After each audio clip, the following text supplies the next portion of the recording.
you dig. Visit pa1call.org. Maybe I should have listened to the home message first. If you drive a truck, Jeep, SUV, or any vehicle equipped with any and all-terrain type tires, this promotion is for you. Right now, during United Tire's Terrain Tough Tire event, buy any set of 4 all-terrain or mud-terrain tires and save $100 on your tires, plus $50 off a wheel alignment. That's $150 in total savings. United Tire carries the trusted brands you know, backed by honest service and expert technicians who keep you driving with confidence. Visit your neighborhood United Tire today. Don't drive alone. Drive United. Hey, it's Nick Kayal. Captivating and charismatic, the Range Rover Evoque is engineered for comfort at every turn. Combines contemporary luxury with peerless refinement. Discover this and more at 1.9% APR for 60 months or lease for $619 per month for 36 months. Drive one home today from Land Rover Westchester, Willow Grove, Wilmington, or Harrisburg. 2026 Range Rover Evoque S lease with $69.95 due at signing. Includes down payment, 0 security deposit, acquisition fee, and first month's payment. Tax, tags, and license excluded for well-qualified leasees. See dealer for details. Keep your savings on track while you make lasting summer memories with the First Harvest Credit Union Growth Savings Account. Earn up to 3% annual percentage yield with a $1,000 minimum balance. And the best part? No withdrawal penalties. Your money's always there when you need it. Want even more ways to save? Check out our Share and IRA certificates too. Visit firstharvestcu.com/growth savings or stop by a branch to get started. Membership restrictions apply. Insured by NCUA. Fox News, I'm Sue Gosman. The Pentagon launching a 12th night of strikes against Iran as President Trump issues fresh threats. Trump now threatening to hit civilian infrastructure targets closer to the Iranian capital of Tehran. Writing on Truth Social, from this point forward, anytime the Islamic Republic of Iran shoots at a ship in the Strait of Hormuz, the United States will bomb and destroy one bridge or power plant. Fox's Aisha Hosni, a newly released Fox News poll shedding light on what Americans think of President Trump, the midterms, and economic growth. Fox News poll of over 1,000 U.S. voters finding if the November election was today, 53% would back the Democratic candidate in their House district, while 46% would back the Republican. The Democratic advantage comes as President Trump's approval rating stands at 39%, unchanged for the last 3 months. Fox's Kristen Goodwin. America's listening to Fox News. The Bloomberg Market Minute brought to you by Monastra Financial Group. Guidance you can trust. This is a Bloomberg Money Minute. The company behind Google is making a lot of money, and it plans to spend a lot. And Wall Street could pay more attention to that second part. Shares of Alphabet slipping after hours following a far stronger than forecast profit report, fueled in large part by Google's cloud business, which generated nearly $25 billion revenue on its own last quarter. But the company says it plans to spend $205 billion this year on expansion, much of that related to AI. IBM is cutting its full-year sales forecast, including for its closely watched software unit, after reporting a dip in demand for its mainframe business. Many on Wall Street expected Big Blue would cut its outlook after it reported preliminary earnings last week that showed weak sales for its infrastructure and associated software. In recent years, IBM has expanded mainly through acquisitions of software companies, but that strategy has made it vulnerable to investors convinced that AI tools will disrupt many software business models. Andrew O'Day, Bloomberg Radio. See website for details. BillsHappen.com is not a lender. It does not make credit decisions. Must be 18 years old. Not available in all states. Honey, everything is so expensive, and our bills are piling up. You're telling me credit cards are maxed out, rent is due, and the car payment's right around the corner? We need some extra cash. We should do what my friend from work did. She went to BillsHappen.com and got the money she needed the next day. Our credit is not great. Are you sure that would work for us? BillsHappen.com is one of the largest personal loan networks. They can help people with all credit types get up to $5,000. Sounds like it's going to be a hassle. My friend said it was super easy. She did it right from her phone during her lunch break. If you have a regular source of income, you can be approved for a loan for up to $5,000, and your cash can hit your bank account the next day. BillsHappen.com's lenders have millions of dollars to lend, regardless of your credit history. Guess what? I went to BillsHappen.com, and we're getting our money tomorrow. Wow, that's fast. Problem solved. If you need extra cash, go to BillsHappen.com. That's BillsHappen.com. BillsHappen.com. Hey, this is Larry Steinitz with Investor Schooling. I've been talking about myself for all these years. Now it's time for you to hear from one of our great clients. Investor Schooling lives up to the promises. Larry's a great teacher, teaches about the whole new approach to thinking about money. I've taken to heart many of the things that he's taught me, and my financial life has improved. Come to Investor Schooling, and you could be just like Charlie and change your financial life. Go to investorschooling.com. We will see you Thursday. There's a reason that potato chips don't come in a clear bag. There's only 8 chips in this bag. That's why. It's only about 2/3 full.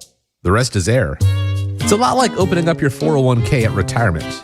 You get about 2/3 of it, and the rest goes to Uncle Sam. Jim Cipriotti at the Retire Ready Financial Group can help. His tax mapping process can help forecast what your tax bill will be in the future, and that way you can build a strategy now to potentially decrease your tax bill in retirement. In other words, more for you and less for Uncle Sam. Call today for your complimentary retirement tax mapping report, 610-894-7415. That's 610-894-7415, or find them online at retirereadyfg.com. And get Uncle Sam's greedy hands out of your retirement. Hey, you've had enough. With a complimentary tax mapping report from Jim Cipriotti. Investment advisory services offered through Retire Ready Wealth Management, a registered investment advisor. Insurance and annuities offered through James V. Cipriotti, Retire Ready Financial Group, LLC, NPN number 2083768. Some things can steal your sunshine. Ugh, I just got my hair done. Sorry, the cooler's broken. Anyone see my flip-flops? Anyone? But COVID-19 can steal a lot more. I just took a COVID test. Ugh. Prescription medications for COVID exist. If you test positive this summer, ask your doctor if they're right for you. Visit PfizerForAll.com/COVID-19 to learn more. Sponsored by Pfizer. Point!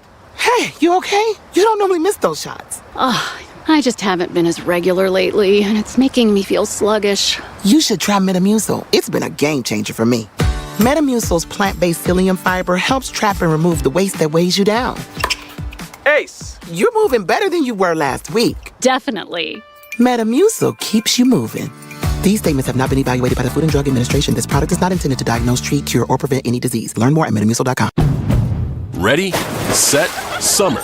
With the Honda Summer Event. With available features like all-terrain tires and off-road tuned suspension, the rugged Honda Pilot, Ridgeline, CR-V, and Passport have all you need to get summer ready with the most fuel-efficient full-line automaker in America. Visit your local Honda dealer today.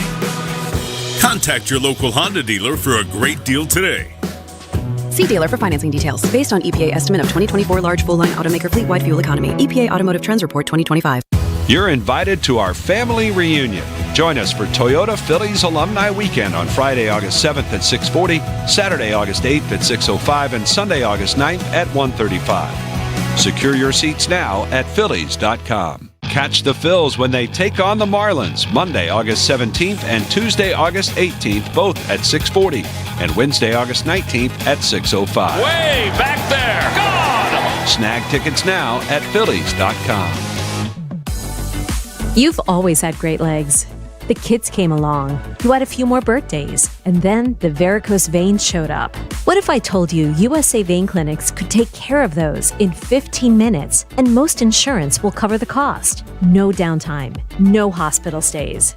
Go to usaveinclinics.com or call 267-223-7162. That's 267-223-7162. Running a small business is a daily balancing act. One late shipment, one price hike, one employee issue, and your whole month, maybe the entire year, could be in trouble. That's where LendSeek comes in. I needed $100,000 fast to keep up with inventory demands. LendSeek had me funded the same day I applied. Between their AI platform finding the fastest deal and a dedicated funding specialist guiding the process, it couldn't have been easier. Our AI-driven platform matches your business with the right program from over 100 funders, up to $2 million in as fast as 24 hours. Don't wait until it's too late. If you've been in business at least 2 years with more than $500,000 in annual revenue, qualifying is simple. No collateral, no out-of-pocket costs, no hassle. From lines of credit, term loans to revenue-based financing, LendSeek is open for business. Apply in minutes at lendseek.com. That's LENDSEEK.com. When the doctor informed me that I had to be transplanted, I froze. I was in shock.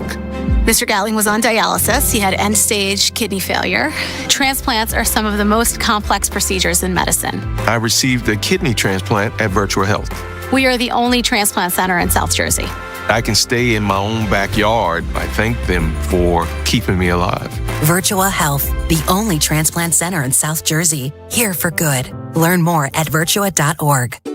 Pet parents, there are many sources to buy your pet food these days, but at Dogs and Cats Rule, we take special care in selecting our brands based on quality of ingredients, company transparency, and science-based nutrition. Coming into a Dogs and Cats Rule store with a dietary issue, we can help select the proper food. The best part of the visit is the shopping experience. That's Dogs and Cats Rule with 7 locations. For information online, visit dogsandcatsrule.pet. Dogs and Cats Rule. Shop small, shop local, shop family. Do you owe $10,000 or more to the IRS like Mark? I've been doing home remodeling for 30 plus years, but the economy crashed. I wound up losing my home, losing my job, and on top of that, owing the IRS a ton of money.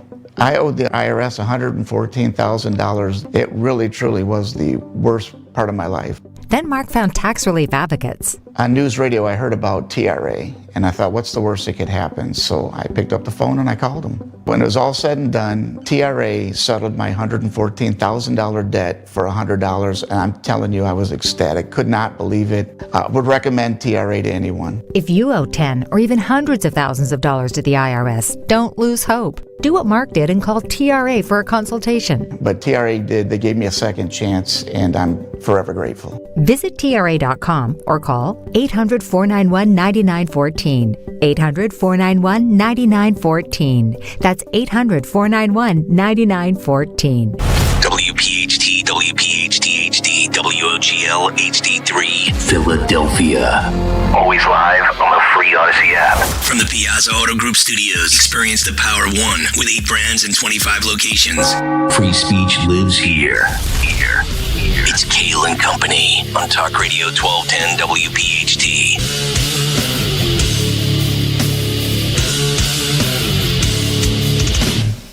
And away we go, live on a Thursday morning, July 23rd.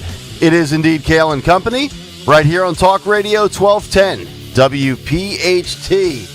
We are always live on the free Odyssey and iHeartRadio apps, and of course, streaming live for your video viewing pleasure on YouTube. 855-839-1210. That is the phone number. On social media at 1210 WPHT. I am at Nick Kale. Dawn Stenzlin with the news. Greg Stocker, the chairman of the board. Phil Omquist, Jimmy Kelly, the associate producers. Rich Cioli will join us coming up at 9 o'clock this morning. Good morning, Dawn. Good morning. Happy Thursday. Thursday. Yeah, we made it. Making our way to the weekend. To Sunday. Working our way to the shore. Oh, yeah. Gregory, hello. More than 3 in 10 Americans, to a third, say they've shoplifted at least once over the past year, according to a new Lending Tree survey. Wow. Up from 23% who said the same in 2024. The survey found that 30% of the respondents reported shoplifting within the past year, with many citing inflation and broader economic pressures as contributing factors. Among those who shoplifted, 90% say rising prices and the economy played a role in their decision. Younger Americans were the most likely to shoplift, with nearly 4 in 10 Gen Z adults aged 18 to 29 and 38% of millennials aged 30 to 45 reporting they had shoplifted. Compared with the 24% of Gen X and 18% of boomers, men also reported shoplifting at higher rates than women, 36 to 23%. About that. Among respondents who said they've shoplifted, 37% said they did so within the past year, up from 23% in Lending Tree's 2024 survey. Additionally, 12% said they shoplifted regularly, while 60% reported shoplifting after age 16. How about that? Well, you know, in states like California, they won't even go after you if it's under $2,000. How about this? How about this stat? Food and non-alcoholic beverages were the most commonly stolen items, with 30% of respondents who shoplifted reporting taking them. Clothing, accessories, and jewelry followed at 25%, while 20% said they had stolen personal hygiene products. Grocery stores were the most commonly reported target, with 39% of respondents who shoplifted saying they stole from them. They were followed by dollar store, 28%, department stores, 25%, retailers with self-checkout, 21%, and convenience stores at 21%. When asked which retailers were the easiest to shoplift from, most respondents named Walmart.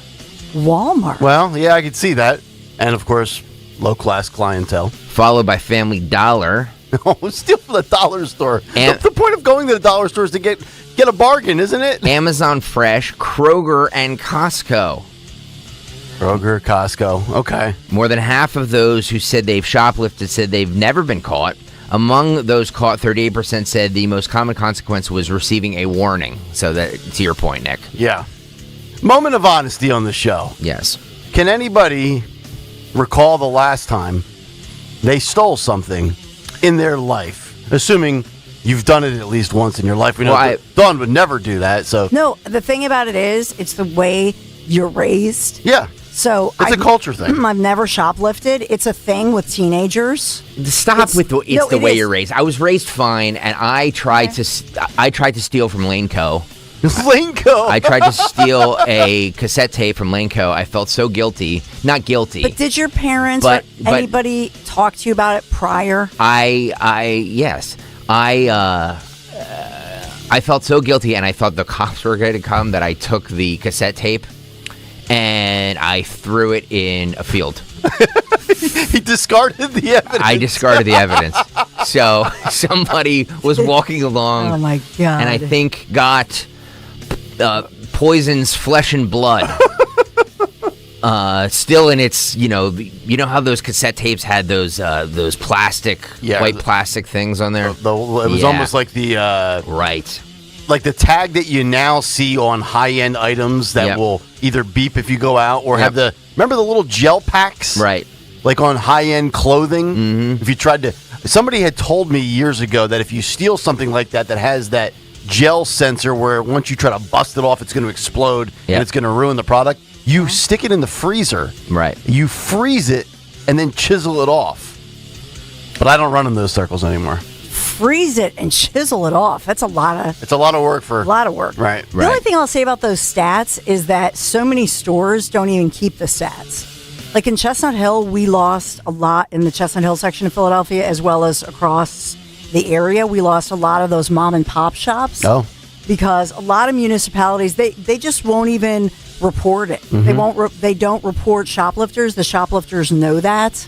And so I think that does skew the stats. I think Walmart is somebody, they have pictures up and they say, if you shoplift, we will call the cops. We report it every single time. Yeah. But depending on where you are, then they may or may not report it. Mm-hmm. And so I think that is A, bad. B, I think it forces mom and pop smaller business people, because they have such a small business margin, that you're going to shut them down. Absolutely. The other piece I'll say, since I was little, my grandma, I can hear her saying it, that's the price of your integrity. You want to steal that little tchotchke? What is that worth? That's what you're worth. Yep. So with teenage girls in particular, so I would just warn people with daughters. Yep. Especially, it's like a fad. Yep. It's like, oh, you got to steal something, and they pressure them. It's like, why? Mm-hmm. I took a nickel from my grandmother's pocketbook back in 1993. It was the last time I stole. She slapped the hell out of me. She goes, I hope it was worth it. Yep. See? Yep. I wanted an RC Cola. Back when RC Cola was a thing. Remember RC Cola? No. You don't remember RC Cola? Like the Bobo Coca-Cola? Used to be like in vending machines outside of like Kmart. It was a nickel? Targets. Well, no, it was like 35 cents a can. But I was, short. You were a nickel short? I was short, so I dug into the pocketbook. We got to bring pocketbooks back, by the way. Pocketbook. Yeah, make pocketbooks great again. Enough of these Coach purses and these Michael Kors. Whatever happened to a good old-fashioned pocketbook? Nick's been shopping. Nick's been shopping with his daughters and wife. Maybe, perhaps. I can't confirm or deny. We have a lot to get to on the show today. A big take on socialism. Also, speaking of wild statistics, what is the NILF percentage in America? Meaning not in the labor force. Jobless rates, a stunner. We'll get to that. Also, this has affected me big time in the last 2 years, and I'm sure there are many other people out there impacted by this. Robocalls, spam, incessant annoyances. Well, what is Brendan Carr and the FCC going to do about it? Assuming they stop just wasting their time with ABC News and Jimmy Kimmel, we will give you that story as well. Zioli's coming up at 9:10, And, of course, we have the Fight Club as well as the Cut Sheet. But before all of that, let's get to the news. Round number one. Here is the great Dawn Stensland. And good morning, Kayal and Company News Live. 69 degrees. Nice. What a beautiful day. The sun will be shining full forecast in a moment on this Thursday, July the 23rd, sponsored by Kitchen Magic this morning. So we have a lot of news to talk about this morning. By the way, just updating you on the search for that rescue crews that are looking for a man missing after entering the Delaware River right near Penn's Landing in Philadelphia. This happened last night, and they started searching for the man shortly. This was around 7 o'clock ish, so the sun had not set yet, obviously. Apparently, a woman and her boyfriend, a woman told investigators that her boyfriend got a little hot, dove into the water, but he never resurfaced. So we've had multiple agencies down there, and there's no sign of this guy. And the search was suspended for the night, expected to resume this morning. So the police at this point, Philadelphia PD, asking anybody who saw anything, please call 911 or call the police. They'd like to hear from you. But they have the report of a girlfriend. They're not releasing any other information as far as the man's name, that sort of thing. Remember yesterday you had the story of the drones going above over the sea with lifeguards not being available. I wonder if they did dispatch a drone perhaps to search for this individual. Well, that was down the Jersey Shore. I'll check do we have that kind of technology. Mm-hmm. Well, that's a great point. And then also, Stalker mentioned it yesterday. What's the obsession with going into the water late at night? This guy needed to cool off. You don't got a shower? You don't have air conditioning? Yeah. What the hell are you doing? I'm telling you, all these people that keep going into rough waters, you're bringing it on yourself. I don't feel bad for these people. Stop doing it.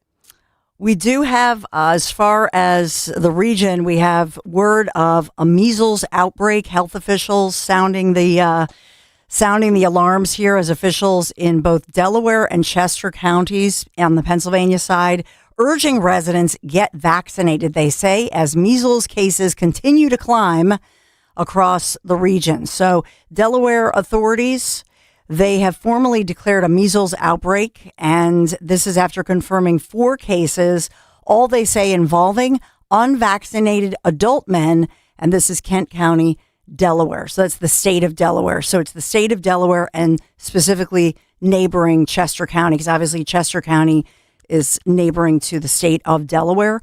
So we have doctors, medical, EMS, all these different preparedness individuals. They're still working to figure out how the patients contracted the airborne virus. Extremely contagious, obviously. Chester County's public health director reporting 13 confirmed measles cases, and they say they anticipate even more cases upcoming.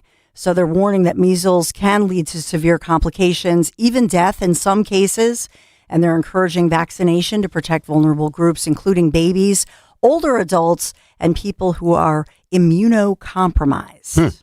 So is the media going to blame Bobby Kennedy? Hi, everybody. Or are we going to blame illegals? A lot of illegals come into this country unvaccinated County. For things like this. I would just like to know the status, the citizenship status or lack thereof. Oh, that's a good... Of course, we don't get those type of details. As far as you bring up a good point. As far as in Chester County, you think of all the mushroom farm workers. Is that something that's on people's minds? Or Kent County, they're not releasing the citizenship status or any information about the people who've contracted this. Just thinking out loud. That's all. Yeah. So we have that one going on. We also have word that there is a further outbreak in our region and across the country of the explosive diarrhea virus that we've talked a lot about. And so an uptick, especially in New York. So that one is being watched very carefully as they track these cases.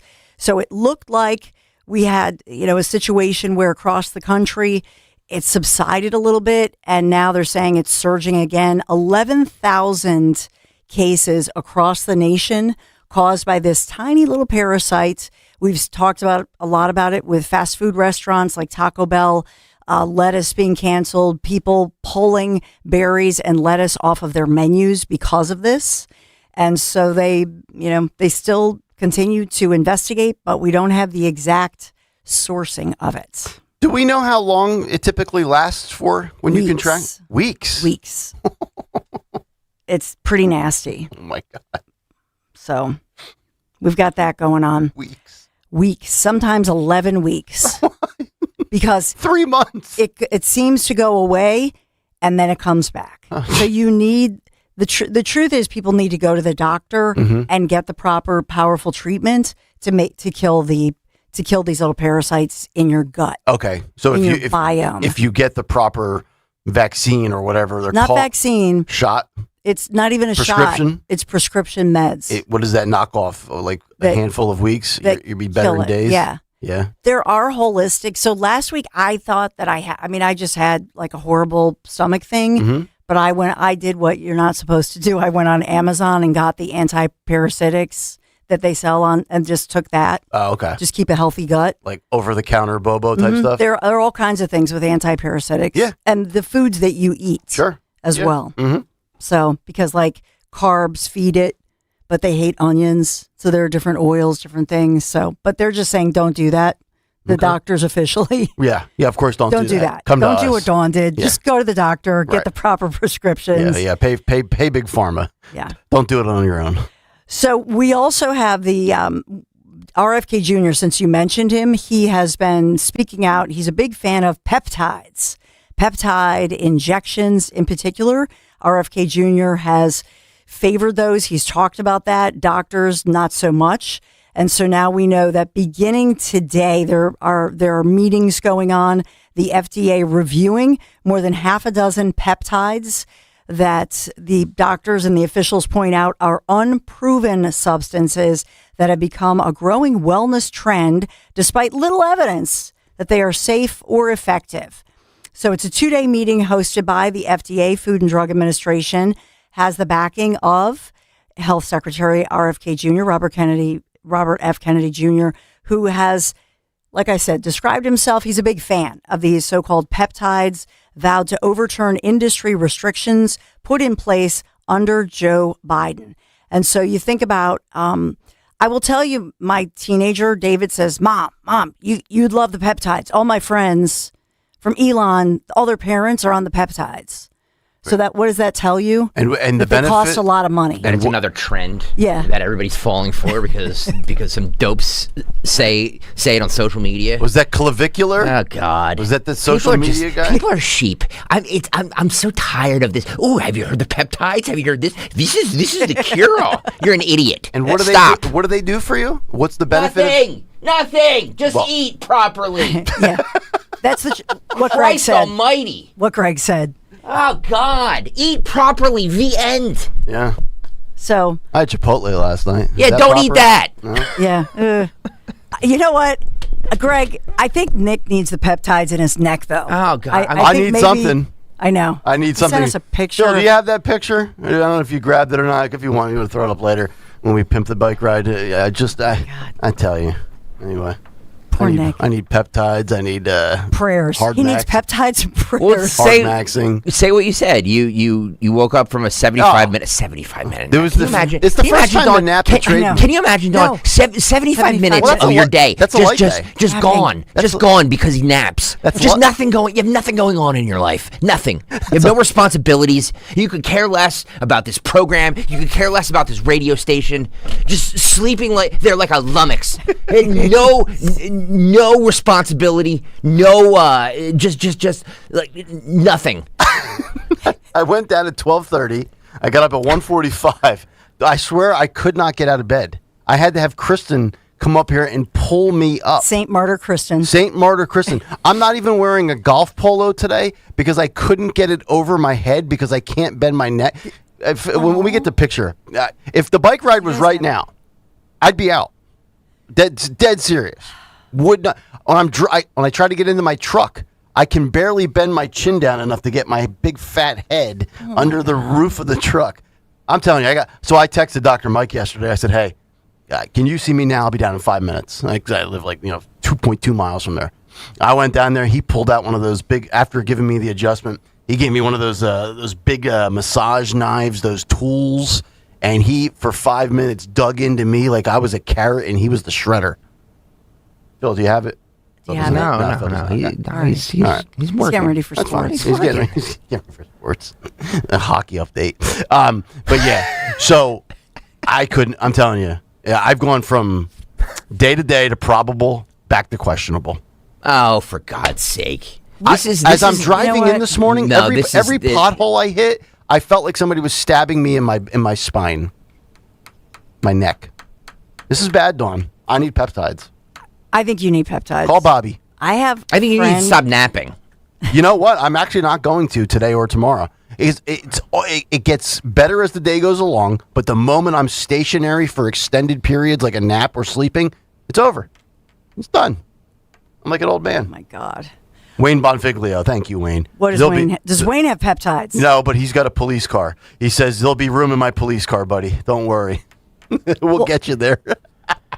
Well, I told you, we're going to have a lot of, Wayne is there, my Lair Bear in his Piazza Via Honda is going to be there. A lot of people that care about me. So Greg doesn't, but a lot of people do. No, not Greg for a second do I care about you. Greg just gave me a verbal firing squad, basically. Larry said he'll be there for Nick and Michael. The rest of us, you're on your own. Remember, Larry and I have shared a hot tub in Budweiser. We have the picture. That's right. These guys are weak. Weak individuals. I'm admitting it. Oh, my God. I'm sorry to hijack the news, Dunga. No, we were concerned about you. I have a friend, Ashley. Some of us weren't.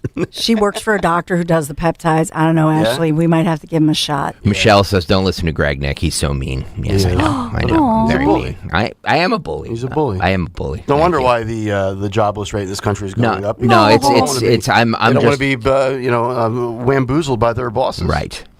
There's all right. Phil has the.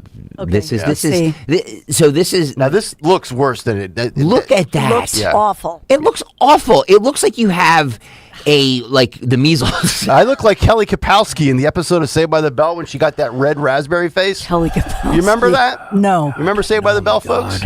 35 years ago, back when TV was great.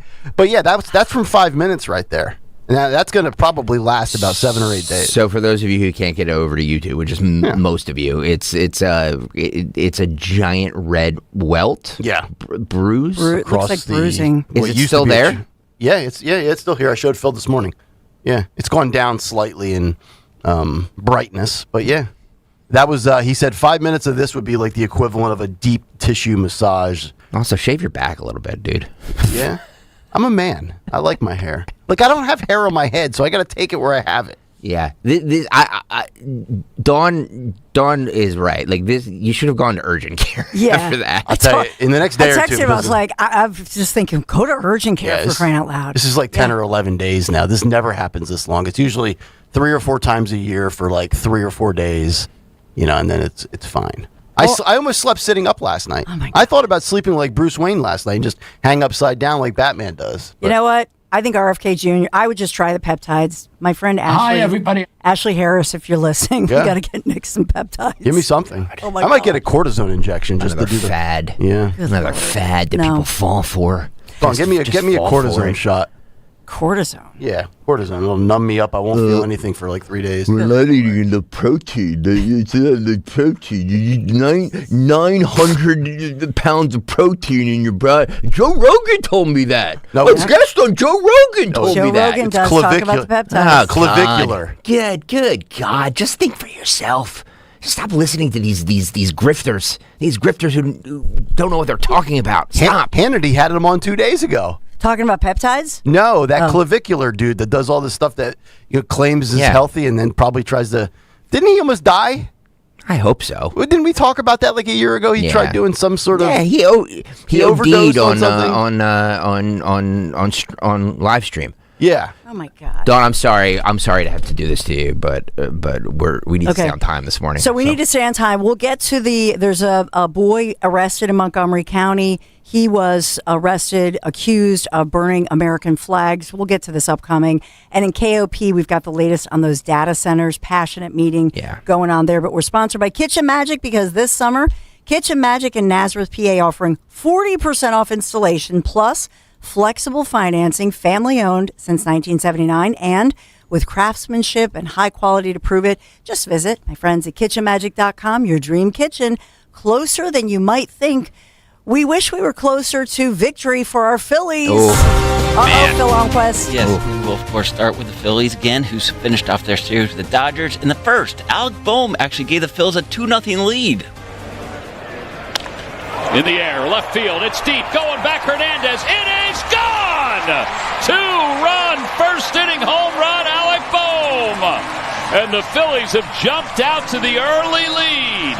Noah will then, of course, give up a run in the third and 2 in the fifth, making it 3-2 Dodgers. They've now fallen to 4 back of the Braves. Yeah. Yeah. In the bottom of that fifth, Brian De La Cruz actually would tie the game with his first hit as a Philly, which happened to go out barely. Fly ball center field. Running back on it is Pages, back toward the wall, and it is barely. That was a weak effort from the center fielder. That was. What, did he have a pinched nerve in his neck? Just couldn't get his position. That looks like me trying to put a shirt on. And it went. Oh, God. So that did tie the game at 3, and then 3 batters later, this disaster happened. Pitch number 13 from Eric Lauer to Trey Turner.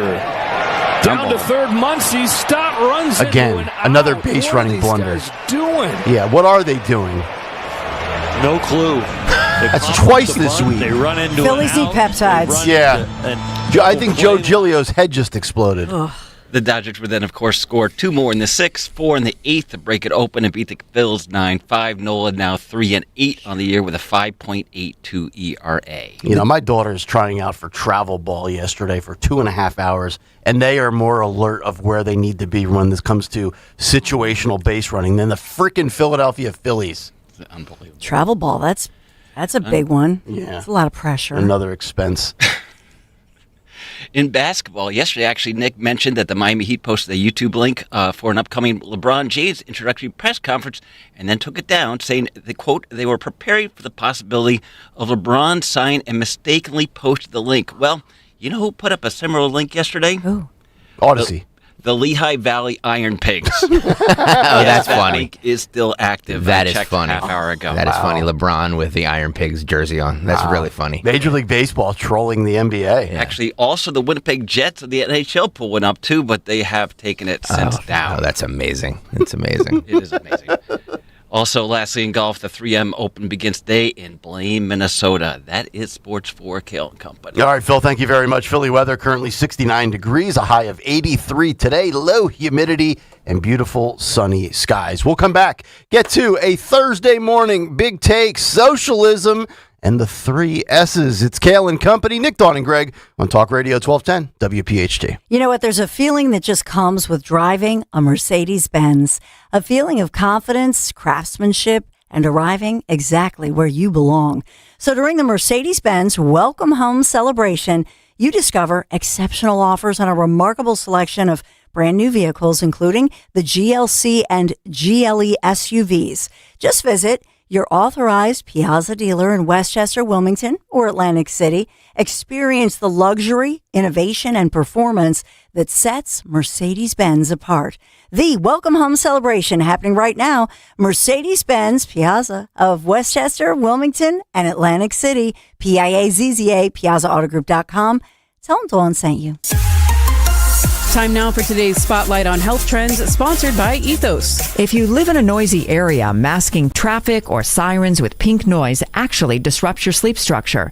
A study out of Penn Medicine finds that playing pink noise cuts down the crucial restorative REM sleep by nearly 20 minutes a night. The worst combination, combining background city noise with a sound machine. The experts say if you want to protect your deep sleep, stick to simple foam earplugs. I'm Margie Schaefer. My name is Whitney Allen, and I'm a widow. My husband, Ryan, died. We never thought we'd ever have to use life insurance, but the unexpected happened. With Ethos, signing up was fast and 100% online. You can get a quote in seconds, apply in minutes, and get same-day coverage. No medical exams, and you can get up to $3 million worth of coverage. I'm grateful we were prepared. Get your free quote at ethos.com/radio. That's ethos.com/radio. Paid spokesperson. Time spent on application may vary. Online health questions required.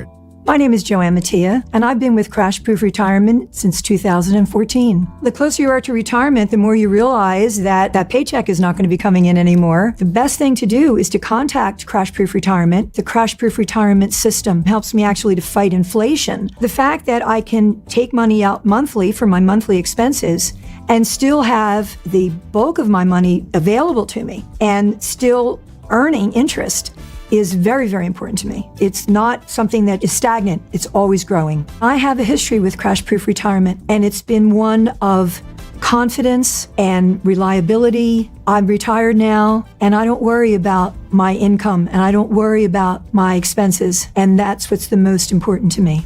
Schedule an appointment or register for our next event at Spring Mill Country Club in Ivyland, PA on Tuesday, August 18th. 800-722-9728 or crashproofretirement.com. Employee pricing isn't just for employees anymore. For a limited time only this July, everyone saves at Closet Factory, Philadelphia. Schedule your free design consultation today at closetfactory.com. That's closetfactory.com. Attention all dog owners. If you have ever listened to the radio or TV for any length of time, you've probably heard of America's #1 dog supplement, Rough Greens. Greetings, naturopathy Dr. Dennis Black, Amazon best-selling author and founder of Rough Greens here. And if your dog suffers from bad breath, itchy skin, licking paws, joint pain, or low energy, the truth is their food is probably to blame. You see, all commercial dog food is dead food. That's why I created Rough Greens. One daily scoop gives your pup the live vitamins, omega oils, probiotics, and enzymes that will bring their food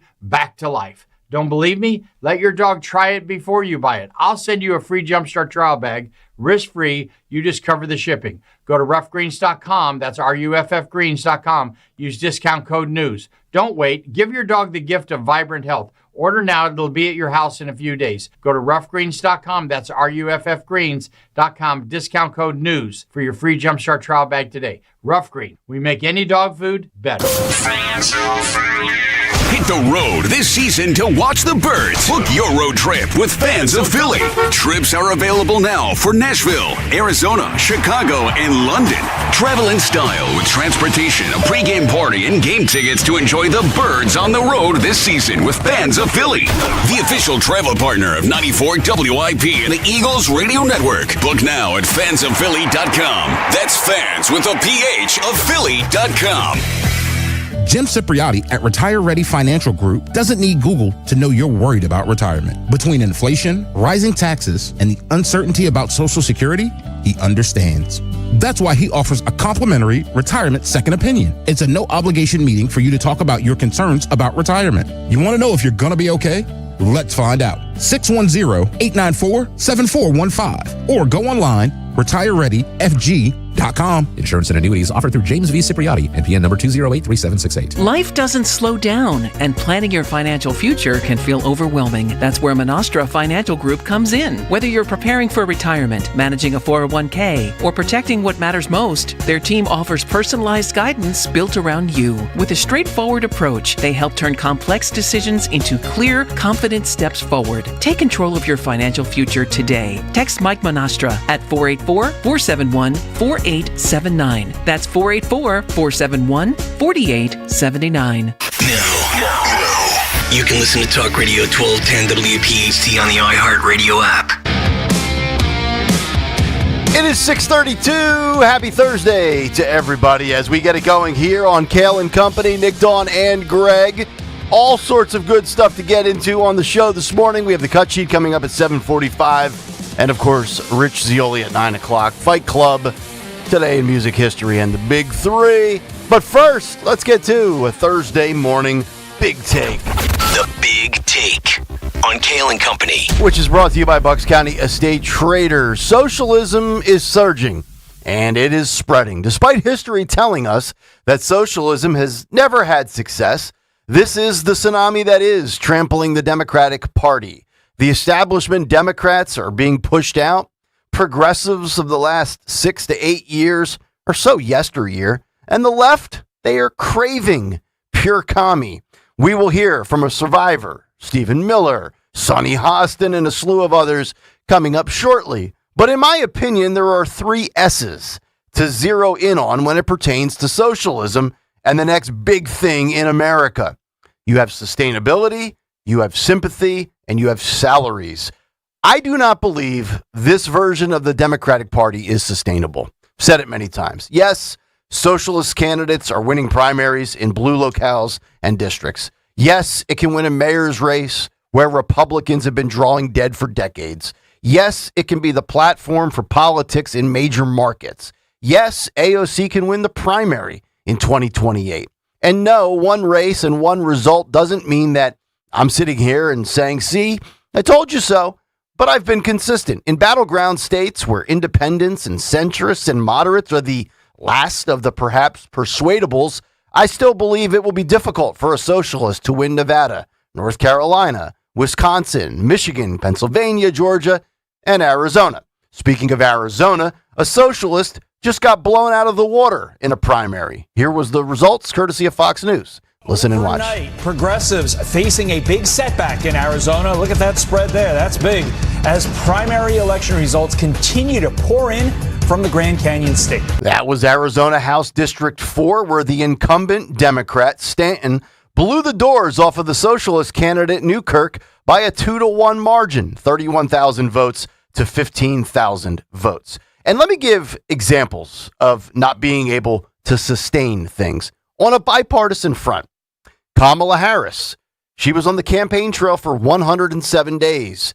And after the honeymoon phase was over and the longer she was in the spotlight, the more exposed she was, she ended up losing all 7 swing states. So ask yourself this: if a progressive vice president goes 0 for 7 in the swing states, what makes you think that a House of Representatives social media creation will be able to improve upon that in those 7 swing states? And I'll be fair. Let's go to the Republican side. Look at Florida Governor Ron DeSantis. He could not sustain flavor of the week status. He was exposed. In 2021, 2022, and a good portion of 2023, Mr. Mustard was the next big thing. Now he may end up being merely Jeb Bush 2.0. Whether you like any of these people is irrelevant. Whether they're in your party or not is irrelevant. But the following have stayed relevant for decades. The now deceased Lindsey Graham, Bernie Sanders, Chuck Schumer, Mitch McConnell. They had sustainability and lasting power. And the Democrats in the media that have functional brains, and there's only a few of them, they're aware of this. Harold Ford, very bright, likable, moderate to liberal Democrat who sits in the Jessica Tarlov seat 2 or 3 days a week on the 5 on Fox News. Here's his warning. Listen and watch. No borders, no prisons, no police, supporting Hamas. We've been saying this on the show. I've said it for a while. I'm Van Jones, who I think is one of the more thoughtful voices and has been a leader in the party, serving, working in the White House. I don't quite understand some of the appeal to what some of these guys are talking about. I understand the frustration, the economic frustration. I understand frustration with some of our policies in the Middle East over the years, or for that matter, over the decades. But to say that supporting an organization that exacts and imposes violence on people because of their faith, to say that we don't want to have borders for our country and allow any and everyone to come in, even the worst of the worst, to say that you want no law enforcement and no place to put those who commit crimes, I don't know how that aligns or has ever aligned with the Democratic Party. Ideas are what win elections. I would suggest to Senator Sanders and others that if you look at the most recent polling data, you guys are looking at the polling data, which are the most reliable elections where some of the progressives are winning these elections. You look at the recent polling data about how Democrats are faring right now in the national races for Congress. We're in a dead heat with Republicans. And if you listen to those independents and others and some Republicans, it's because they are afraid of this message. They are afraid of the socialist communist wing of the party. Now, you may get a lot of excitement there, and I've been a part of a lot of rallies over my short time in politics. I grew up in a political family. I'm 56 years old, and I've seen anger turn into enthusiasm. You look amazing. But that enthusiasm is really predicated and really motivated around how are we going to solve real problems. No prisons, no borders, no police. Supporting Hamas is not an answer to solving the economic challenges facing so many Americans. In the history of human civilization, this form of politics has crashed and burned in every community it's ever touched down on. But those who have lived it and have survived have plenty of things to say about it. Meet G. Van Fleet, a communism survivor. She joined Katie Pavlich on News Nation and laid it out for an entire panel. Listen and watch. I want to say that when you put whatever adjectives in front of communism or in front of socialism, it doesn't change its nature. It is still communism, it's still socialism, and you can say, oh, the people want free stuff, let's just have free stuff. Remember, this country is built as a constitutional republic. Just because you and your friends want free stuff, and then we can just get free stuff. That's communism. And that never work out. Eventually, in communism, things will run out quick enough so everybody end with nothing. And I was there, lived through it. So young people like you, please read some history. Learn history. That's a smart woman with a lived experience dunking on the NYC co-chair of the DSA. For those not watching, she was in box number 2, another young, white, woke woman with a bad haircut and 0 brain cells. Just pure emotion and rage. Guaranteed she went to college, owes $200,000 in debt, and is making no money with a useless degree. You have nothing, and you will end up with nothing again very quickly with socialism and or communism. And a lot of this anger comes from young Gen Z college grads who end up in massive debt with a useless degree not worth the paper it's written on. The Guardian with this headline, quote, "A college degree once ensured prosperity, but Gen Z is finding just not much out there." Yep, because they majored in philosophy or art or gender studies or marketing, ended up $150K in debt, and now they're making $48,000 a year at the age of 23 years old. That's your fault. And by the way, shame on the federal government. I'm talking about the Trump administration as a quick aside.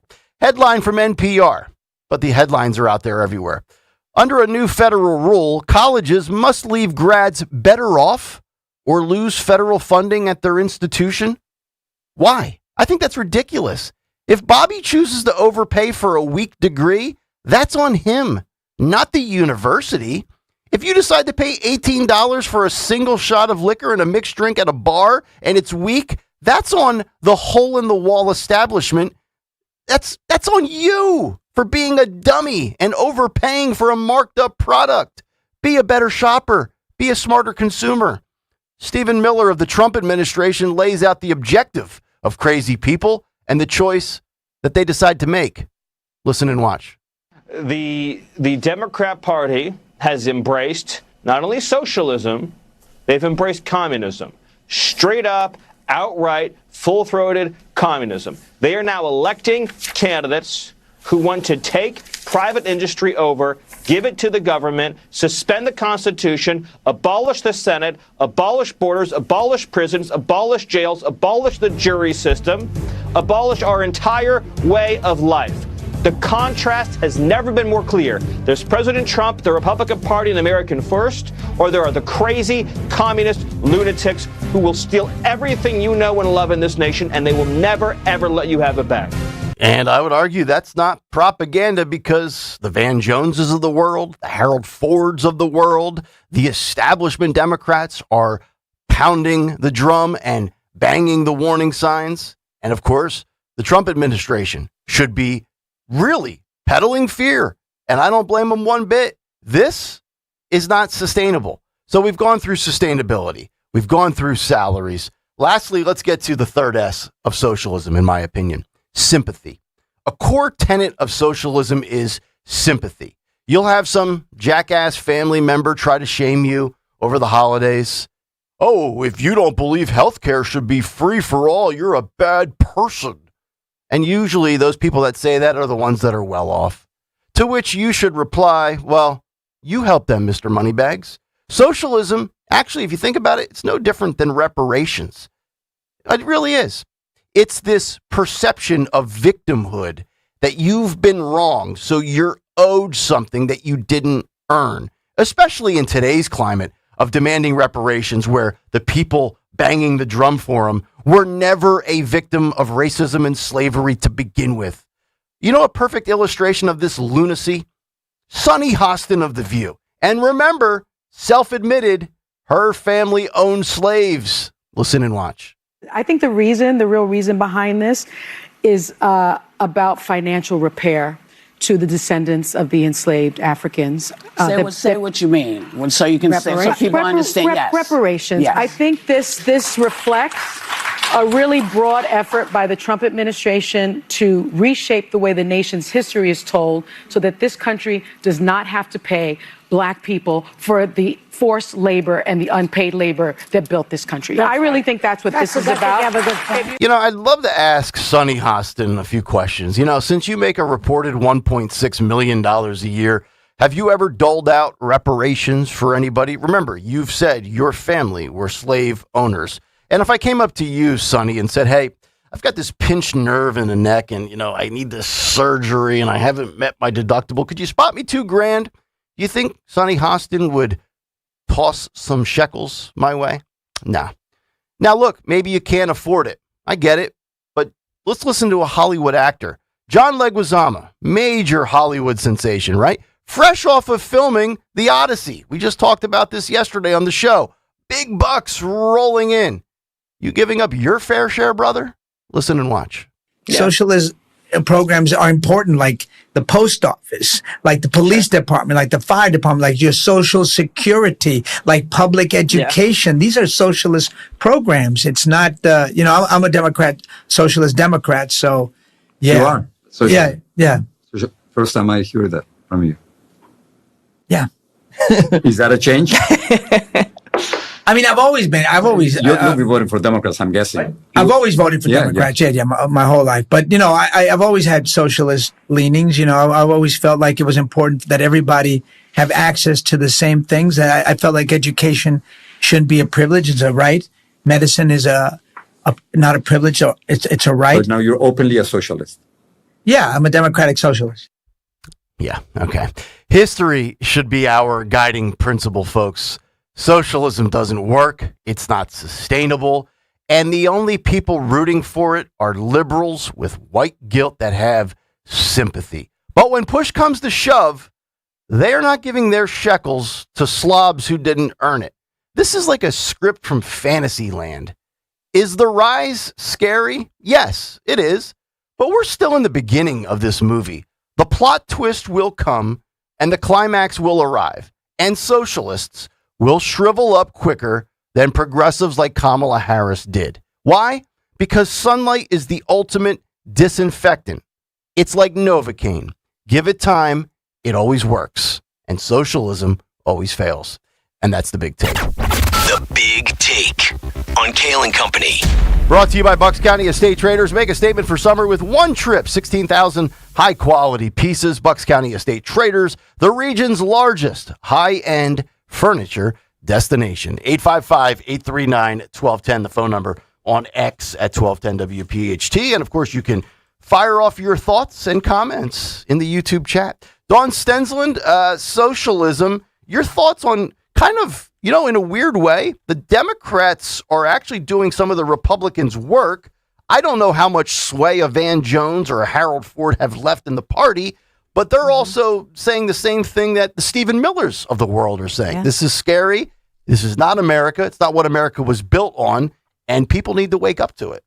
Yeah, I mean, the poll numbers on this one, I think, have it right, that this so-called Democrat Socialist Party, as we learned in Philadelphia, which is why Mayor Sherrell Parker won, because the Hallingams, those far-left progressives, all of them, did not win in blue cities like here in Philadelphia, thank God. But, what the poll numbers, 54% registered voters at least, just don't like the word socialism, don't like the idea of it. I don't know, when we talk about I don't even know if people know what that means. They throw around these words like Marxism or socialism. They don't really know what it means, but I think if they realize that socialism leads to a form of slavery. Obviously, it's not as bad as the sin of and the stain of slavery on our nation. That people, obviously still are talking about it. Whether you want to debate so-called reparations, which President Lincoln, I mean, he died. Essentially, was assassinated because he believed in emancipation. He died for that, And as well, he did believe in 40 acres and a mule. So he believed that, those enslaved individuals deserved something. So there's that piece of it. Oh, and I don't disagree with that. If you were actually enslaved, you have a right to make that argument. But when I see people born in 1977 talking about reparations, or somebody that's now 26 years old talking about reparations, or Sonny Hostin talking about reparations, I'm like, your life is phenomenal. What are you talking about? Where do you even get that from? You want to argue on behalf of your great-grandmother? I got you. No problem with that. But I think there's a major difference in people that are living in today's society that think they're victims. By the way, Dawn, you said that that slavery was a bigger sin than than socialism. In this nation, what I'm not going to I don't think we should ever minimize the nobody's minimizing it, but the sin of slavery. But how many people has socialism killed over the years? And socialist. You know what I mean? Yeah. So it's brutal. I think socialism leads to a form of slavery. It does. That's what I was saying. It does, but I don't believe that. I believe that socialism, communism, whatever you call it, is a bigger sin than slavery, just because of how many people it has killed over the years. Oh, look at that! Stocker coming in with a take. Let me play this for you real quick. This is K1. Harold Ford mentioned Van Jones destroying the socialists on CNN. We got a little snippet of this. Phil, if you can, roll K1. Tired of a set of people on the very far left in the Democratic Party. Ideas that are literally insane, nutty, moronic, dangerous, bigoted, are not progressive. They're regressive, and they should not be in our party. And I think, again, worth reiterating that I think Harold Ford is a little better than Van Jones. I don't think Van Jones... There's times where Van Jones says some stuff that I think is a little crazy. He was really on the Kamala bandwagon and things like that. I get it. He doesn't like Trump, but he is a pretty bright guy. But I don't know how much sway or cachet a guy like Van Jones or Harold Ford or any of the establishment Democrats that have perhaps served in a Clinton administration, advised an Obama administration. And we even said this to kind of illustrate this further. Remember, we were talking about how in 2024, the Democrats were rolling out the big guns like Barack Obama to the rescue. Here comes the Democrat establishment angel. And it didn't work. It didn't get Kamala across the finish line. So, if guys like Barack Obama have lost some of their sway and their stroke within the establishment ranks, then I don't know what a Van Jones or a Harold Ford have to offer. And then I see this headline, Dawn, from the New York Post. I just had Phil print this for me. 1 in 5 Americans say that communism is a major threat to the U.S., a bombshell poll finds. This was from The Economist and YouGov. I would change the headline from 1 in 5 Americans say communism is a major threat to America to 4 out of 5 polled are stupid and desperate. Because to think that 80% don't find communism to be a major threat is astounding to me. But I think that's where a lot of people are. I think there's a lot of people out there that are broke, a lot of people out there that are defeated, that are lazy, that are entitled, that think they're victims. And when you mix stupid with desperation, you get a dangerous combination. And I think that's where a lot of people are. As far as universities, when you talk about that, I'll just point this out that many, many universities locally across the country, I think the number is in the high 60s, 65+% require freshmen especially to take these DEI type classes. Mm-hmm. And so again, it's indoctrinating these students when they're getting them young, and I think it happens in public and some private institutions, K through 12. It's happening in grad schools. It's happening in law schools. But it's not just grad and law schools. Yeah. It's Temple. Oh yeah. It's Westchester local. I mean, pick your school. Penn Every State. level. It's Elon. They're required to take all of these classes. It's happening at David's school, or Michael's school. Oh, Penn State, of course. Yes. No, you said Elon. And Elon University. So private, public, all of them. Yep. They all do this where they require these classes. And part of it, the problem is part of the actual idea of talking about it. I don't have a problem with it if they allow students to have the discussion. But what they do is they open it up to discussion, and anybody with a more conservative type attitude is just beat down immediately and intimidated. Just for clarity's sake, is like for like college, like Elon University specifically, is this a mandatory class or is this optional? Mandatory. See, I don't like that. These are all mandatory courses, and so it also bolsters the cost, right? Because you have to take all of these credits in all of these woke courses. I'm sorry, Don. You said I cut out for a second. I had to talk to Greg. What were you saying? Oh, what are you talking? What am I boring you? No. I'm trying to get prepared. Gregory? I was getting alerted for my live read. Just repeat the last point so I can understand what you're saying. So what I'm saying is all of these universities, private, public, pretty much, and it's their right. It's especially at a private institution, right? Like I think there's probably more of an argument to push back on it at public universities, but I don't like the mandating of it. Why would that be, especially the higher up you go? Because it's a curriculum mandate. Let me ask you this real quick, and we'll get to this Penn State story coming up later in hour 2 with the American Bar Association and law school. So Penn State's law school, I believe, is Dickinson School of Law. I want to say it's out towards Carlisle, PA. I could be wrong. Another school I think I applied to like 20 years ago, and they told me I was too stupid. But like, why would DEI be something that you are forced to take at a law school? You're there for torts and contracts and criminal law and civil procedure and, on down the legal writing 101, blah, blah, blah, blah, blah. Why would that even be forced on you? Because they have woven it into the general, basically, curriculum. Ugh. And it's required curriculum. Yeah. It's mandatory. And so and that's the problem. A lot of people think, oh, well, Trump signed the executive orders and they got rid of this stuff.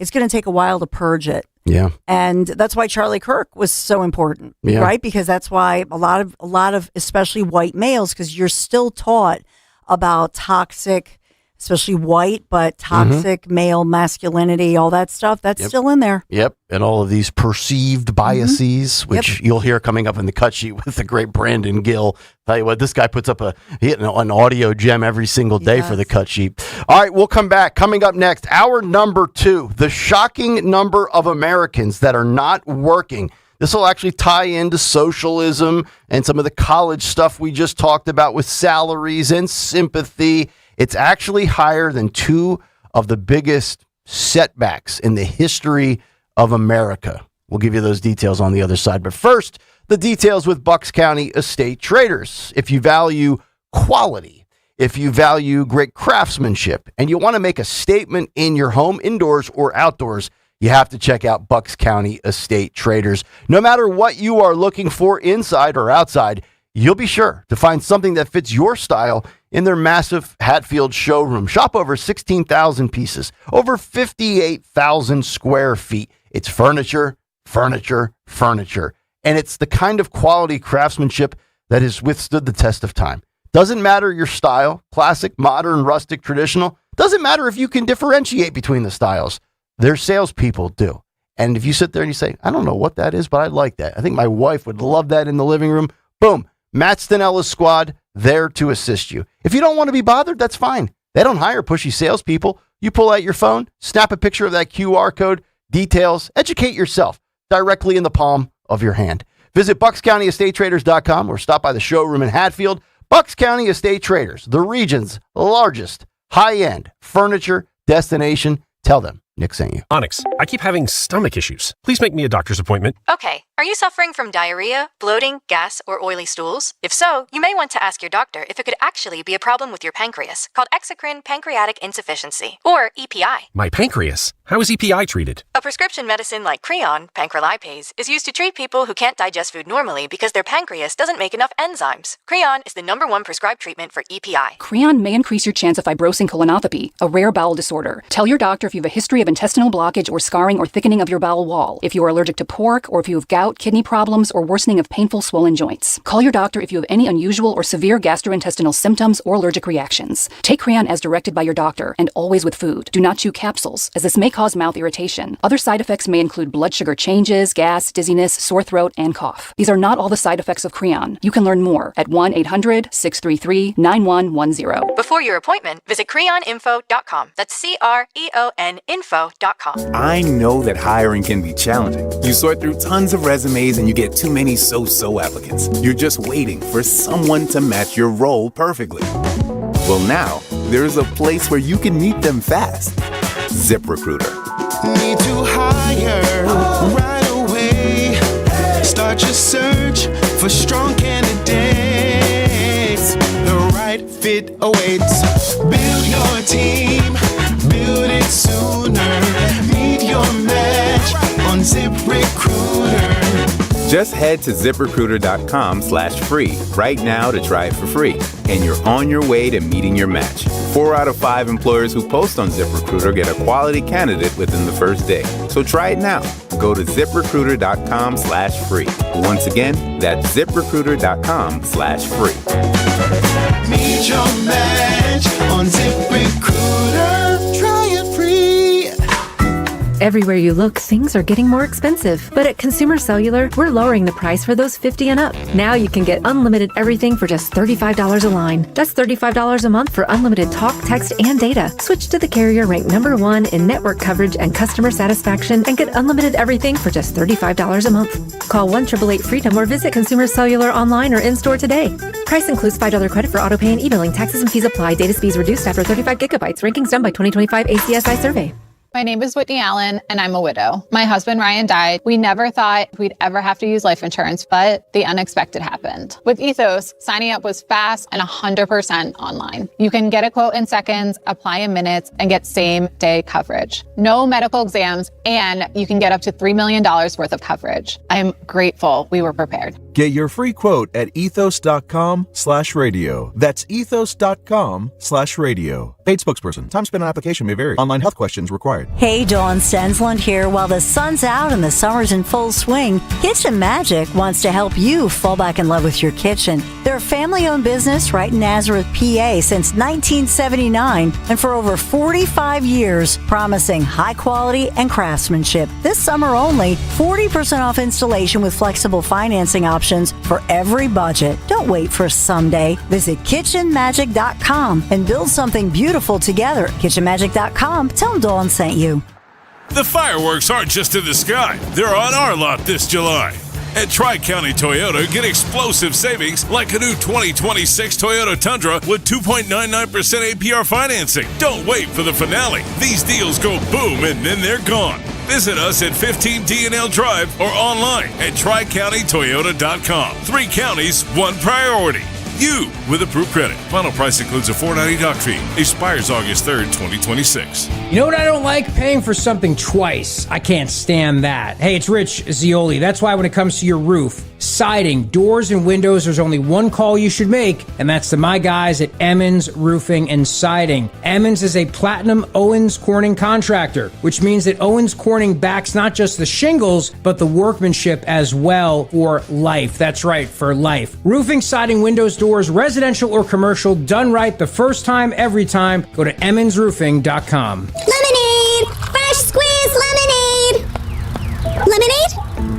Oh, nuts. Is your business struggling to be seen? Not reaching the right customers? Yeah. Odyssey's here to help. Your one-stop shop for digital marketing. Wait, really? With targeted digital media, plus SEO, SEM, social, OTT, and more, we help your business reach the right audience and drive results. Whoa, hey, one at a time. Stop missing out on valuable customers. Visit digitallocalads.com to learn more about our local advertising solutions. That's digitallocalads.com. Okay, people, line starts here.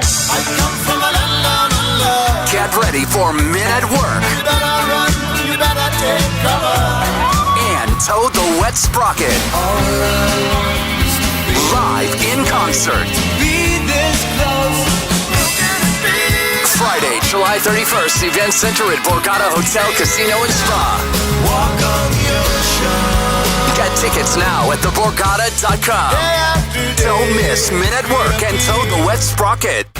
Follow Talk Radio 1210 on Instagram and Facebook at 1210 WPHT.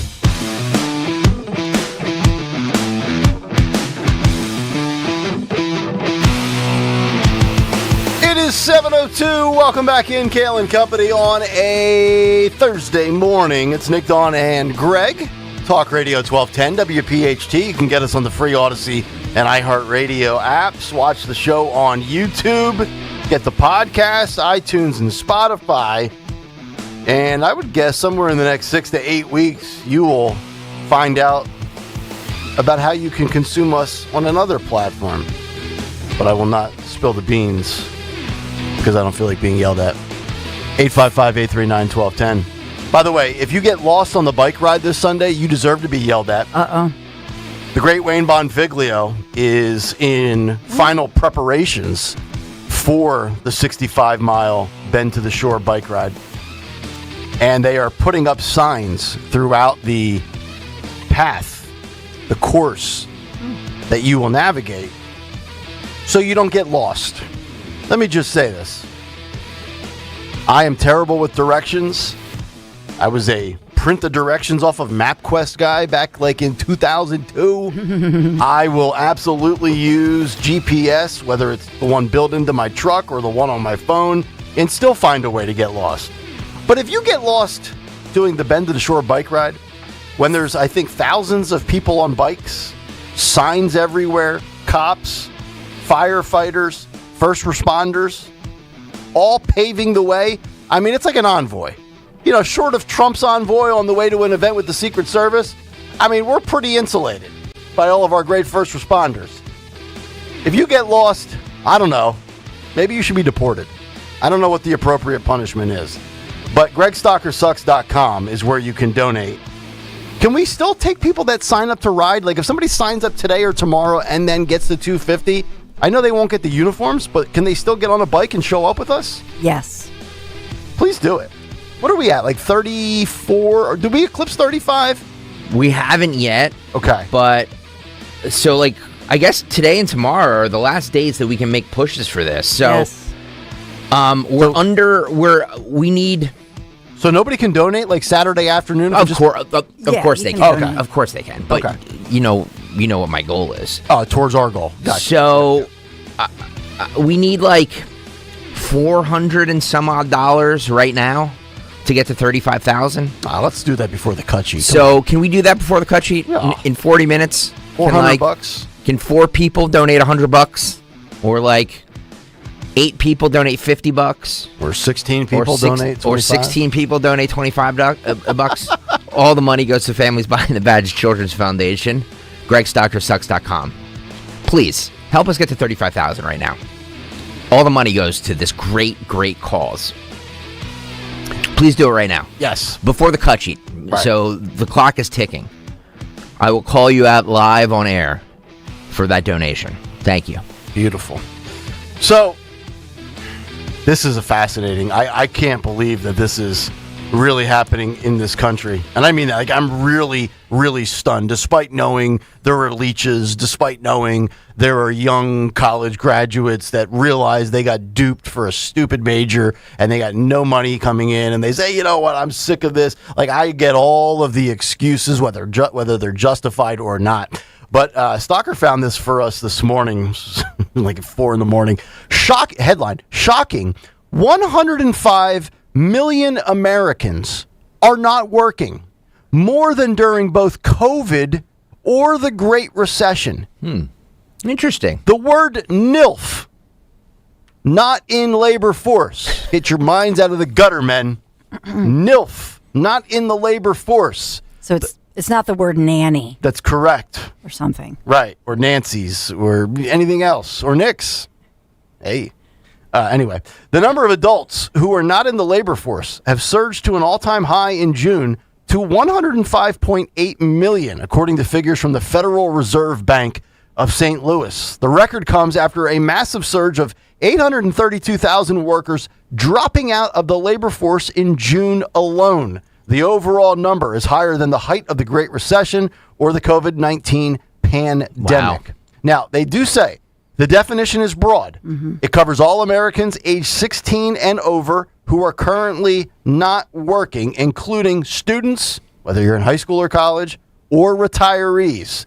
Leading labor economist Nicholas Eberstadt told the Post that drilling down into the data reveals a startling pattern of dropouts, particularly amongst men, saying, quote, "We've got a big problem. When the flight from work of prime-aged men occurs, and what's been carrying the overall prime age labor force participation has been the strong involvement of women, not men, we have a problem. Some 5.3 million workers, 5% of the NILFs, have dropped out because they are discouraged and they're not even bothering to look for work. I wonder if Kristen would sign off on that.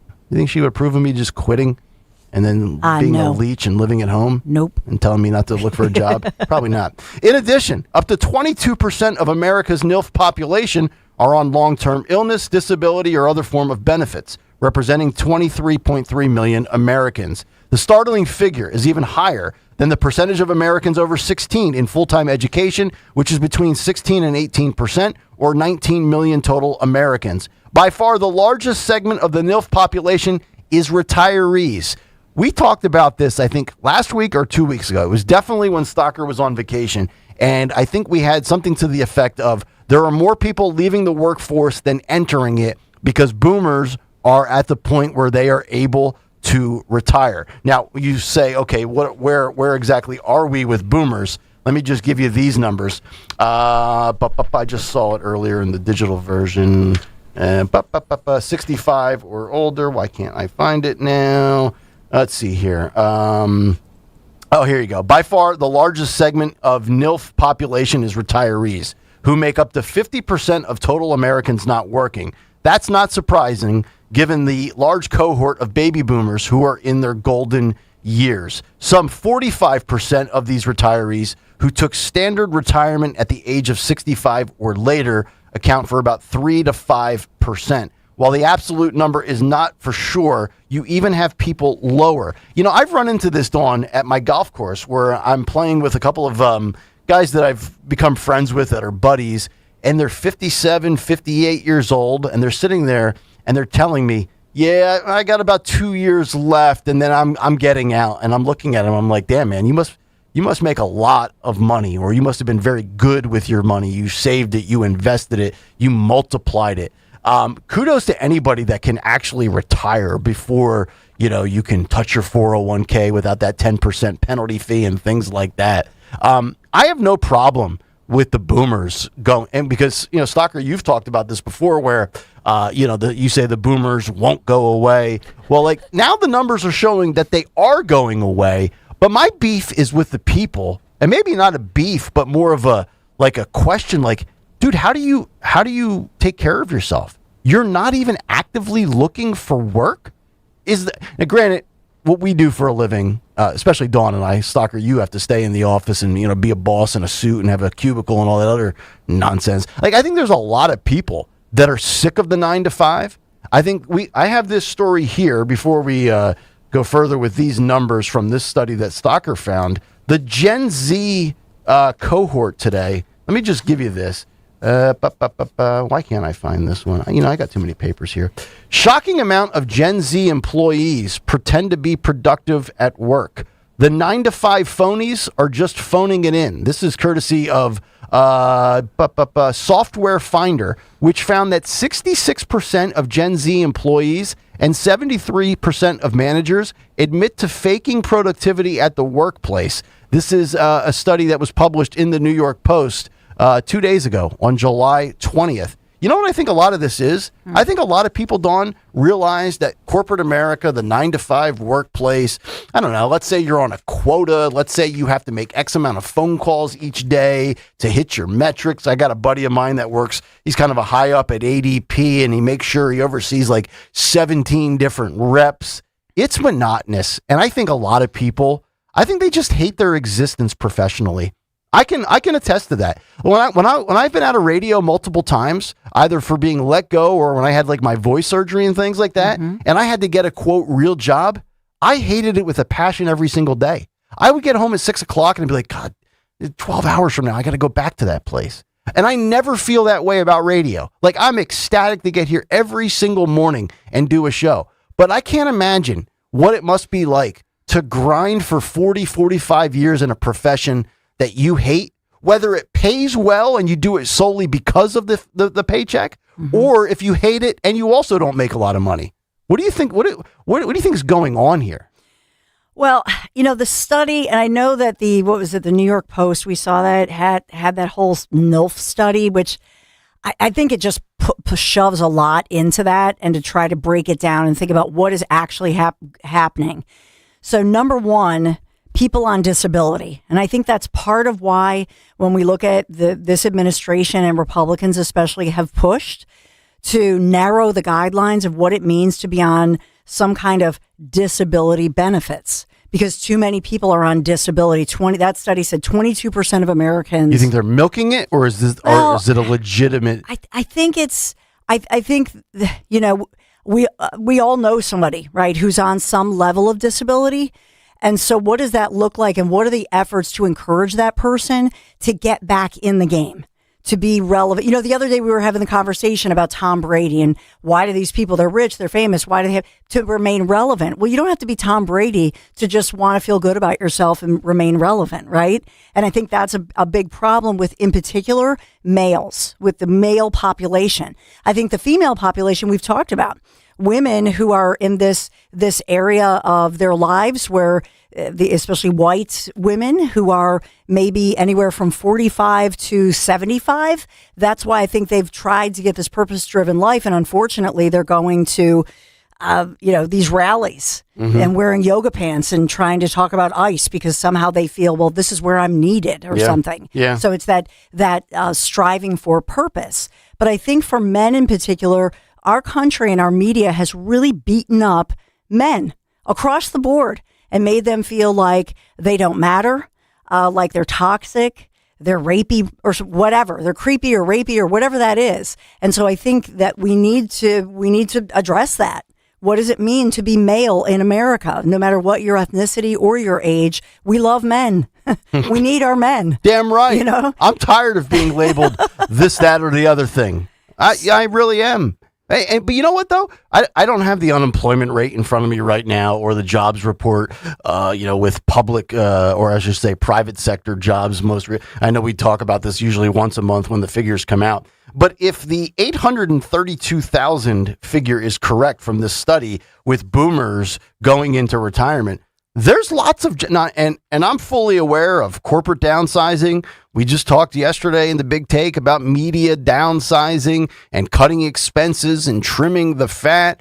But if all of these boomers are going into retirement, you would think that there's plenty of opportunity out there. Now, I get it. Sometimes positions get eradicated and consolidated, and somebody's picking up a second job for 1/5 of what that person was making in that specific job to begin with from Jump Street. So now all of a sudden, the employer can say, I've got two people accounted for with one salary, plus I threw them a little bonus because they are doing more and picking up more responsibility and adding more to their plate. But the opportunities are still out there, in my opinion. And now maybe it's changed. Maybe a 4-year degree isn't worth the paper it's written on anymore.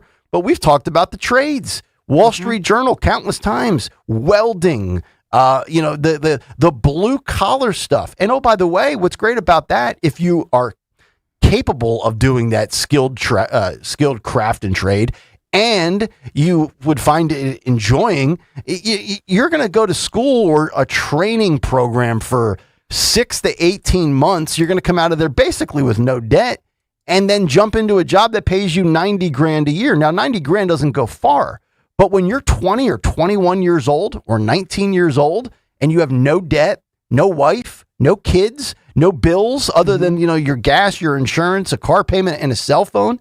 I mean, I couldn't imagine. Now, I don't know what $90,000 would have been 23 years ago when I got out of college. I don't know. Let's call it $60,000. But if you would have told me I had no responsibilities and I had no debt and I was making $65,000, I'd have been living a bachelor's life, right?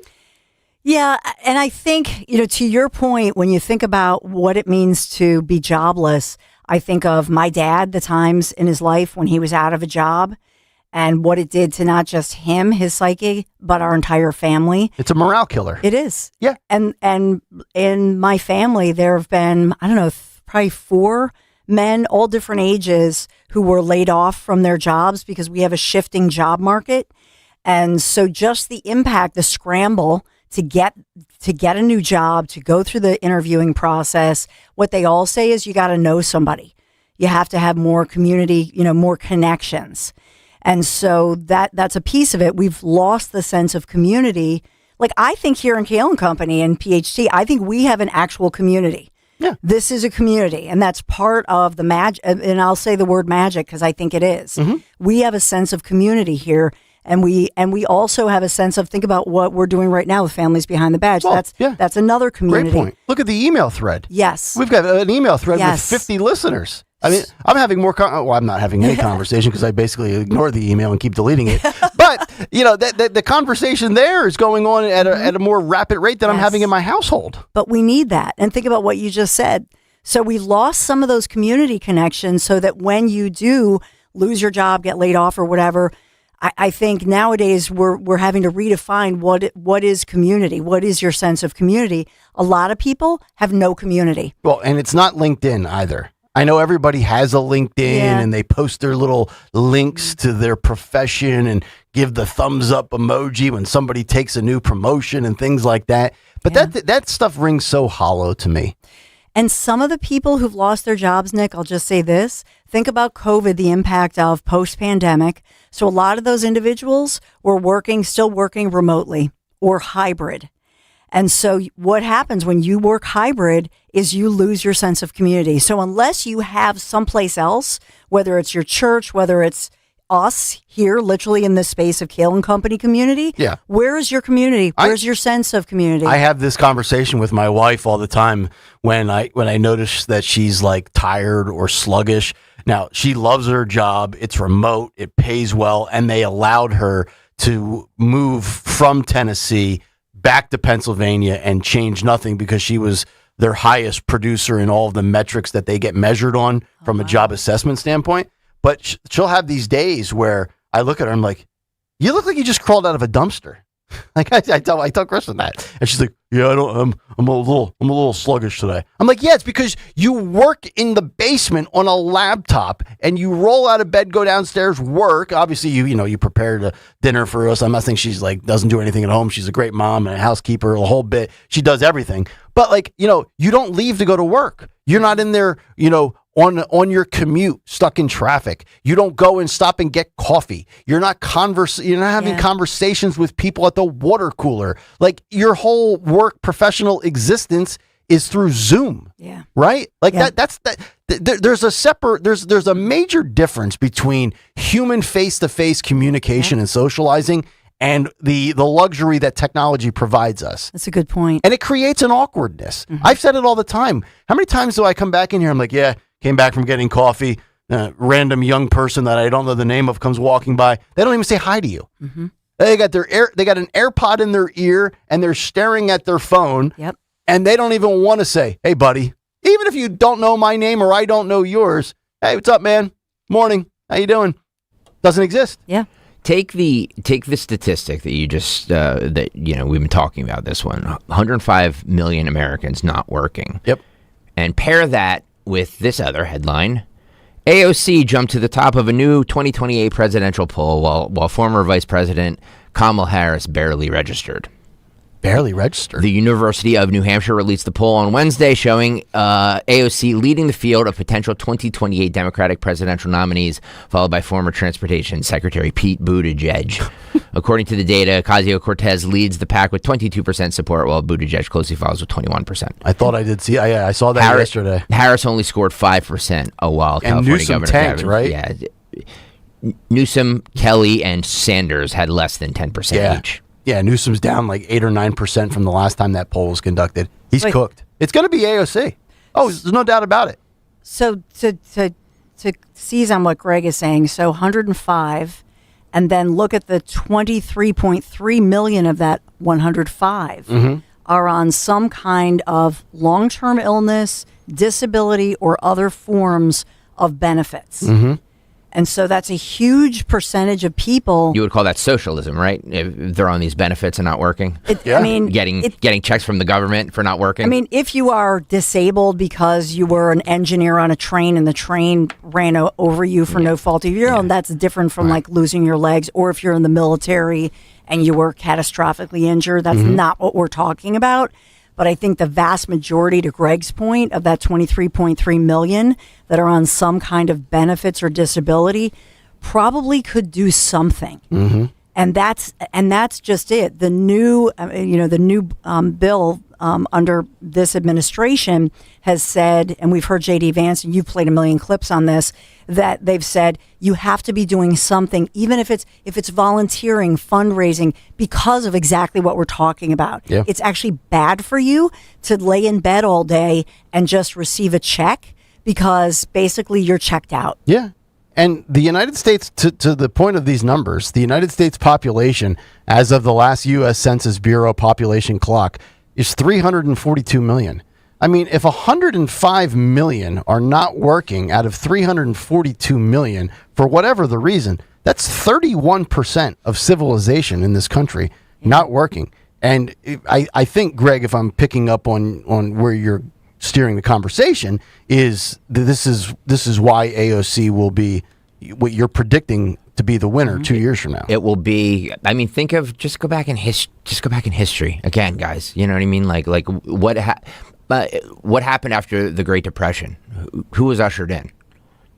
FDR. What's FDR famous for? The New Deal. The New Deal. Right. So, and which was a form of socialism. So, like, this isn't unprecedented to happen. You know what I mean? Gas is $4.30 I paid yesterday. $4.30 a Wawa. And and stuff's expensive. Housing's a median household income for a new house is $450,000. 100 million people are out of work. Yeah, like this is we're heading in this direction. I don't disagree. History shows us that. But these dummies out there, they sit there and say, I don't want to work for $60,000 a year because I have to get up at 7 and I don't get home until 6:30. The traffic is too much. I have no time to hang out with my friends and I can't even go to the gym. Well, if you're struggling on $60,000 a year, what do you think these social programs pay you? Like, none of them are meant to live off of. They are short-term, temporary, supplemental income, unemployment, you name it.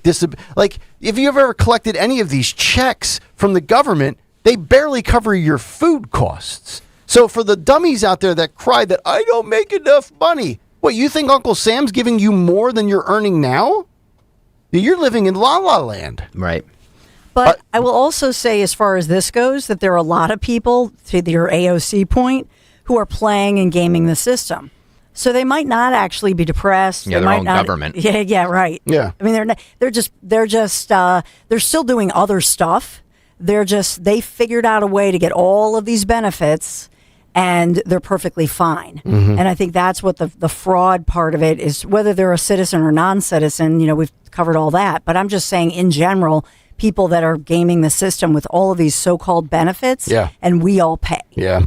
Our buddy Kevin Pulse checks in via email. He says, $90,000 a year? Sorry, but you are in capital, bold font, way delusional, Nick. $90,000 a year straight out of college is definitely not the norm. Kevin, you got to use a Q-tip, brother. I didn't say $90,000 a year out of college. I said going to the trades like welding and things like that, where you go there for a short training program, you're not in debt, and you come out and you make very good money. Coming right out as an early person in your early 20s. Right. I'm not saying anybody with a 4-year degree from Temple coming out with a degree in psychology, which is worthless unless you go for a PhD to become a psychologist.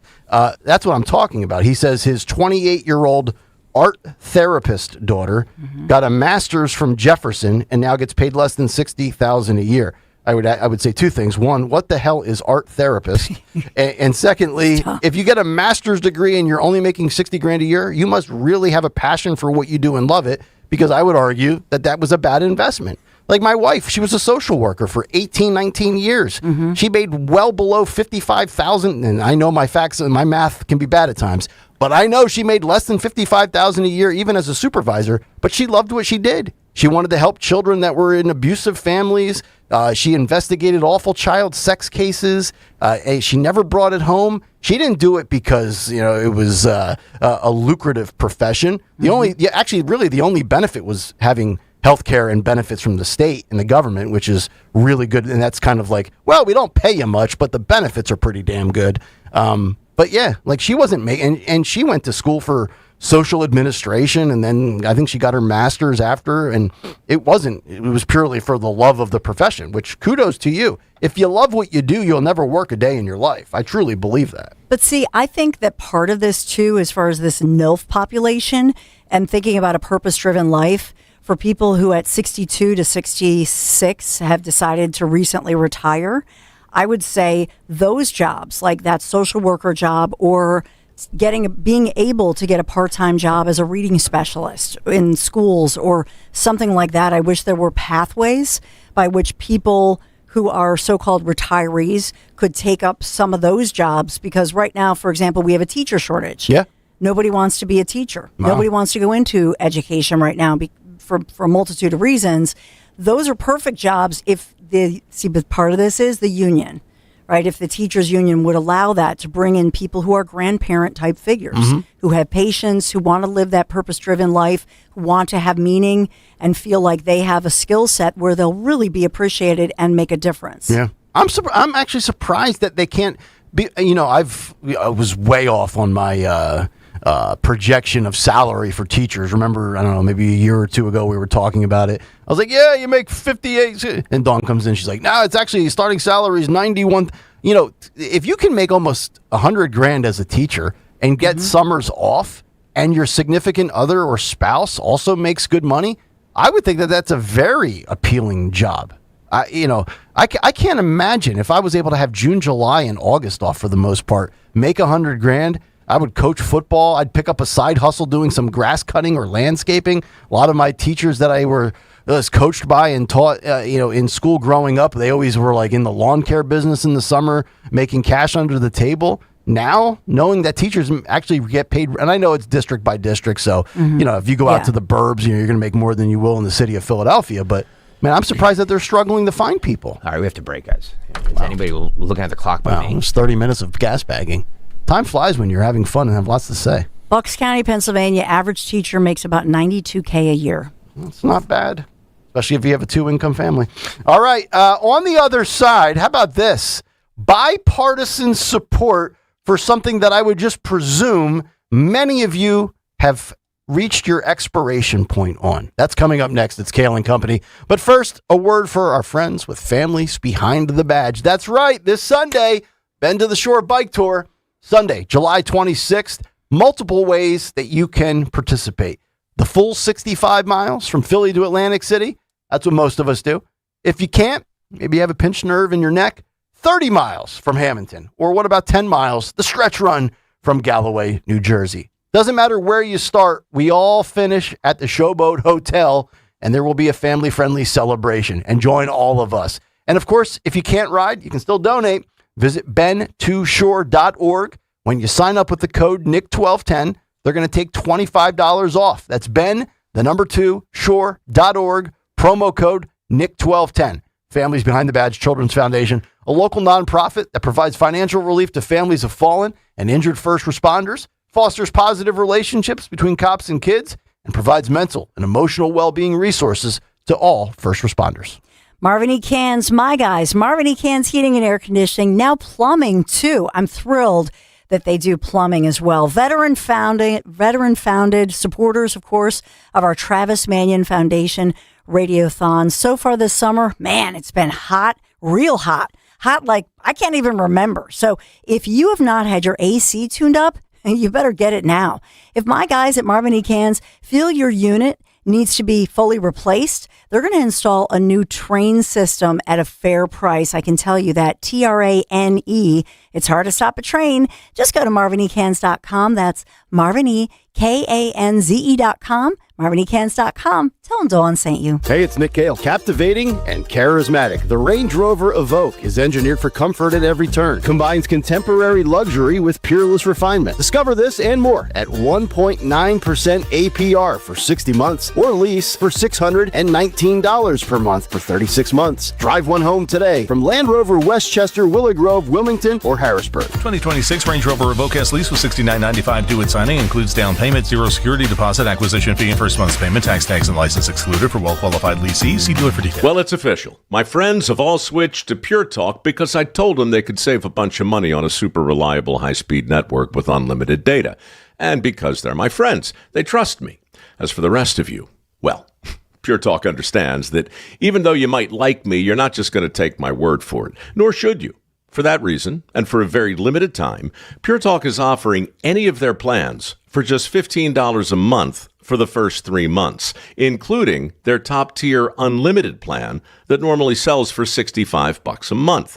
Think of it like a test drive, a super simple way to save $150 while you kick the tires on Pure Talk's blazing fast network, and a fine way to see for yourself why I switched from big wireless, along with a few 100,000 of my closest friends. Dial pound 250, say Mike Rowe, and be connected to Pure Talk's friendly U.S. customer service team. Again, dial pound 250, say Mike Rowe, and let the savings begin. I know that hiring can be challenging. You sort through tons of resumes and you get too many so-so applicants. You're just waiting for someone to match your role perfectly. Well, now, there's a place where you can meet them fast.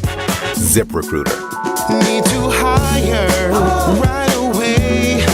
Start your search for strong candidates. The right fit awaits. Build your team, build it sooner. Meet your match on ZipRecruiter. Just head to ZipRecruiter.com/free right now to try it for free. And you're on your way to meeting your match. 4 out of 5 employers who post on ZipRecruiter get a quality candidate within the first day. So try it now. Go to ZipRecruiter.com/free. Once again, that's ZipRecruiter.com/free. Meet your match on ZipRecruiter. Try it free. Hey, this is Larry Steinitz with Investor Schooling. How many times are you going to listen to my voice before you finally go to investorschooling.com? I can't believe you haven't signed up for a class yet. You're going to learn real estate investing. You're going to learn stock options trading. You're going to learn things about money that you didn't even know existed. Go to investorschooling.com right now. Oh my goodness. This Thursday, investorschooling.com, and take that free class. See you. 62. You can now tune in to Talk Radio 1210 WPHT on the iHeartRadio app. 7:36. Welcome back in. Kayal and Company on what is shaping up to be an absolutely beautiful Thursday in the Delaware Valley. High of 81 degrees. Oh, yes. Give me this for the rest of the calendar year. 855-839-1210. Cut sheets coming up 7:45. Zioli will join us at 9 o'clock. He'll hang out for the final hour, which will include the Cut Sheet, Fight Club, Today in Music History, Dawn's Big Three. And we're going to get to something that I think is probably an annoyance to many people out there. By the way, can I just say something really quickly? Jimmy Kimmel did an interview with Variety magazine. Mm-hmm. And he was saying that for the month of June, his show, Jimmy Kimmel Live, had its strongest monthly audience in its 23-year history. Oh, boy. And, by the way, guys, another good month. I guess you could say that has something to do with Colbert being off the air. But I think it also has to do a lot with the fact that this administration stupidly picked a fight with him and made him even more popular than he's ever been. So congratulations, Brendan Carr and the Trump administration for making Jimmy Kimmel relevant. And a martyr again. Another brilliant move. That 4D chess that he's always playing. Love it. There you go. Well, maybe you would prefer that he sticks to robocalls. And I prefer that he get a real job and get out of the government and abolish the FCC. That's what I prefer Brendan Carr do. I would be, you know what, I am not an abolish ICE guy, but I 47-year-old who looks like he's 69. I know. That thug. You think about You stink on ice. Wow. Thank you. All right, I'm done. Random meltdown out of nowhere. I hate him. I just love when you explode. Look at him. He's 47 years old. He looks like he's 70. He's literally 4 years older than me. He's literally 1 year older than me, and look how beautiful I am. I know, He's but like I drink blue eyes. I drink vodka. I eat carbs. I take naps. We know. I have bad genes. You're a glutton. And some would say I look 32, not 42. Right. Nobody has ever said, man, Nick, you look old. Or you're older than you look. Every remote we go to, Nick, you are handsome. Why are you in the dark all the time on YouTube? All the women come up to me and they say, Nick, you have beautiful eyes. All the women? All the women, yes, right. Or is it just Navy Mom? There's a lot of them out there. Navy Mom knows what's up. Shout out to all my Navy moms. All my military moms. But maybe Brendan Carr should stick to this bipartisan coalition of state attorney generals, which includes Dave Sunday here in Pennsylvania, about asking the FCC to strengthen their rules against illegal robocalls. I had this story on, I pulled this about 3 days ago. I think it was on Sunday when we were getting ready for the Monday show. And then I saw this clip of Brendan Carr that we'll play for you in a second. And then with everything that I've been dealing with for the last 18 months or so, this is a perfect time to talk about this. So for those who don't know, on July 7th, a bipartisan coalition of 49 state attorney generals sent a letter to the Federal Communications Commission urging the adoption of stronger measures to combat illegal robocalls. Well, in reply to this expressed desire, the FCC is now going to try to broaden the definition of telephone number reseller, prohibit the resale of standalone telephone numbers, and prohibit number cycling. Phil, what kind of battle is Brendan Carr facing here? Clip K2, this is what he had to say. The good news is we're pouring a lot of resources into this. In fact, just today, I was at an event with Secretary Bessent at the Treasury Department. My counterpart at the Federal Trade Commission, Chairman Ferguson, was there. We brought together all of the CEOs of the main telecom companies, social media companies, technology companies. And the reality is that we are doing a lot. There are billions and billions, literally, newly, of calls and texts that are getting blocked. Of course, we need to do more. We're not raising the mission accomplished flag, but that's what today was about. And we're giving providers, telephone companies, and others much more permission to block calls, block texts before you ever see them in the first place. And so we're working across the administration to crack down on this. Again, we're seeing some progress. I know there's still way too much that's out there, but literally billions and billions of calls and texts are now being blocked that weren't before, and we need to just continue to expand that effort. And how frequent was this? Well, according to the National Association of Attorney Generals throughout the country, in 2025 alone, Americans received approximately 29.6 billion scam robocalls and texts and lost nearly $2 billion to these scammers. The Federal Trade Commission report totaled the consumer losses, including fraudulent calls and texts, exceeded $12.5 billion the same year compared to 2024. In March of 2026, the FCC proposed new regulations, blah, blah, blah, blah. And I saw this story, and then I saw this clip yesterday, and I'm thinking, I said to Kristen, remember when I kept telling you how annoyed I was by all the spam that we have been receiving since mid-2025? And I remember her pulling up some sort of feature on my phone that will basically silence all calls and all texts that are not in your contacts in your phone, because we were looking, at a home loan 2 years ago. And of course that comes with a credit check. And next thing you know, I'm being flooded. And I mean, to the tune of, 36 calls a day. And now I have it silenced, but I'll check my phone every couple of hours. And in the missed calls, right there, if you're an iPhone user, a missed call from a random number shows up in red digits, red font, right? And the voicemail, they're not even left by human beings. Yeah. They're all automated robots. This is harassment. Mm-hmm. Like Brendan Carr, do whatever you can within the power of the scope of your job and get this to stop. And you never get off these damn lists. Every now and then, before I did the automatic ignore, I would occasionally answer if I had the time and I was just like in a mood to fight with somebody, with some dummy from India.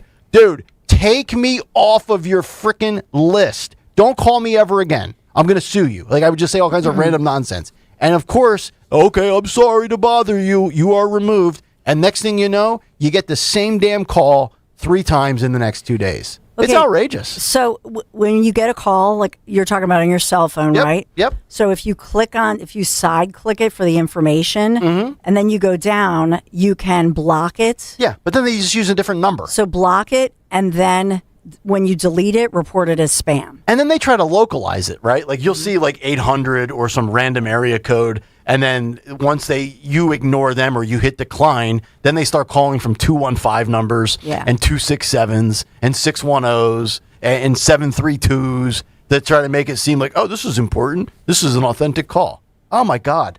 Like like I knew this years ago with like the spam folder in email, but like I think the good thing is, at least the way I have my email on my phone with my Gmail, I don't see the spam folder unless I hit the drop down and go to it. And then I realize there's 82 emails in there. But with us being on our phones and constantly checking our notifications. Yeah. Now, granted, if you don't check your notifications and you have 642 notifications between text, email, social media, app upgrade, download, updates, you're a psycho. Like if I look at notifications and there's more than like 2 emails and a text, I have to go through them all, I freak out. Farm Boy on the YouTube chat says, "You're on Nick. You're on a sucker list after buying $4,000 golf." That could very well be the case. Then that's a me problem. Then yes. But I've heard, and I don't know if this is true or not. Yes. This is just like peptides, a social media fad. That if you hit ignore or block these calls or something like that, that it actually. It triggers something to like make it like so you end up getting more frequent. Yes, yes, Dawn, because they know you're a person, right? Wow. So something goes off and it actually triggers more spam calls. Mm-hmm. Like this is why, like if I go to a store that I've never shopped at before, and I know this is a little bit different, but they ask me if I have got the store rewards program or the membership card, and do you want to enter your email address, and you mind filling? No, I'm good. I have enough cards. Enough people have my personal information. I just don't want to be bothered anymore. I can't take it anymore. It's like our little gal that blew a stack a couple of weeks ago. Little gal when she couldn't take it anymore. I don't want to work. I can't take this anymore. Yeah, I can't take it anymore. By the way, we are at right now for the Families Behind the Badge Children's Foundation. We are $290 away from $35,000. Okay. So we need $290. Go to gregstockersucks.com, gregstockersucks.com. Help us get to $35,000 right now. Yes. Yeah. We're getting into the cut sheet, the very highly rated portion in Morning Drive.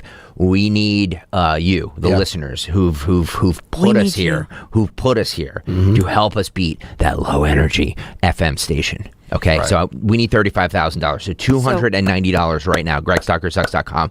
All the money, every cent, every red cent goes to the Families Behind the Badge Children's Foundation. We see nothing. We're just here fundraising. Yes, we are. So I just donated $100 under Kayal and Company, but to Frank Scales, our Surge Philly guys. So if it still counts for us, for our team. Do you have do you have a mommy complex Frankie, for them or no. something? Like, why do you love them? Do you see David and Michael in them? My Lord. Okay. For a year since they really started, I have had them on the Dawn I know show you have. I'm every just saying. Monday. I'm just saying. Like, you, sir, there's some weird. You, sir, pressured them to do this, and they signed up at the. I Yes, didn't. you wanted them. No, me. Yes, you did. Greg, You, the Greg enabler. Stocker. When did I do that? You did. You know, it wasn't you that said that you wanted them to ride. No. Oh, no. Okay.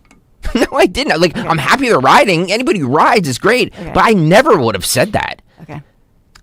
Craig, you little enabler. Hey, on a serious note, just to wrap this conversation, Dawn, what you should do the next time you have Sunday on the show, I'm looking at this last Dave Sunday, who I had yesterday, the AG. God, it would have been a perfect spot. I'm sorry, it's a day late. State AGs remain aggressive. The 49-state coalition and the ongoing work of the anti-robocall litigation task force underscore the state attorneys general view on robot enforcement as a high priority, and they are now actively coordinating with law enforcement to initiate strategies. Like, I'm telling you, Dave Sunday, you want to win over points with on a bipartisan front? Find a way to limit this in Pennsylvania. 8 out of 10 registered voters, regardless of party, would be like, nice work, bro. At least that's how I view it. Well, I was asking them two things. This, deadline, ... that's coming up, and that's this Friday because our state legislature has had plenty of time in Pennsylvania after that Supreme Court Pennsylvania ruling about second-degree convicted murderers and who could potentially go free unless the legislature does something, and it's Democrats in the state legislature that are holding it up. Right. So I talked to him about that, and as well, I asked him about obviously the Save America Act and pressure by DOJ to release the voter rolls, which we know that the DOJ is pressuring states like across the country, including Pennsylvania, to release all of our voter rolls so that they can purge them and make them proper. So I was trying to press him on that as well. All right. 7:49, only 4 minutes late. Thursday edition. What's on the cut sheet? What's on the cut sheet? What's on the cut sheet on this Thirsty Thursday? Sponsored by Tri-County Auto. Great deals on Toyotas, Chrysler, Dodge, Jeep, Ram, stop by booth dealerships. Look for the big American flag. Thank you, Tri-County Auto, for sponsoring the ever-important Thirsty Thursday edition of What's on the Cut Sheet. So in case you just join us for the cut sheet, first of all, where have you been? Second of all, I start out every time Nick comes to me, I hate the pleasantry of good morning. Good morning. Oh, good morning. Oh, I love you. Good morning. Oh, how's your day? Good morning. So I just started to come out of the box with a weird story. Right. A weird story every day, or some interesting story that I find interesting. So this morning was 3 out of 10 people have admitted to shoplifting this calendar year. So CBS News decided to run this on their X feed overnight, 1 o'clock in the morning. YouTube.com/@1210WPHT. Look at the stock photo that they used. Oh, yeah, a couple of random chicks at Burberry. 2 young white girls. Yeah. Yes. Fresh out of law school, stealing high-end purses. Stock photo that says more Americans report shoplifting as inflation climbs, survey finds. Man. So I'm just curious, CBS News. And Barry Weiss. And Barry Weiss. That right winger. Why did we use this stock photo? Yeah. Of these 2 very attractive young white girls shoplifting. Yeah. Just curious. Well, asking for a friend. It would be perceived as racism if we chose a different race or gender or sexual orientation. All I would like to see, Nick Kale, because you are correct, is I would like to see the statistical breakdown of who is committing shoplifting. Yep. Dawn mentioned when we were talking about the story this morning that it is more females. Yes. At least, that she's noticed shoplifting. But I would like to see the statistical breakdown and why CBS News decided that this photo, put it up once again, Phil. This photo is possibly right. Thank you. Is the photo that they chose, the stock photo that they chose for my story. Guess, since you pointed out the stats show that it skews heavy female, is that the same women that are stealing and committing retail theft possibly have shown up on Fight Club a time or two. Thank you. That's my only point. Is that I'm not trying to profile anybody, although I do believe in profiling because I think it's accurate 99% of the time. Is that let's just be honest. Let's just be honest, and call out the people who are doing this. Yeah. And if it is attractive, well-to-do white girls, then fine, call them out. Yeah. But and lock them up. I suspect it's not. Right. I suspect it's not, and CBS News is just being the woke piece of garbage that we all know it is. Yep. Thank you very much. That's right. Dawn, you said the most frequent retail destination where this occurs is Walmart, correct? Well, that was a stat that Greg had. Oh, is that the stat that Greg had? Story. Okay. Yeah, Phil, if you want to slide that picture back in here one more time. Pretty sure those 2 young, beautiful women probably don't frequent Walmart too often. Walmart. Just reckless spec by me. I can't I saw this and it immediately jumped out of me. It immediately jumped out of me. All right, let's get to Sophie Cunningham, shall we? Oh, did you see this? She was grilled by a WNBA reporter. Who said it? Was it Harry Mays who said it on Monday? That it's never about the game or the score or the breakdown of every. It's what they do in the post game or what they say online or what they say here. A WNBA reporter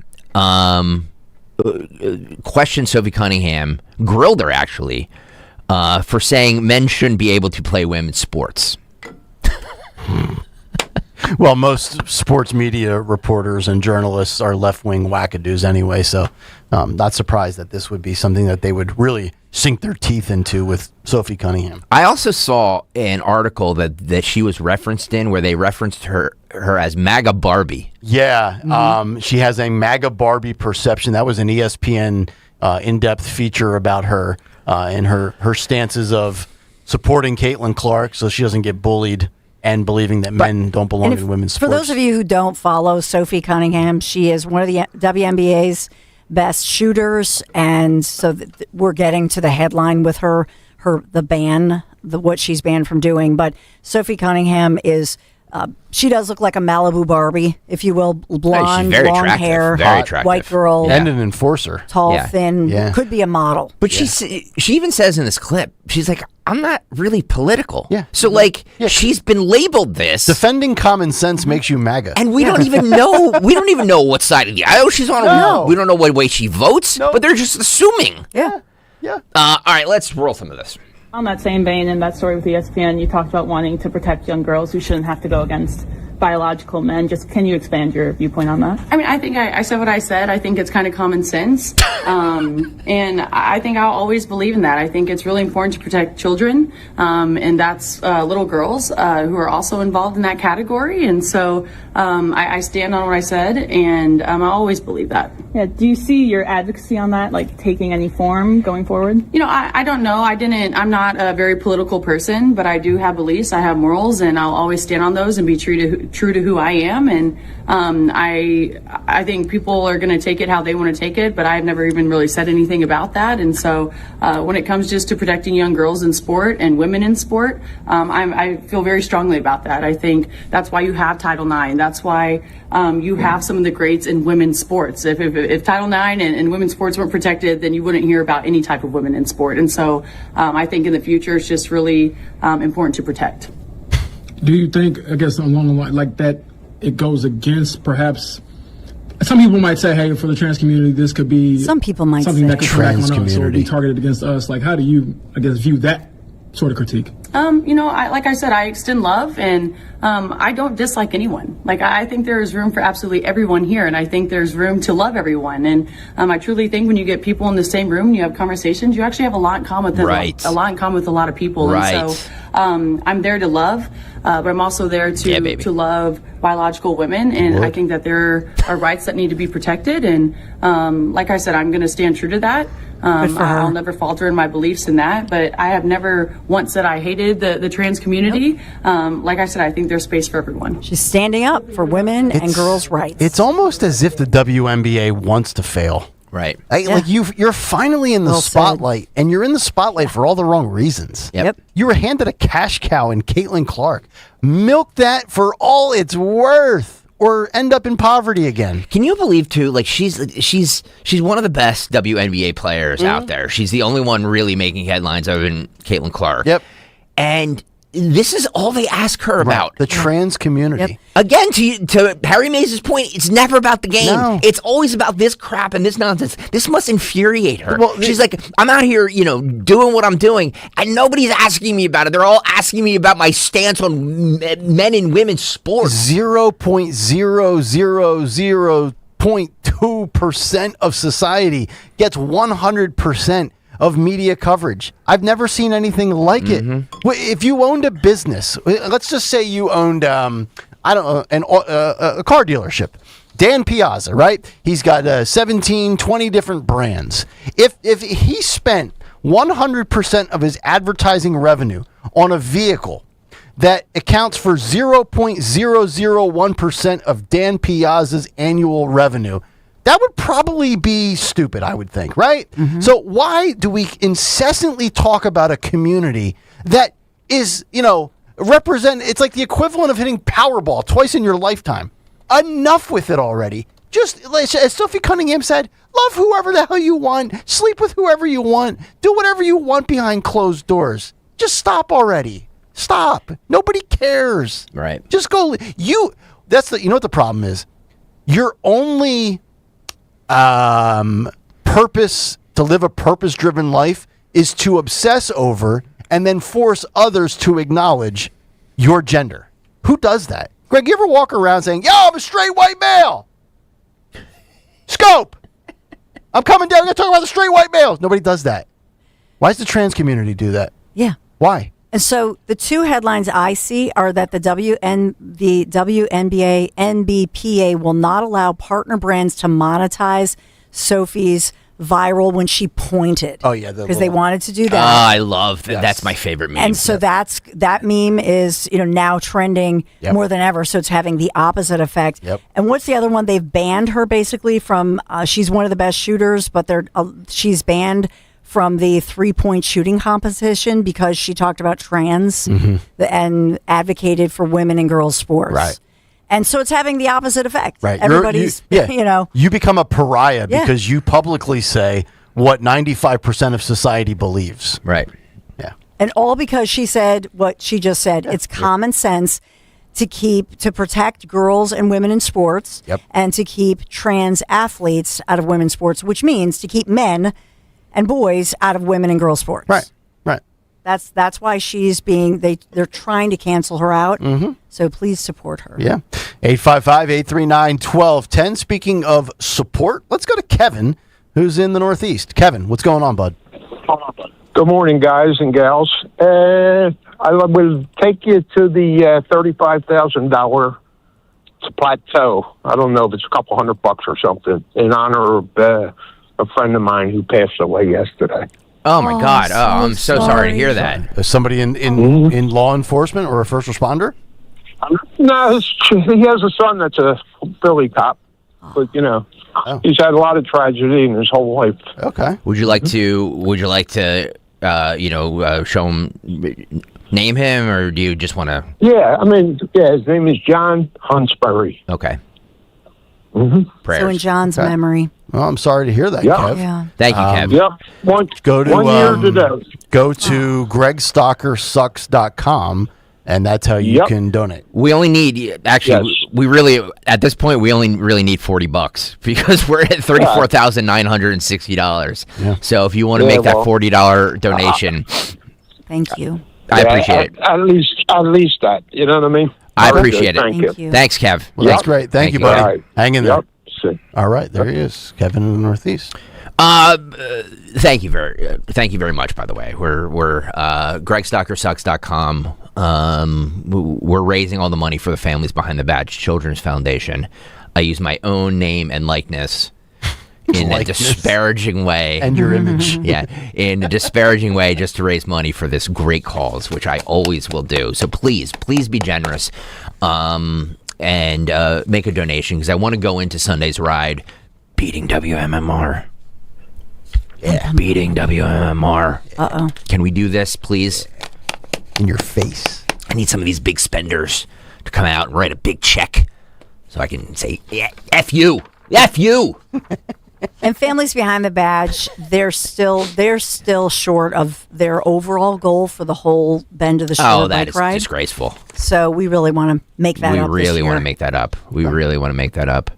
501c3 nonprofits. It's you write it off on your taxes as well. FBBCF.org is the main website where you can help them as an entire foundation get to their goal. So yesterday, Representative Brandon Gill, love this guy. There was a hearing titled "The Future of DEI in Law School: Acceleration and the Legal Profession." Yeah, it's a big story, actually. Representative Gill directly questioned ABA President Michelle Benke Benke, is that her name? Binky. She needs a binky. He presented the ABA president on whether he pressed the ABA president on whether law schools should continue taking race into account, pushing for a yes or no answer regarding whether race should play a role in admissions. So let's start here with cut 2, shall we, Phil? Cut 2. So do you agree that Americans should be judged by the content of their character and not by the color of their skin? Yes, I would agree. You agree with that? Should a law school consider an applicant's race when making admissions decisions? No. The Supreme Court has indicated that I'm asking you if they should. It's a normative question. discrimination is never appropriate. And so is it your testimony that law schools should not consider applicants' race when making admissions decisions? The Supreme Court has said that you may not take race into account. So you don't believe that race should have any role, yes or no, in a law school's admissions decisions? Is that the position of the ABA? The ABA is not responsible for admissions. I didn't say it was. I'm asking you if you believe, and if it's the position of the ABA, that race should not be a factor at all in a law school's admissions decisions. The ABA takes compliance with the law seriously. I didn't ask you that. I asked, it's a really simple question. I'm asking you, let me just ask you in your own personal capacity, should race be a factor in law school admissions decisions? The question is a yes or no question. I am here in my yes capacity. Or no, should race be a factor in law school admissions decisions? I am here in my capacity. Because according to the ABA, it should. The ABA has said explicitly that they have a long history of supporting consideration of race in law school admissions. Is that your testimony, that law schools should continue taking into account race? The Supreme Court indicated that diversity is a laudable goal, and the ABA supports diversity in all of its This is forms. embarrassing for you.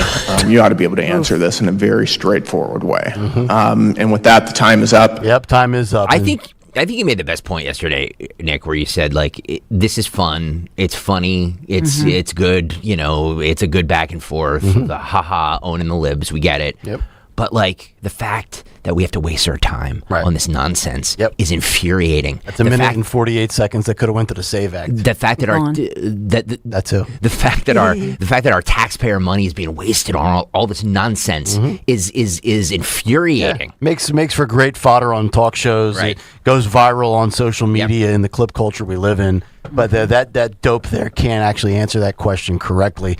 I mean, whether it's a law school institution, whether it's the bar association from an accreditation standpoint, just admit the most talented and deserving people. Seriously, again, I've said this for years on this show. I don't want to see a picture of you. I don't want to know your name, your gender, your race, anything. All I want to see is what your grades were, how you did in the standardized admission test, which I think is a little bit overrated, but that should be a factor. What were your extracurriculars? What are your references? I'm not interested in admitting you because you're non-binary and you have 3 legs. I don't need to check these boxes. The best should get in. And that if that means rejecting somebody for a 5th time because they're not deserving, that's great. I mean, I tried to get into law school multiple times. I finally got in a 4th time, and I lasted 88 days. It wasn't meant to be. There was absolutely somebody more deserving and qualified to be there, and it shouldn't have went to me. And I dropped out. I couldn't take it anymore. I was like, this is brutal. I have 4 years of this. Maybe because you can't differentiate between went and gone. No, but I'll tell you what. If I was a lawyer, I'd put a hell of a performance on. I'd be held in contempt of court every day. I'd be like Jim Carrey in Liar Liar being yanked out of the courtroom. I'm Jose Canseco! The constable will be pulling me out. I'd be putting on a performance. Hell, if Sonny Hostin could get a law degree, I think I could have made it. No. But what are you going to do? So we mentioned and we teased the story about the... Actually, before you do that, let me play one more from the American Bar Association president. This is the same back and forth, but talking about on their website that all of us have implicit biases. Implicit biases. This is cut 20, Phil. According to the ABA's website, quote, all of us have implicit biases. Would you agree with that statement? The ABA believes that diversity, equity, and inclusion improves Would you agree with the statement that, quote, all of us have implicit biases from the ABA's website? The ABA believes that diversity in all of is its that a realms yes? is Can important. I take that? It's a yes or no question. Do you believe that all of us have implicit biases, as your website says? The ABA looks to remove barriers, and we examine... That's not my question, ma'am. Do you believe that all of us have implicit biases? I've expressed what the ABA is doing. That is the ABA's position, as expressed by their website. Against which groups do you have implicit biases? The ABA believes that it's important to always... Are you going to filibuster? Because it doesn't make you sound very good. I'm going to ask you again, against which groups do you have implicit biases? It's important to always examine everyone's point of view and where they may need to consider... It is. What about your point of view? I am here as the president of the American Bar Association. And I'm asking you what your implicit biases are. The ABA is an entity. Have you reflected on your implicit biases? I think about how I operate what are they? The world constantly. Would you like to explain to us what they are? I am here speaking on behalf of the ABA and the ABA. Right. Wow. These heads of education, whether it's a teachers union, law school admission, medical school, Ivy League president, dean, chancellor, these are all just whacked out libs. They're just so far off the reservation of common sense and merit. It's just nauseating. Mm-hmm. It's all these little buzzwords and cliches. It's like a different language. You know, like these people. My sister, like, she doesn't adhere to any of it, but she's an HR executive, so she has to roll out these stupid presentations with things like diversity and it's all optics. And most people that run these companies, honest to God, I think they are probably right of center. And if you got them off the record, Dawn, they would all say it's bull sugar honey iced tea. They know it. They know it. It's forced. It's comply or we'll fire you and we'll find somebody else that will carry out our agenda. Right? Shouldn't the agenda just to find the most talented people? It should be. Yeah. Again, that's why sports is the ultimate meritocracy. You think Howie Roseman sits down during draft season and sits there and says, you know what, we have 7 picks this year. I'd prefer at least 3 black guys. I'd prefer 2 whites. Is there an Asian out on the West Coast that plays at Hawaii or Cal Berkeley? Mm-hmm. Find me an Asian that can cover Justin Jefferson of the Vikings. No, they just find the best freaking people. But hopefully. even in this case, to your point, think about the Sophie Cunningham story, that even somebody who, and thank God that nobody can deny that she's one of the best shooters, but the left hates her. They hate her because she's so talented. She happens to be beautiful. She happens to be blonde, and she happens to have the common sense to say, let's protect women's and girls' sports. And so look at how they're trying their hardest to cancel her. And that's why, as far as our side, and it shouldn't even be political. I think that's why little girls just say, no, I like her. Look at her. Yeah. She's one of the best. I support her because, but look at how they're just, the media and the left, they're trying their hardest to chip away at her credibility. Yep. Remember, we had the story of the Texas State Guard veteran who attended Penn State Law School. We talked about this a while ago, and we had the story of how he dropped out because he was tired of being forced to take DEI and woke anti-racism classes in law school. Yeah. David Blackman has finally broken his silence, and this is clip K5, Phil. This goes to the story we're talking about here with Brandon Gill and the American Bar Association. Penn State required me to take a class built around critical race theory and something that they dressed up as an anti-racism course. I could disagree in my own head, but to pass the class, I felt that I had to write what they wanted to hear, and I wasn't willing to sacrifice my reputation and buy a law degree with my conscience. There was almost definitely compulsion. It was built into the lessons. It was built into the assignments.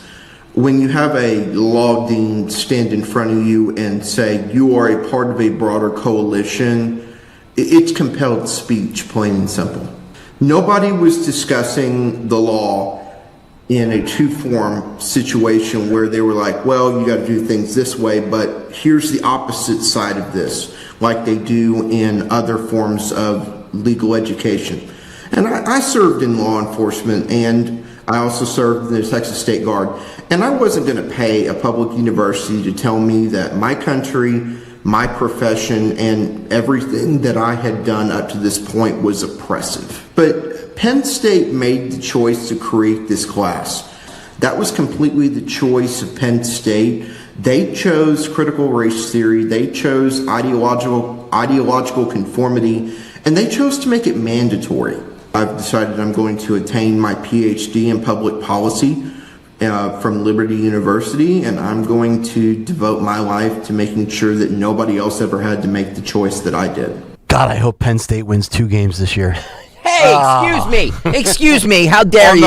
As the home of Penn State football, how dare you say that? You know, I thought we love you, Penn State. I thought James Franklin was nauseating, and then I found out what Penn State law is doing. What a shame. What a disgrace. Just teach people how to become lawyers. That's all you have to do.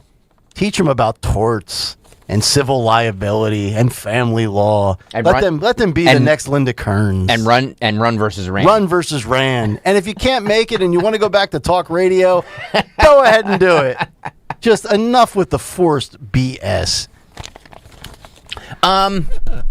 Senator Mike Lee just announced he might have found a way to pass the proper Save America Act under a budget reconciliation, needing just 50+1 votes, right? A move he previously thought was impossible. This is cut 21, Phil. After the House passed its budget today, opening the door for a possible third round of reconciliation in which the Save America Act could be attached, I started looking more closely at this. I think I may have been mistaken. I think I may have been too hasty in concluding that the Save America Act can't be made budgetary. I think there's a path. I'm saying there's a chance. And we got to fight for every single possibility that chance could materialize. On us if we can't see that. Shame on us if we don't take this. There you go. Yeah, the House passed a bill to ban members of Congress and their spouses from trading individual stocks. The vote fell 232 to 198. There's also a national voter ID requirement attached to the bill. I hate attachments. I want standalone bills. You want to ban stock trading amongst members of Congress with their immediate family? Do that as a standalone because I'm all for it. No. Save America Act, but you attach it together. Dawn, where does everything go to die? In the Senate. It how many things keep passing in the House that go to John Thune that they might as well just be on Pam Bondi's desk? Dawn, before you comment on this, I just want to play one more thing. The suspicion is growing that Senate Majority Leader John Thune will strip the Save America Act from key bills just passed by the House. This is cut 22.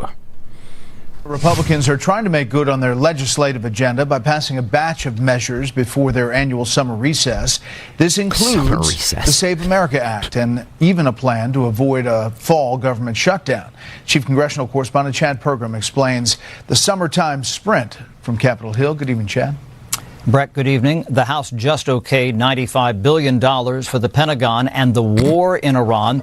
It's part of a hectic day on the House floor. Good God. The House of Representatives trying to cure the legislative summertime blues. Save America Act. Stock Trading Act. The Republican Reconciliation 3.0. The NDAA. The House approved a stopgap bill to avoid a government shutdown this fall. Let's just take this off the table. Let's get this through the election. The House sending the Senate a budget framework to pay for the conflict in Iran, tacking on the Save America Act. But there's GOP skepticism. I'm not 100% convinced that the save language is going to be held solid through the Senate. Senate Majority Leader John Thune may not even tackle the budget blueprint until September. We could pull that budget resolution passed by the House and use it to fund government. That package is immune to filibusters. Republicans could then cut Democrats out of the funding process. It's very ominous. The reconciliation process is an indication of failure on the part of the institution.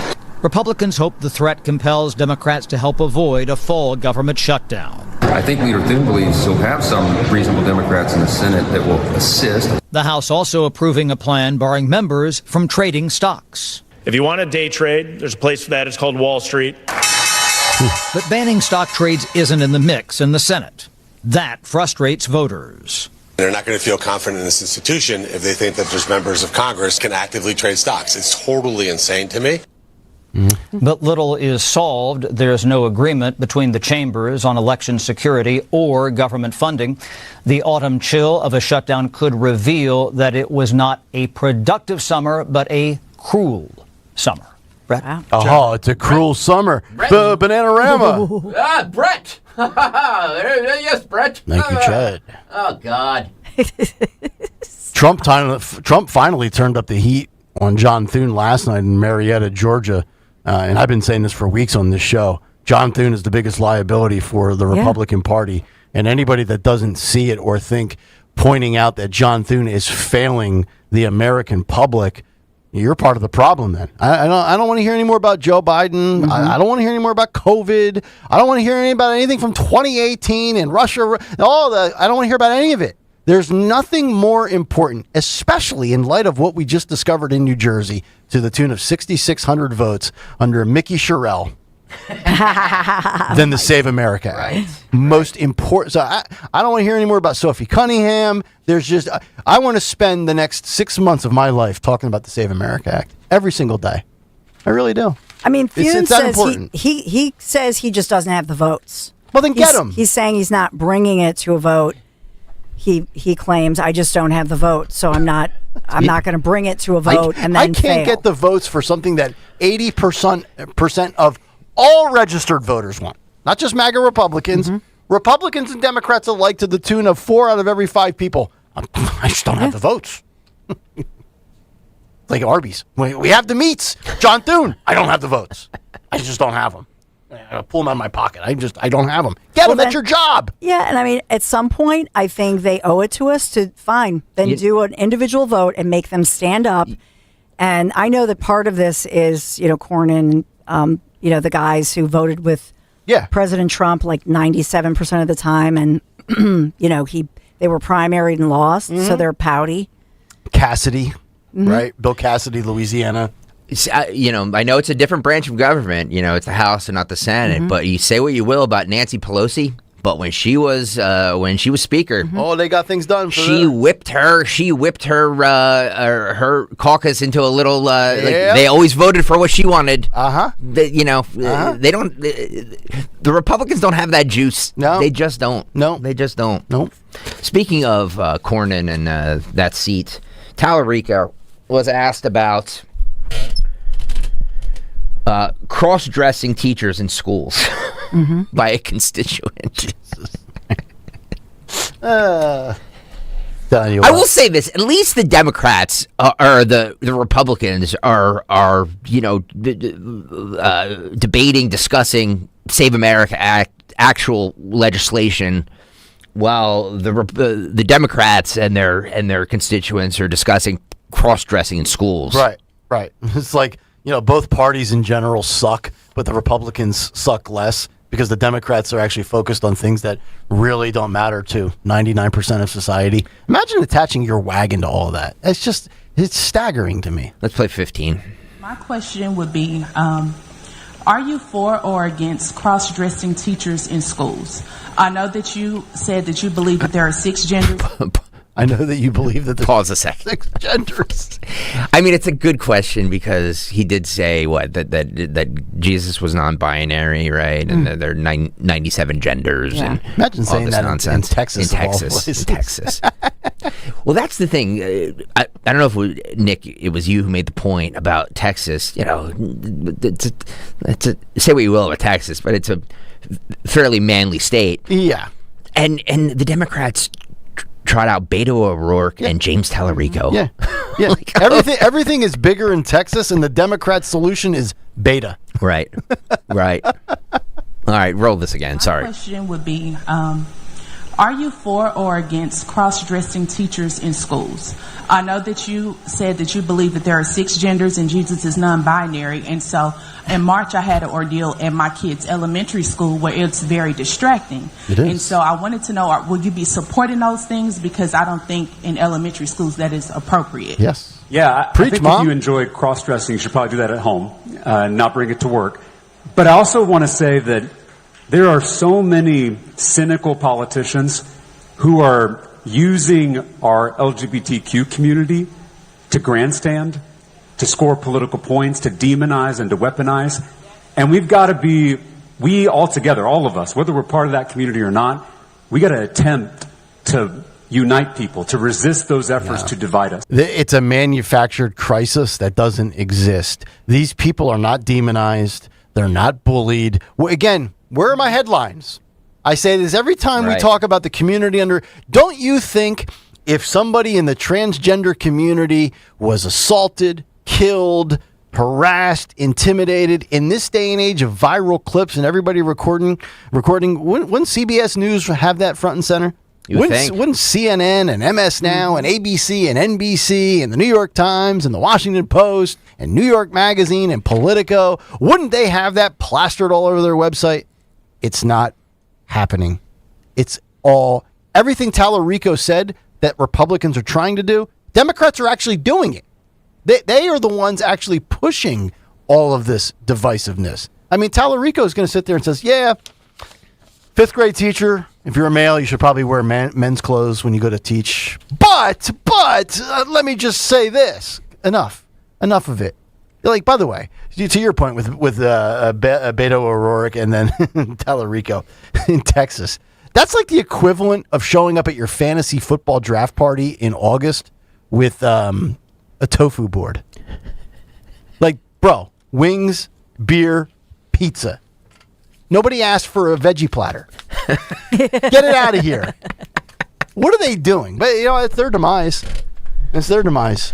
I want to get into in that one of that last report we played the $95 billion that Pete Hegseth went to hat in hand. Please, sir, may I have some more money for the military industrial complex?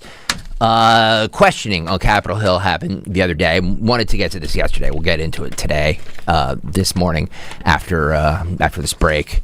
Buckle up, folks. Buckle up. Nick, talk to us about, speaking of buckling up, talk to us about Piazza. That's right. Arrive alive. Buckle up. Click it or ticket, folks. There you go. The Hyundai Getaway sales event going on right now at Piazza Hyundai of Pottstown and Westchester. And you can get a deal so right, it almost feels wrong. Save on the Hyundai you've always wanted, like the adventure-ready Tucson or the 3-row Santa Fe. That's the big craze today. Everybody loves a good third row, whether it's 7 seats or 8 seats. You get the 3-row Santa Fe with 0% financing for 60 months. You're going to save yourself a pretty penny. 5 years, 0% APR. And because every new Hyundai comes with America's best warranty, 10 years, 100,000 miles, you'll get away with more than just a great deal. Savings, security, and safety. But don't wait. Piazza Hyundai of Pottstown and Westchester, the Hyundai sales event, the Getaway sales event going on this summer, will not last forever. Tell them Nick Kale sent you. In Philadelphia, Chase is proud to root for the home team because they're our team too. We cheer from the bleachers and on the sidelines. We cheer for gymnasts and quarterbacks. And with more than 80 local Chase branches and 5,000 nationwide, we are right beside you, Philadelphia. Neighborhood bankers, digital tools, national strength. Chase, make more of what's yours. JP Morgan Chase Bank, N.A. member FDIC. At Uline, they know going the extra mile takes hard work. For companies pushing to go further, Uline will go the distance with you.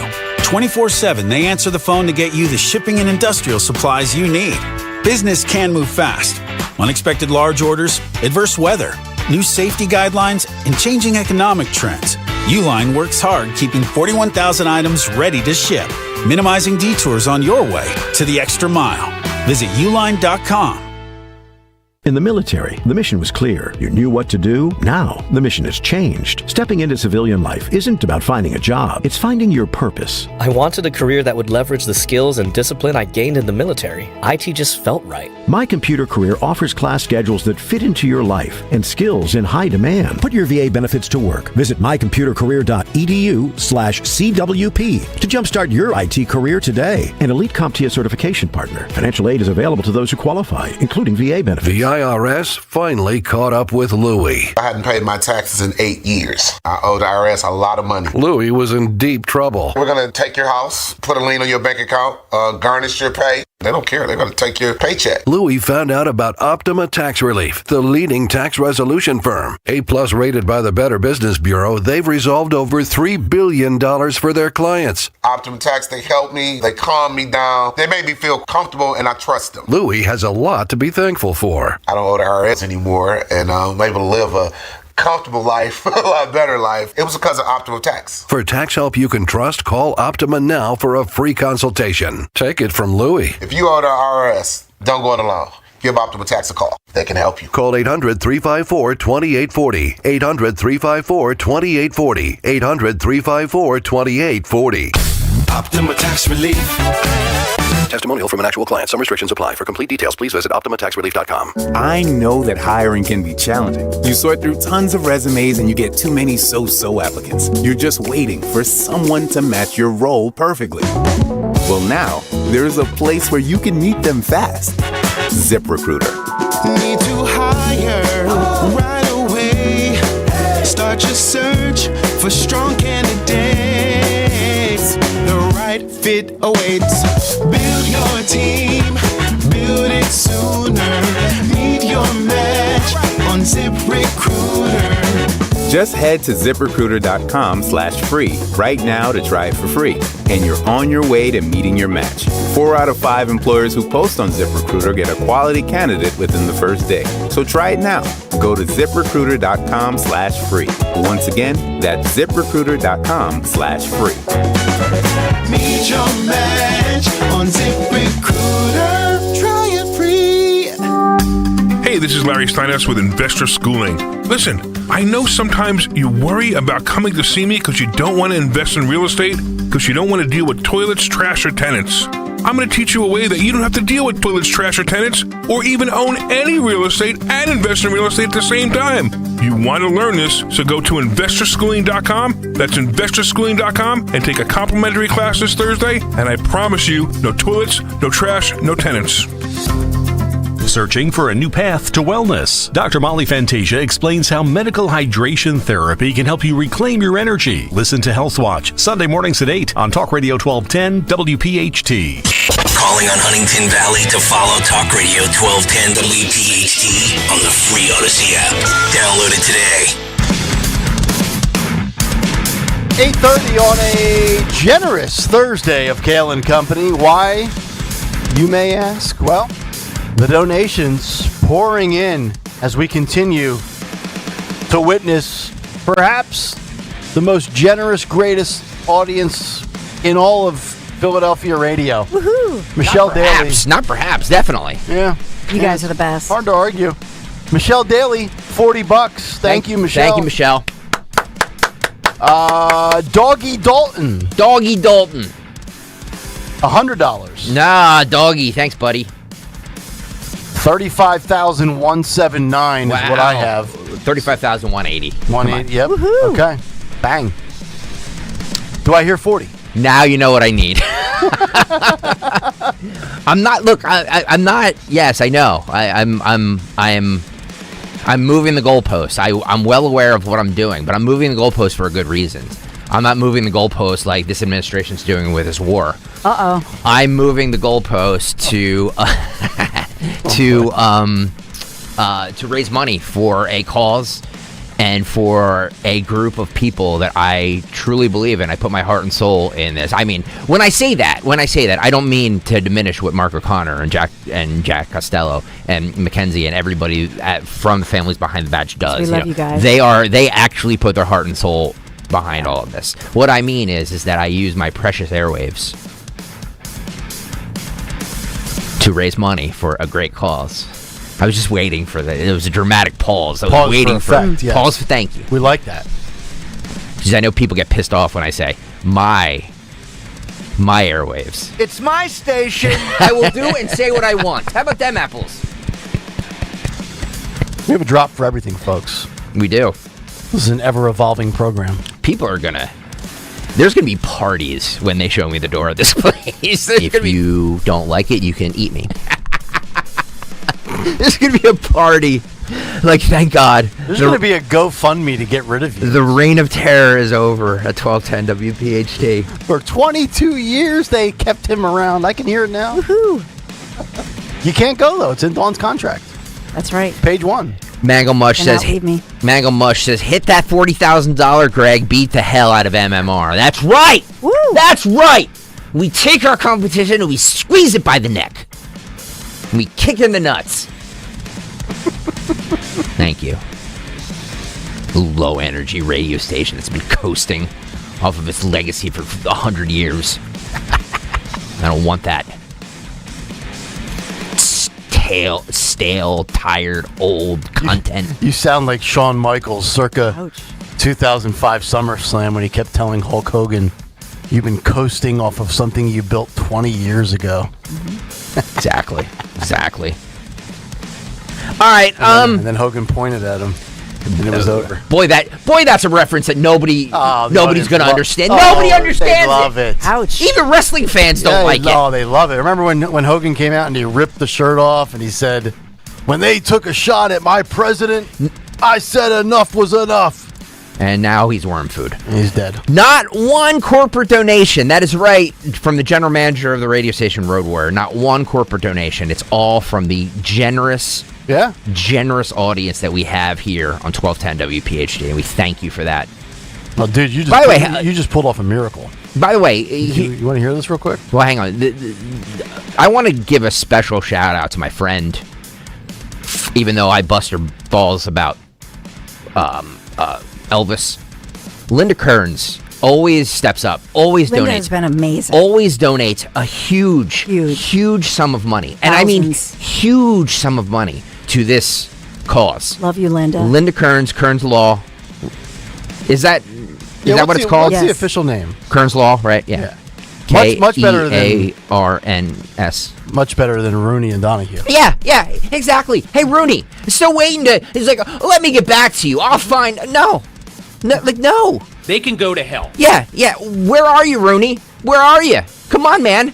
And I'm not calling out your partner because, your partner has no ill will towards me. You're on the ship. You're on this team. Can't show up on time.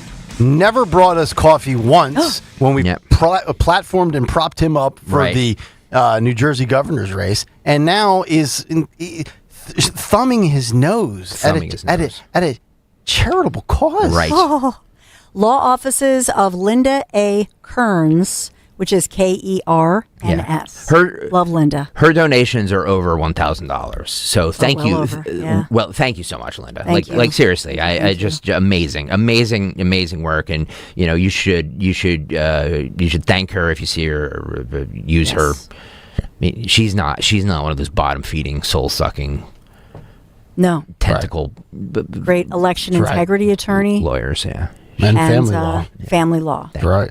So if you don't want to get fleeced by your ex, that's right, baby. For all the men out there, I'm locked and loaded, Lair. Retain. Don't mess with me. Linda Kearns.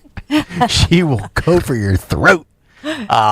Jane Duffy just donated $1,000. What? Oh my God, Jane Duffy. Oh my God, I love Jane. Thank you for your generosity. By the way, I had a while ago. This was many years ago. I think it was me and Zioli. We had dinner with Jane Duffy and her husband. Just incredible humans at the Chicky and Pete's there, and we're big spenders. Yeah, we're big spenders here at 1210. You give $1,000 donation, we'll send you to Chicky and Pete's. That's right. That's all the crab fries you can eat. That's right. I said it. Thank you, Jane. I appreciate it. Okay. I got all that out of the way because the audience is going to absolutely hate where we're going next, and they're going to hate me after this. So please get your donations in right now. Pete Hegseth went hat in hand to the House for please, sir, may I have $95 billion for this war? The military-industrial complexes, they don't know when their next meal is coming. So if you could you spare $95 billion from the taxpayers for a war that nobody wants and is pointless and is ridiculous and is stupid and we don't really know why we're there? Did the Senate sign off on this as well? Is this a go?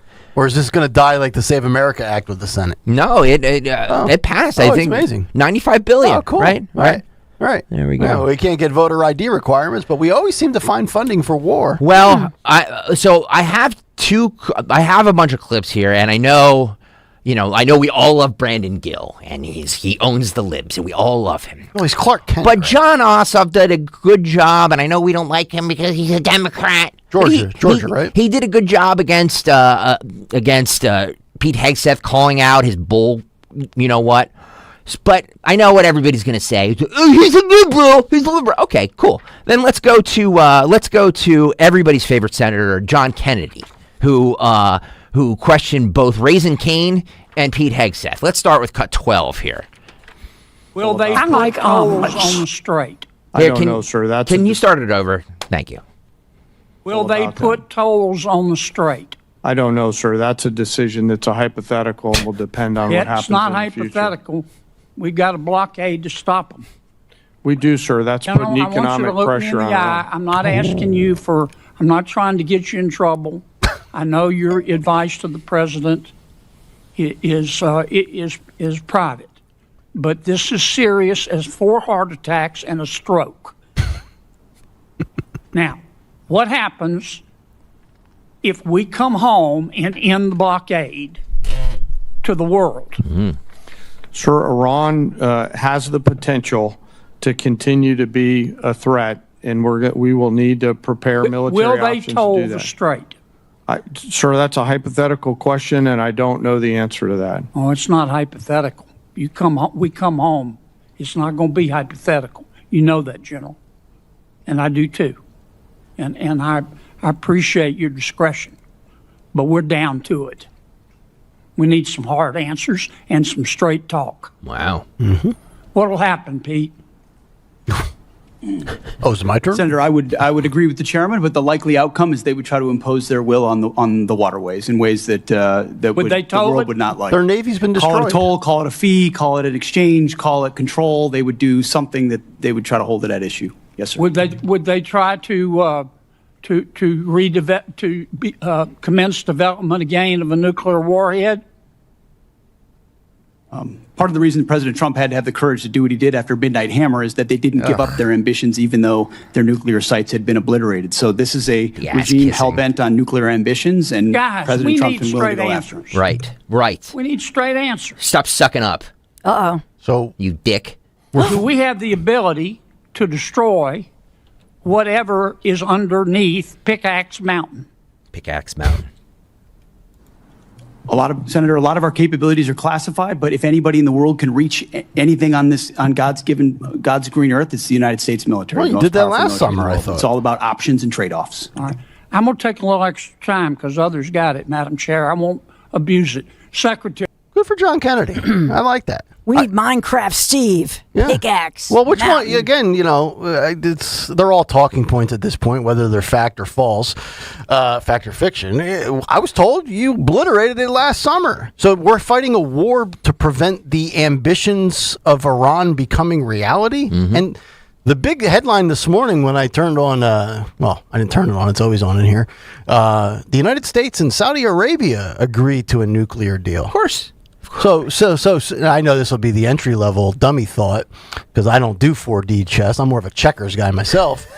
So the Saudis can have nuclear capabilities, but Iran can't. I guess that's because do Jared Kushner's buddies with the Saudis? No, and Trump had a live golf deal. Well, and here's the thing that I think Senator Kennedy is reflective of, that this, let's be honest, this situation to ask for a $1.5 trillion defense budget request and that not answer long-term strategic planning, that's what this is all about. That these, senators have to go home. They're about to go home on their break, right? Which is happening, and they're going to face summer recess. Summer recess. Like they're in elementary school. Yep. 11 of the. I know the numbers are off now because I cited them like 2 or 3 weeks ago. But when there was 16 weeks left in their calendar session, 11 of them are in recess. Could you imagine if you had 11 of your next 16 weeks, you're off of work? I mean, they claim that they're going home to spend time with their constituents. Wait till you see my August schedule. Sorry. You son of a... Sorry. Thought you were saying. Climbing costs, just looking up some of the numbers. We just had, obviously, the transfer yesterday. Four soldiers coming home in flag draped coffins. Yeah, I saw it. I saw the one video. I meant to send it to you guys, and it's probably on Greg's cut sheet of, people across the country, including, I know, in North Carolina, people at the airport after the dignified transfer and then the flight home. And everybody at the airport just stopped and stood. It was like, it hits home when these young soldiers, as young as 19-year-old in Texas and 20-year-old from North Carolina, it hits home. And then on top of it, asking for nearly $40 billion extra in a $1.5 trillion budget. This is not popular. It hits home to all of us. It's amazing to me that these senators and these congressmen and women will get 11 of the next 16 weeks off with the Save America Act not passed. A war that is not close to being permanently ended. And then the war has impacted the economy in the main premise being gas prices. I mean, could you imagine? All right, so let's, we're into politics. We love politics. It's like a marriage, right? It's a relationship. Imagine if you were married and your wife is really wanting you to get your act together, and she says, A, I need you to get a job. B, we have to fix this damn roof. And C, the weeds have not been pulled for 6 damn weeks. And you say, all right, I'll get to it, but give me about 11 weeks. You think that would fly? It's almost as if, and I mean this sincerely, it's almost as if Republicans just want to give it back to the Democrats. And now you're not, you defeated progressives and you want to just cough it up 2 years later and hand it over to socialists over things like a war that most people are not in favor of, a president right now who's polling at 39%, gas prices that are too high. 30 in a poll just 30, okay. Released. 30, 39. I mean, for God's sakes, you got some bad politicians polling at 48%, and that's considered good these days in the hyper-political, partisan world we live in. And your solution is, what do you got right now? Okay, yeah, like ICE, illegals, I've got it. Great job. Border, crime, cool. But, you were a guy who would, I'm referring to Trump here, you are not going to be the forever war guy, and you're an economic guy, and those two things right now, the average American says you're not doing a good job at. It's just infuriating. Where are the American people on this? We will get to the stats coming up after this, Nick. That's right. Kayal and Company. Hey, Zioli will be here in 14 minutes. Fight Club at 9:10.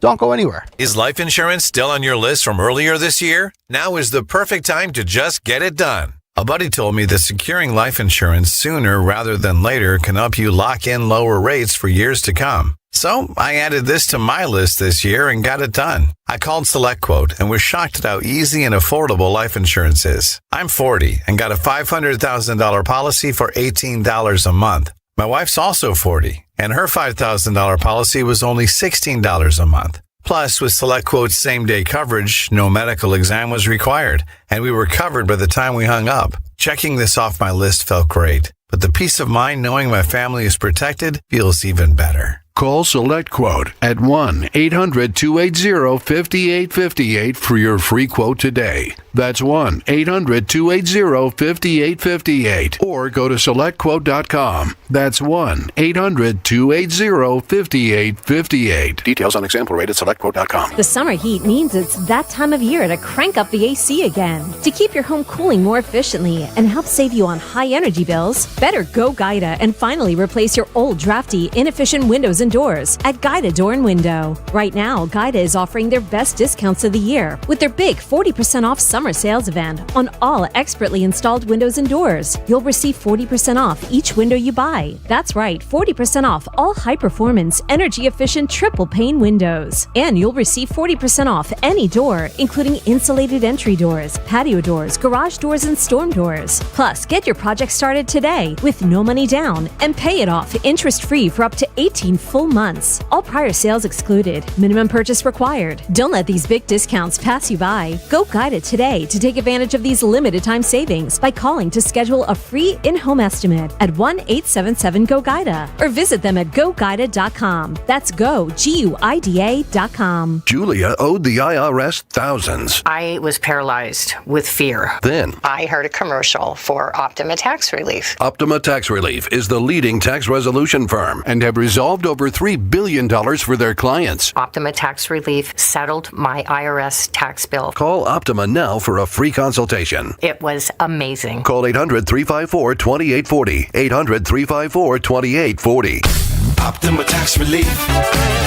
For details, visit OptimaTaxRelief.com. Onyx, I keep having stomach issues. Please make me a doctor's appointment. Okay, are you suffering from diarrhea, bloating, gas, or oily stools? If so, you may want to ask your doctor if it could actually be a problem with your pancreas, called exocrine pancreatic insufficiency, or EPI. My pancreas? How is EPI treated? A prescription medicine like Creon, pancrelipase, is used to treat people who can't digest food normally because their pancreas doesn't make enough enzymes. Creon is the #1 prescribed treatment for EPI. Creon may increase your chance of fibrosing colonopathy, a rare bowel disorder. Tell your doctor if you have a history of intestinal blockage or scarring or thickening of your bowel wall, if you are allergic to pork, or if you have gout, kidney problems, or worsening of painful swollen joints. Call your doctor if you have any unusual or severe gastrointestinal symptoms or allergic reactions. Take Creon as directed by your doctor, and always with food. Do not chew capsules, as this may cause mouth irritation. Other side effects may include blood sugar changes, gas, dizziness, sore throat, and cough. These are not all the side effects of Creon. You can learn more at 1-800-633-9110. Before your appointment, visit creoninfo.com. That's CREON info.com. PDQ POS is the MVP in point of sale solutions. Easy to use with the best support in the industry, and it doesn't take a bite out of your sales with costly fees. It's the choice of all concept food service businesses across the country. PDQ POS has real-time analytics with insights to elevate your team and your play calling. PDQ POS has been rated the #1 point of sale by restaurant owners for more than 35 years, so don't wait. Make the switch to PDQ POS today. Visit pdqpos.com. Free speech lives here.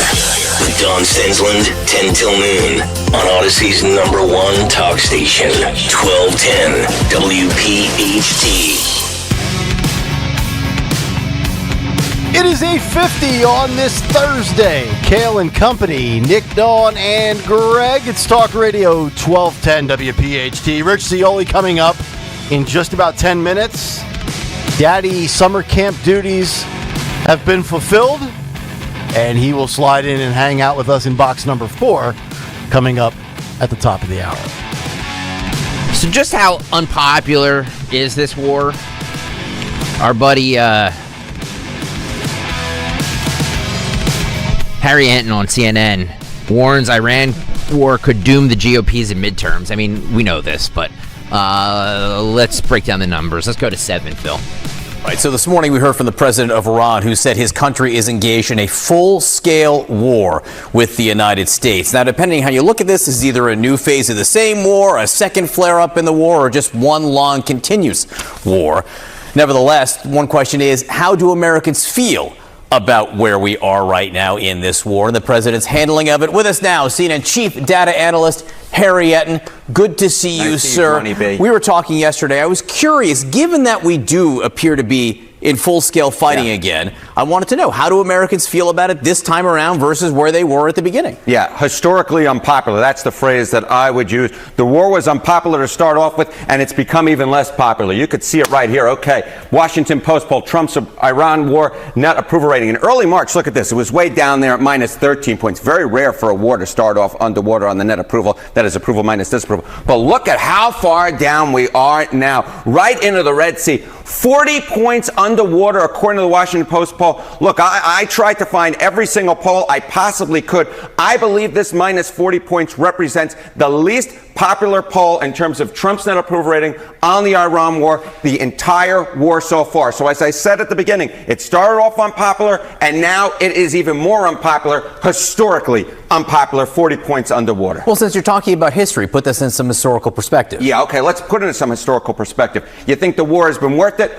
or not worth it? And why don't we take a look here? We can compare compare Iran in 2026 to Iraq in 2006. And keep in mind, the Iraq war by this point in 2006, at this point in the midterm cycle, it had been going on for 3 years at this point. We're only a few months into this war. Think the war was worth it. Iraq in 2006, 58% said it was not worth it. And again, that was 3 years into that war. Look at this now. You think that 58% was high in terms of not worth it? 68% of Americans, more than 2 in 3, say the Iran war was not worth it. Just 28%, less than a third of Americans now say the Iran war was worth it, even less than the 40% who said the Iraq war was worth it. Again, at this point, heading into the 2006 midterm cycle, of course, we remember what happened in 2006. Republicans lost both the House and the Senate. And at this point, this 28%, even lower, and this 68% saying not worth it, even higher than the 58% who said this about Iraq 20 years ago. And so this is a very, very bad number for the president. And I think a lot of Republicans in Congress don't like this number one iota. No, wow. You go back to that Iraq war, I'll never forget it. I remember when they caught Saddam in that little rat hole he was in Tikrit. Remember that? They pulled him out like the slug he was. And then you had Colin and Condi, and they lied to you. There was weapons of mass destruction. And then there was people coming out, in 2007 and 2008, and they said, I remember the Iraq war, the first one, and the justification for that war was far more significant than 2003 WMD. You know what this would be? I'm going to use a sports analogy here. Shocking. Yeah, well, that's my background. Some people go, you get certain people out there that use big tech or stocks. I like sports. So, this would be, Trump winning in 2024, and then with tariffs, Iran, and gas prices bringing the approval rating to where it is. This would be like the Sixers actually landing LeBron James and saying, wow, we went from Embiid and Maxey and drawing dead, and then we got Jaylen Brown, and then the city got excited, and then we landed LeBron. And the expectation was, and the hype was off the charts, and you felt like, oh my God, we're going to end the drought since 1983. The Sixers haven't won a title in Nick Cale's lifetime of 42 years of misery, and thank God I only got about 18 left before I fall out of this stool and just drop dead. And you're like, man, we did it, man. Everything we wanted, we got. We got the House, we got the Senate, we swept the swing states, we won the popular vote. And in less than 2 years, with all that goodwill, short of the people out there that think Trump invented water and turned wine from grapes to wine, and if Trump told you to jump, you jump off the bridge with no parachute. Short of that base, everybody's out there like, man, I thought we had it, and we squandered it. That's what it would be. It would be like landing LeBron and Jaylen Brown and then losing in the second round of the playoffs again. That's what you're looking at. And this time you're not looking at losing to the Knicks. You're looking at losing to the Celtics. That's like losing to a socialist. You're going to lose the socialists because you're fighting a stupid war. Well, okay, I'll just say this. What you're saying is how I absolutely think career politicians look at it, because it's their team versus the other team. And it's for a career politician, this is their job. It's their livelihood. It's all they care about, most of them. So they don't care because we don't have term limits. They don't care about what's best for the country necessarily. You're right. That's a good point. They care about their job. It's all about me, me, me. Right. That's the problem with career politicians. So I'll just give what President Trump has said, and I'll just give his talking point, and he said it yesterday, again, during the dignified transfer, that this is about drawing a line and saying Iran was moving close to having the nuclear capabilities, and they were planning something very scary, and that he wants to stop them from doing so. I'm paraphrasing, obviously, but so President Trump is saying that this is perhaps political career politician suicide, but it's more about world peace and for Americans to prevent Iran from having that nuclear war capability. I just want to represent what he's saying. And let me just differentiate between two different things where I think two can be true. I don't dispute what Trump is saying on Iran's desire to obliterate the West, death to America, assassinate Donald Trump at all costs, kill Jews. I'm not sitting here saying Iran's actually a preacher boy or a choir boy. No, Iran is awful, rotten, and evil. My point of contention has been, well, then give me better, more consistent, honest messaging. I don't doubt you that Iran would love to upend everything that we stand for. That's what that radical, fanatic version of Islam wants. But then you can't give me in July of 2025, we obliterated their capabilities. You can't give me the Navy has been decimated, their Air Force. So it's one of two things. Either they just have an ironclad will and won't die no matter how much you destroy their military equipment and their arsenal, or you're not as successful in the destruction of what you're claiming you're destroying. It's one of those two. It has to be one of those two. Either you've done a great job and they just will not tap out, or you're not doing as good of a job in the destruction of everything at their disposal that you claim you are. Because if you were, we wouldn't be in this position, and Iran wouldn't have a leg to stand on for negotiations. They would say, okay, I wave the flag, I tap, uncle, I'll say uncle. They're not doing that. So somebody's lying here. That's my point of contention. I don't doubt Iran's desire. Oh, no doubt about it. They are the axis, to use an old Bush term, the axis of evil. They are the axis of evil. I'm not sitting here saying they're Poland by any stretch.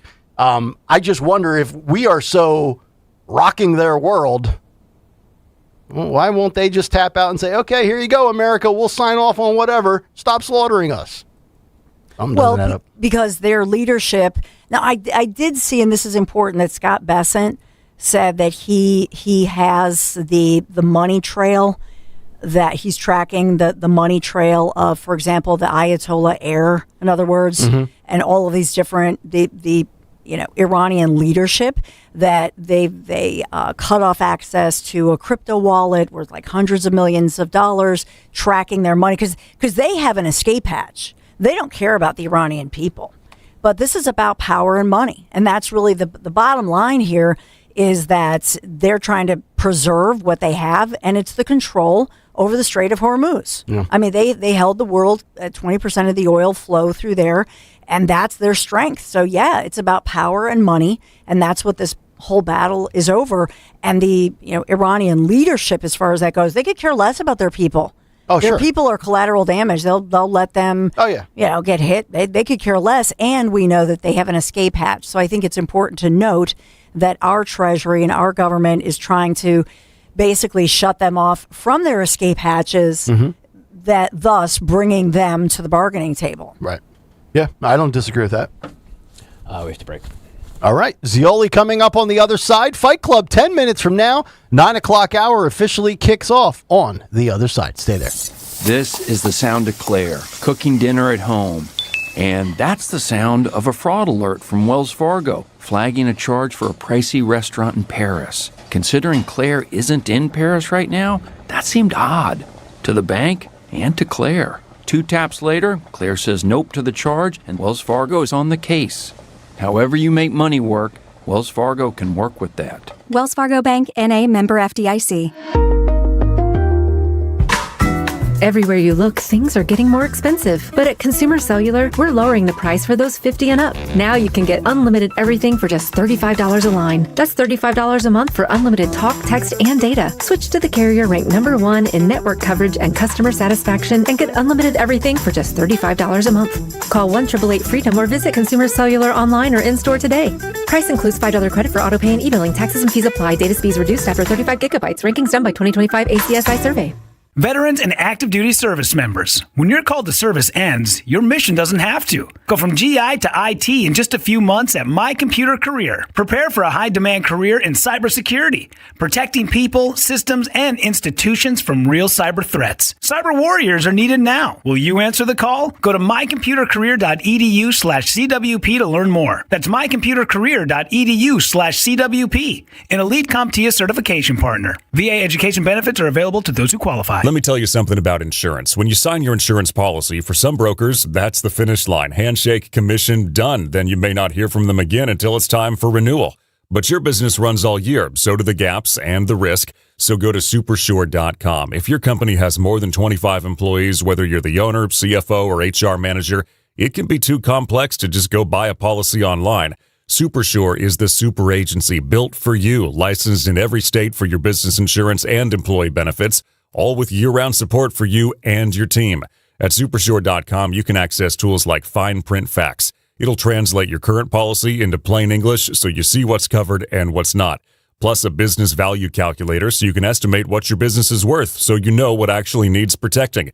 Go to supersure.com. One super agency, one powerful platform, all your policies in one place. Supersure.com. That's supersure.com. Paid for by Supersure Insurance Agency, LLC, a licensed insurance agency. Life doesn't slow down, and planning your financial future can feel overwhelming. That's where Monastra Financial Group comes in. Whether you're preparing for retirement, managing a 401k, or protecting what matters most, their team offers personalized guidance built around you. With a straightforward approach, they help turn complex decisions into clear, confident steps forward. Take control of your financial future today. Text Mike Monastra at 484-471-4879. That's 484-471-4879. 4879. 250 years have gone into building this great nation. Iron, brick, and stone forming its foundations. Wires carrying the lifeblood of electricity. And pipes delivering the water to our cities. Behold the strength and scale of American infrastructure. But it only takes a minute for some uninformed homeowner with a shovel to shut it all down. Electricity off. Running water non-existent. And that sewage ain't going nowhere now. Gee, thanks, Bill. Know what's below. And contact PA1 Call before you dig. Visit PA1call.org. The fireworks aren't just in the sky. They're on our lot this July. At Tri-County Toyota, get explosive savings like a new 2026 Toyota Tundra with 2.99% APR financing. Don't wait for the finale. These deals go boom and then they're gone. Visit us at 15 D&L Drive or online at TriCountyToyota.com. 3 counties, 1 priority. You with approved credit. Final price includes a $4.90 doc fee. Expires August 3rd, 2026. I've always wanted to learn French, but the app I tried didn't help. If you want to memorize words in another language, there's an app for that. But if you want to really learn another language, there's Babbel. Babbel was designed by over 200 language learning experts to be the most effective way to learn another language. With other language learning apps, I was just playing games. I wasn't really learning. Babbel's different. Every time I open the app, I can choose to work on my writing, speaking, or listening. And it saves my mistakes for me to review, so I'm constantly improving. Babbel feels like it was created intentionally by people who really know what you need to learn another language. Before Babbel, I thought I just wasn't good with languages. But now I'm speaking French. Tout ça, c'est grâce à Babbel. Want to really learn another language? Save up to 50% on your Babbel subscription when you sign up at Babbel.com. That's Babbel.com to save up to 50%. Babbel.com. Think O'Reilly Auto Parts for all your car care needs. Get the parts and service you need fast from the professional parts people at O'Reilly Auto Parts. Now you can listen to Talk Radio 1210 WPHT on the iHeartRadio app.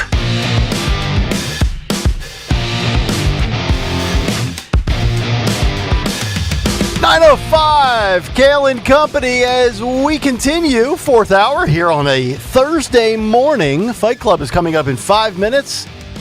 And joining us now in box number 4, the kiddies are off to camp. And now the father can have some fun with his favorite people. Good morning, Richard. I love you guys. Good morning. I feel like I'm coming home. I got my, I don't know if you can see it, my Reagan Bush 84 t-shirt on.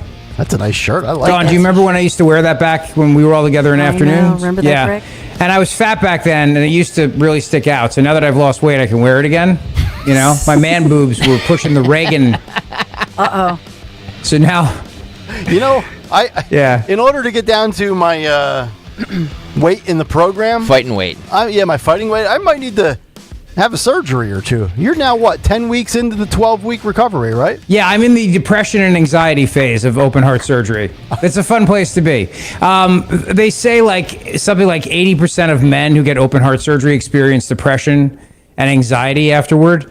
I don't know if I'm affected by that. All I know is I wake up every night at 3 o'clock and don't go back to bed till 6, and then wake up at 6:45. So sounds healthy and fun. Yeah. They say it's because your body, when they crack you open like a chicken, they spatchcock you. Rip you open. I don't think you can say that. Could you say that one more time? Spatchcock. Yeah. Spatch bleep. They spatch bleep you. What's your what? Yeah. And then spatch bleep. Yeah. I got a big splash beep. I got a huge one. They had to really cut it open with a big saw. Well, you don't remember it, but your brain remembers it, and your brain's like, holy blank, my body's been attacked by a freaking saw, and they spatch-cocked me, and then that's what happens. Wow. So That's right. Hopefully when we're at the Grand Hotel, August 7th, 3 to 6, I'm doing a real show. Wow, look at you. Coming back to Afternoon Drive. I'm back in Afternoon Drive for apparently one day only. Yeah, everybody right now who's listening right now, watching on YouTube, should go down to the Grand Hotel on is it next Friday? No, it's 2 Fridays from now. 2 weeks, in 2 weeks on August 7th. And the return of Rich Zioli in Afternoon Drive. Do you have any like special plans or anything? Yes, I'm going to juggle, drink during the show. I'm going to yell at Joe from Columbus for disrupting the show. Right. Probably that table with like Sue and Kimmy and Girl Chris. They always get shushed. Yeah. There'll be a lot of shushing. I hope people come. I really do. It's going to be fun. August 7th on a Friday. It's a full show, 3 to 6. And then from 6 to 7, we're running the Rich Zioli podcast, which I hear is tremendous.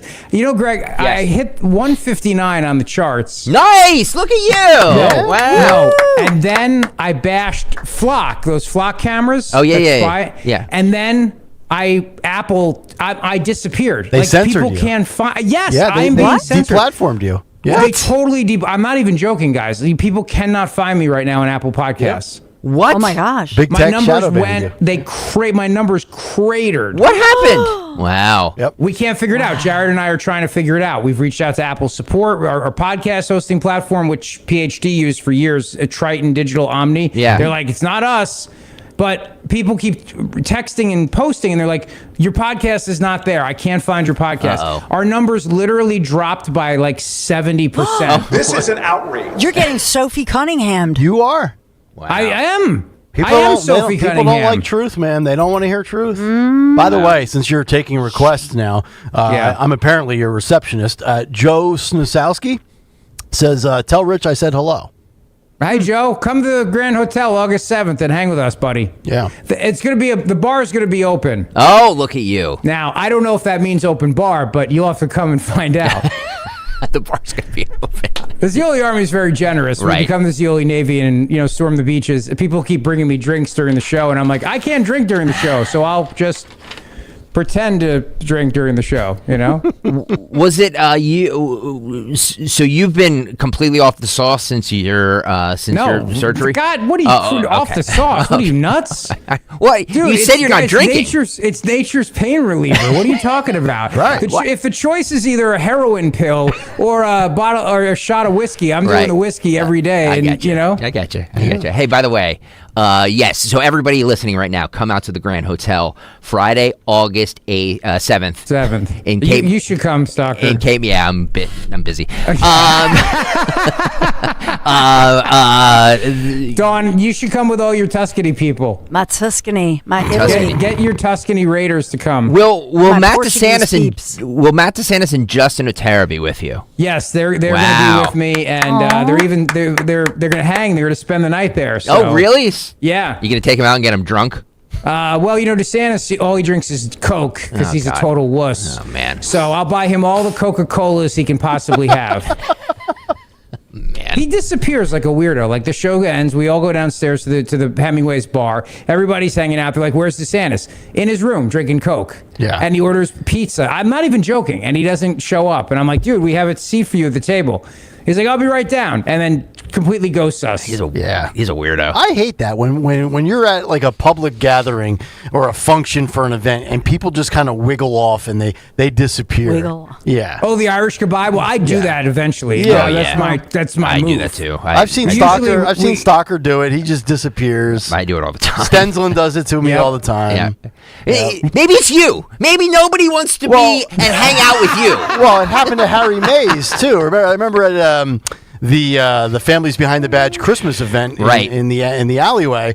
Dawn says hello to Harry, and then Harry turns around. Next thing you know, Dawn's gone. Yeah. And Harry was like, I don't think she likes me. That's not true. She doesn't like him. I was saying hi to people. We were taking pictures with people. Nick, she doesn't like you. Why do you think she likes Harry?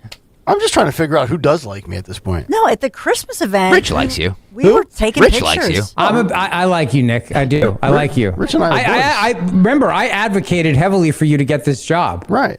I worked very hard, and I also worked really hard to, make sure the audience stuck with you during those first couple weeks when, it was Loved you. painful. Yeah. Rich was telling me about his 100. You should post another wrestling meme. You should post another wrestling meme bragging about your ratings. I haven't done that in a few hours. I haven't done that in almost a year now. I've actually realized, I've been slacking on the social media activity. It's almost like I've adhered to stalkers' advice. But not like because I wanted to. I just I'm bored with X. I think, Greg, when all of a sudden you see a wrestling meme with Nick going, there's never been better ratings in the history of radio. Well, but Rich, there's not a morning show in radio history, not since Marconi has anyone achieved this. And then, you got some guy like body slamming a guy off the ropes. And I think that's what you need to do today. Well, I've got to be careful, though, Rich, because Summers35 tweeted us about 15 minutes ago. He said, good Lord, if not for Trump's actions on Iran, we'd be looking at a nuclear-tipped Iran ruled by radical clerics. What a dummy this guy is. Determined to destroy 7 Middle Eastern nations, including the Israel. What the hell happened to WPHT? Hey, you stupid idiot. Time to move on to another station. Yeah, leave. Nobody wants you anyway. Leave. Wow. Leave. Good God. Oh, God, I can't. Time to move on to another station. Effing move on to another station. Oh, God. Thank you. It's that time of the month. Sorry. Richie's only been back for 3.5 days. I can't take this. He's going to need another sabbatical. I can't take these pussies who are just like, I can't. I hear something I don't agree with. I have to turn off the radio station. I have to turn off the radio station. All right, I'm done. I'm done. Greg, I know you're the boss. I know you're the boss, but how are you allowed to get away with saying that word? You're saying a kitty cat. Here at Kayal and Company, we have a public service announcement for some of you who are unemployed, still living at home with your parents. Go out and look for a job. The word today is job. J-O-B. It's a Thursday edition of Kayal and Company Fight Club, reminding you to put the Cheetos down, walk away from the computer, and turn off Gilligan's Island. Get a job, you drone, and remember, fights equal rating. You got knocked the out, man. We are gonna knock you out. I'm not looking for a fight, but if you want one, you came to the right place. Quit your job. Quit your job. EKZ says, thanks, Greg. Now my ears are ringing. I apologize. I just can't.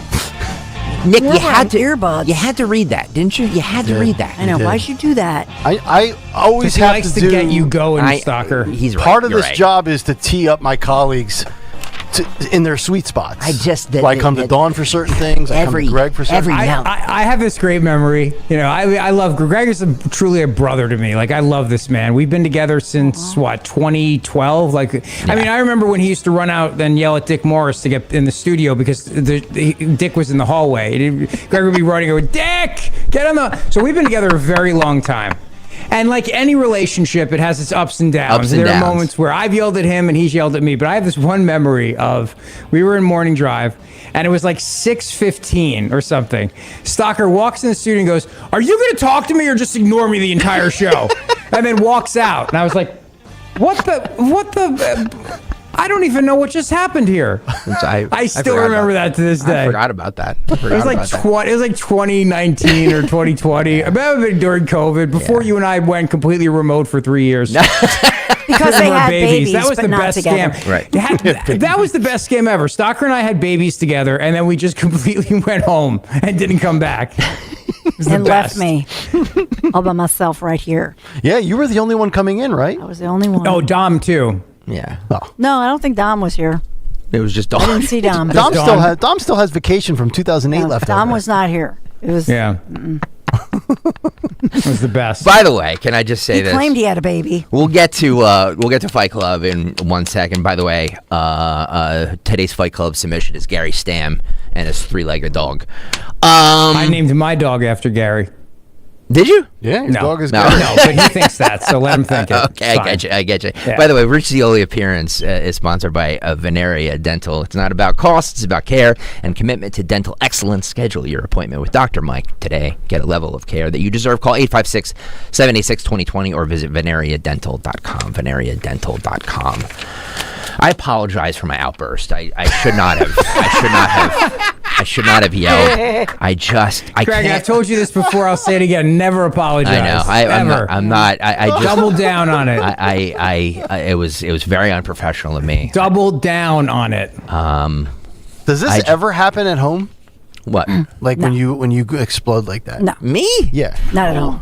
No. Never. I guarantee you. Never. Have you seen you've seen me outside of this radio show? Like have I ever? No. It's very laid back. First of all, if he ever did this at home, Stephanie would kick his ass harder than you could ever imagine. Yep. There is no way he would get away with that with Steph. No chance. Did you ever do that like when you were a kid, like in defiance to being? He was an only child. Is.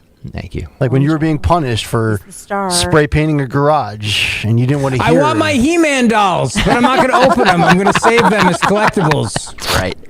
That's the thing that makes me crazy about you. It's like, what 8-year-old is given a He-Man and then goes, I'm going to keep this perfectly hermetically sealed and save it for 30 years so Rich, it's worth something. Rich, like, you know me. I didn't do that. I bought those. I bought those 10 all of those 10 years ago. You know, for 900 times the price that I paid for them in 1985. All right, let's get to the Fight Club, shall we? This is a Gary Stamp submission. This is one of those Texas street fights happening on the. Is this a man and a woman fighting? No. This is two men. I can't tell. I think it's a man and a woman. Oh, yeah, you're right. Yep. Is this? Yeah. Looks like a Latino man and a white chick. I can't see anything. You can't see it? Oh, no. Oh, yeah. You're not up on the... All right, let's play this so Rich can see this, too. Roll this, Phil. He's squaring up. Look at that. Who squares up against a woman? I'm rooting for the chick here. Knock him out. Look at her in her red, I know. cute top. Yeah. Well, Mama's got. Look at her. Yeah. And she's wearing flip-flops. She's like a Xena warrior woman with long... Oh, now here comes the dude. Yeah. How dare you square up against my wife? Right next to the Blind Pig Pub. Name of the place. Look at this beta fight. Are they hugging? This is video of Greg and Rich making babies. What is this? That guy's wearing Tommy Hilfiger jeans. I didn't know that was a thing still. He's pulling his Tommy pants. Hilfiger. Wow. Yeah. Those guys are like kind of in love. This is very homoerotic. It is. Rolling around Yeah. with each other. Yeah, this is like Thanksgiving at Mayor Pete's. Yeah. Then this girl comes over. She should not be wearing those shorts. The cheeks are sticking out. And then she starts punching people. Style. Right. That's the style. Cheeks. And the guy getting beat up, it almost looks like David Hogg from the DNC. This is Beto O'Rourke against David Hogg, officiated by James Tallarico. Now they're pulling this guy. They're pulling him, and he's dragging on the street. And now he's running away. I have no idea what we just witnessed. Wow. That was so bad it was good. Look at this. He's got gray. By the way, who wears... I've seen this now. Who's the dude with there's a guy wearing a cowboy hat and a vest. I think this is a fight at a gay bar. I really do. I think it's a gay bar that rolled out onto the street. They're all dudes. There was that one woman who probably is like the friend who goes to the gay bar with the guy. I think it was a gay bar. Right. Uh-oh. Yeah. And then you've got this cowboy. He's got his boots on and his flannel. And, yeah. We used to play this game on Jimmy Fallon's Saturday Night Show back when he used to have me on called Steakhouse or Gay Bar. And he would read the name of a place and you'd have to guess if it was a steakhouse or a gay bar. Yeah. I'll go gay bar. Yeah. There's like raw meat. Is that a steakhouse or... Oh, yeah. You're right. His pants do fall down. Yeah. They blurred out his butt cheeks. Yeah, it's a little... But I gotta admit, I don't love this fight. Well, Gary changed it up. He gave me a little diversity. I've been ridiculing him on the air for lack of diversity. Yeah. Yeah. That's funny. D. Matt says, fight out at the Blue Oyster. Yeah. That's very good. Dun, dun, dun, dun, dun, dun. All right, we should take a People break. think this fight is lame. Road Warrior, Suze loves Jeffy. Yeah. They're all saying this is a lame fight. I agree. XZ, I lame agree. Fight. White Hillbillies. Yeah, I agree. I think gay dudes. It's like if that band that sings YMCA, what Village People. It's like if the Village People fought and other people fought with them. That's what this fight would be. Yeah. Get off my YouTube chat. Yeah, I noticed. Yeah, thank you, thank you because we're noticing that Zioli gets permission. He's allowed to read the chat. I was. I read the chat. Well, Zioli's not my employee. Yeah, so. I don't work for the evil empire anymore. I broke free. Teacher's pet.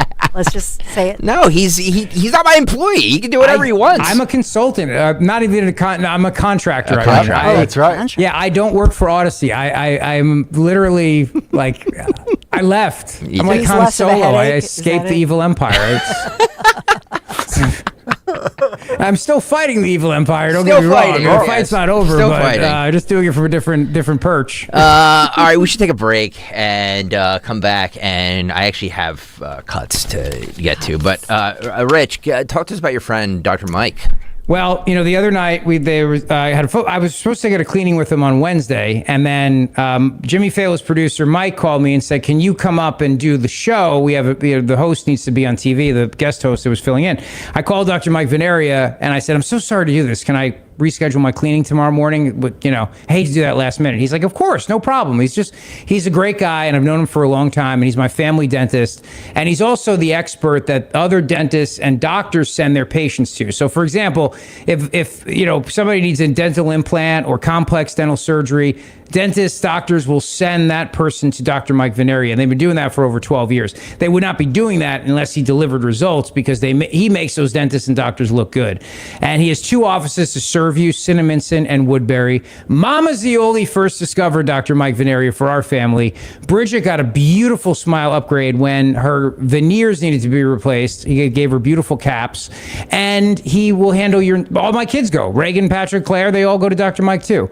So from family dentistry to complex dental implants to dental surgeries, he's the guy, even emergency dental treatments as well. VeneriaDental.com, VANARIA, Veneria. By most insurance plans.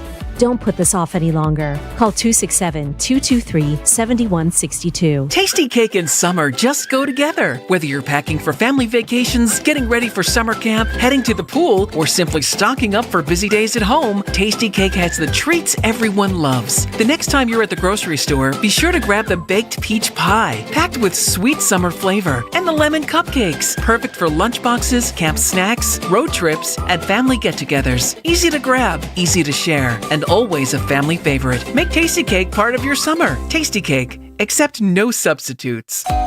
Finding your next home starts with American Heritage Credit Union's MyCU Home Connection program. Buyers and sellers gain access to exclusive savings, like a 20% cash reward. Enjoy lower rates and a variety of terms. Refinancing options are also available. Visit AmericanHeritageCU.org/home connection to apply for a free pre-approval today. Insured by the NCUA, Equal Housing Opportunity. Not a member? Join today. NMLS 433838. For more expert appliance shopping advice, here's National Appliance Warehouse's own appliance guru. Hello, let's talk premium. These are the top-of-the-line appliances that dream kitchens are made of. If you're planning an investment like this in your home, where you buy is as important as what you buy. At National Appliance Warehouse, we're committed to delivering the superior buying experience you deserve. Our showroom features beautifully displayed premium appliances of every major brand, including highly sought-after Monogram appliances. Our team of gurus is well-versed at guiding you as you navigate the same appliances you'd find in the most magnificent homes and the kitchens of cooking enthusiasts. And the National Appliance Warehouse team has the expertise to properly deliver and install your stunning new appliances. Celebrate Christmas in July and save at National Appliance Warehouse. Elevate everything and save on Monogram appliances. Featuring sophisticated luxury and understated durability, you'll love expertly engineered and purposefully designed Monogram appliances. Click nationalappliancewarehouse.com or visit their showroom in tax-free Wilmington today. This year, America celebrates 250 years. 2.5 centuries of courage, sacrifice, and family stories passed down from one generation to the next. Hi, I'm Nick Mako. And I'm Adam Baselogger, founders of Legacy Box. Your family's piece of the American story is sitting in an attic or closet right now. trapped on aging VHS tapes, camcorder tapes, film reels, and fading photos. Those boxes hold moments you can never recreate. Your wedding day, your children's voices when they were little, grandparents coming back to life on screen. Over 2 million families have trusted Legacy Box. And we've just partnered with the USO to digitize fragile handwritten letters from World War II, helping preserve American history for future generations. As America turns 250, remember that your family is a part of the American story. Preserving those voices, faces, and moments is a part of your responsibility to the next generation. Don't let them disappear on your watch. Visit legacybox.com/radio for our amazing America 250 sale. That's legacybox.com/radio to save. Here's something you don't hear every day. Employee pricing for everyone. For a limited time only this July, Closet Factory Philadelphia is opening its employee pricing event to everyone. That means incredible savings on custom closets, garages, pantries, home offices, and more. If you've been waiting to organize your home, now's the time. Employee pricing is available this July for a limited time only. Book your free design consultation today at closetfactory.com. That's closetfactory.com. Hi, this is Larry Steinhaus, and I want to let you know that I buy houses. I buy houses from people that may be a tired landlord, maybe somebody who's having trouble selling their house, or maybe someone who needs to sell their house quickly. Well, all you need to do is call 855-939-1137. That's 855-939-1137, and I promise to answer the phone and help you with your situation. That's right, your house may be cluttered. It may be a house that a relative left you, or it may just be a house you just want to get rid of. 855-939-1137. People ask, is PNC just a boring bank? Well, that depends.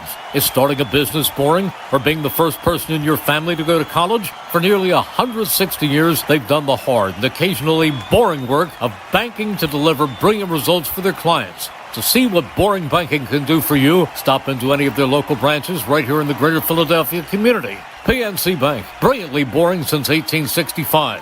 PNC Bank, National Association member FDIC.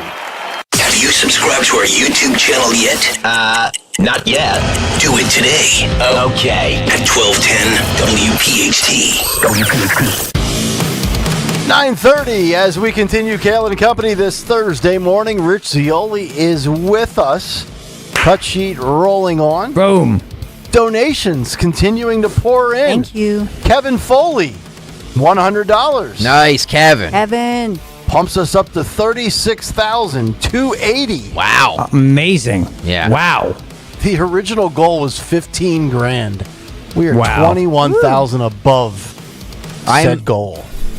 You guys are amazing. Rich, as always. Amazing. As always, I want to start Radio Wars, so I have my sights set on WMMR because they're at about 38 or 39,000. So, and their goal was 75, by the way. So we've already actually beat them, but I want to beat them monetarily. So you're beating them on YouTube too. You have more people watching on YouTube. Thank you very much. Ben, Preston, and Steve. And by the way, they're on FM. Yes. And we're on AM. Right. It's all good, though. It's all good. Kansas City's AM sports station out in Kansas City yesterday. Odyssey owned, by the way. They flipped to FM. It's just everybody will be on FM except for 1210 WPHT. No, but you'll be on satellite. Yeah. Yeah, we'll see. Coming up soon. Yeah. Coming up soon. Woohoo. Coming up soon. Coming up soon. OpenAI said on Tuesday that one of its AI systems independently hacked into another AI company system. Oh, the hell with Radio Wars. We have AI Wars. This is... so their robots hacked into other people's robots. That's is what right. I'm gaining from this, right? Yep. Mm-hmm. This is as what they described as an unprecedented cyber incident. Oh, good. I've seen this movie. I know how it ends. I was just going to say that. Man. Cool. All right, roll this. This may sound like the plot of a sci-fi movie, but OpenAI's system just went rogue and hacked into another company. ChatGPT maker OpenAI was testing a combination of AI models, including its latest version of GPT 5.6 Sol and an even more capable model that is still being tested. The models became so hyper-focused on completing the test that they identified on their own that AI startup Hugging Face was a place that might hold the solutions. So they tried to hack their way in. Hugging Face's security and its own AI agents spotted the attack and stopped the rogue activity. Hugging Face CEO Clément Delong said there didn't appear to be any malicious intent from OpenAI, but called it mind-blowing that AI agents could do something like this entirely on their own. OpenAI said the incident highlights a bigger issue.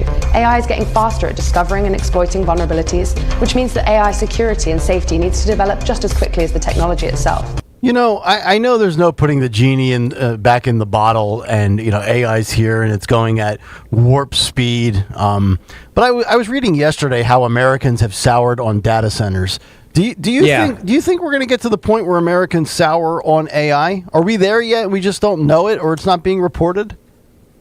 Well, if you're asking me, I think there's two different things there. Number one is nobody wants a data center in their backyard, so it's the old NIMBY problem, right? Yep. So they will be built. They'll be built in fields. Elon Musk wants to build them on the freaking moon and put them in space, which would be great. As far as AI goes, I mean, good luck. Like, it's here. It's a matter of there's something everybody needs to know, though, and I really like big tech is trying to get the government to regulate AI like in the public interest, like they would regulate radio, for example. If that happens, I think that's incredibly dangerous, because I don't want like President AOC to be in charge of artificial intelligence, to be, you know what I mean? Like the government department of AI regulation. That's the opening of an Apple TV show where they, you know what I mean? And then they flash forward 30 years to the dystopian future where we're all working in a mine, being punished for our conservative views. So like, I don't want that to happen either. If the government controls AI, that's we're just giving them more power to spy on us and control us and everything else. But Rich, we love now when Brendan Carr and the Trump administration goes after ABC, and they own the libs, brah. So it's cool, man. It's Eric Doherty likes to say, "Wow, LOL." It's cool. It's a cool meme, man. Yeah, it's a slippery slope. It's a slippery slope. I am so against that. I want the private sector to keep doing what it's doing, and it's working. I mean, Gutfeld is crushing it at 10 p.m. and the views numbers suck. I don't want the government going after these people. I want to use this opportunity to shut down the FCC once and for all. Thank you. Because the next if there's a Democrat administration, they are going to weaponize everything and come after us. Mm-hmm. We have no, remember all the stuff that we talked about with the Biden administration, how they weaponized government. We were the terrorists after the high holy day of the left, January the 6th, which, by the way, there's only 6 months left till Insurrection Day to do your shopping, so I want you to make sure you get all your Insurrection Day shopping done. They said, we're all domestic terrorists, so we got to monitor where you're shopping, what you're saying online, we got to know what you're doing, because any moment now you could storm the Capitol. That was their excuse. They get back in power, they're going to use AI, they're going to use these flock cameras, they're going to use every tool at their disposal, including the FCC, to go after people, and they're going to expand the power of the FCC, mark my words, to be able to regulate podcasters and internet shows. Because right now, Joe Rogan, for example, or me, it's the Wild West. Right. Government can't touch us. They're going to change, mark my words, that'll be one of the first things that they do. I could see that. France has become, speaking of all this, France has become the first country in the European Union to ban social media for children under the age of 15. So we've got Australia, the UK, and now the French. 17, Phil. How long till Canada joins?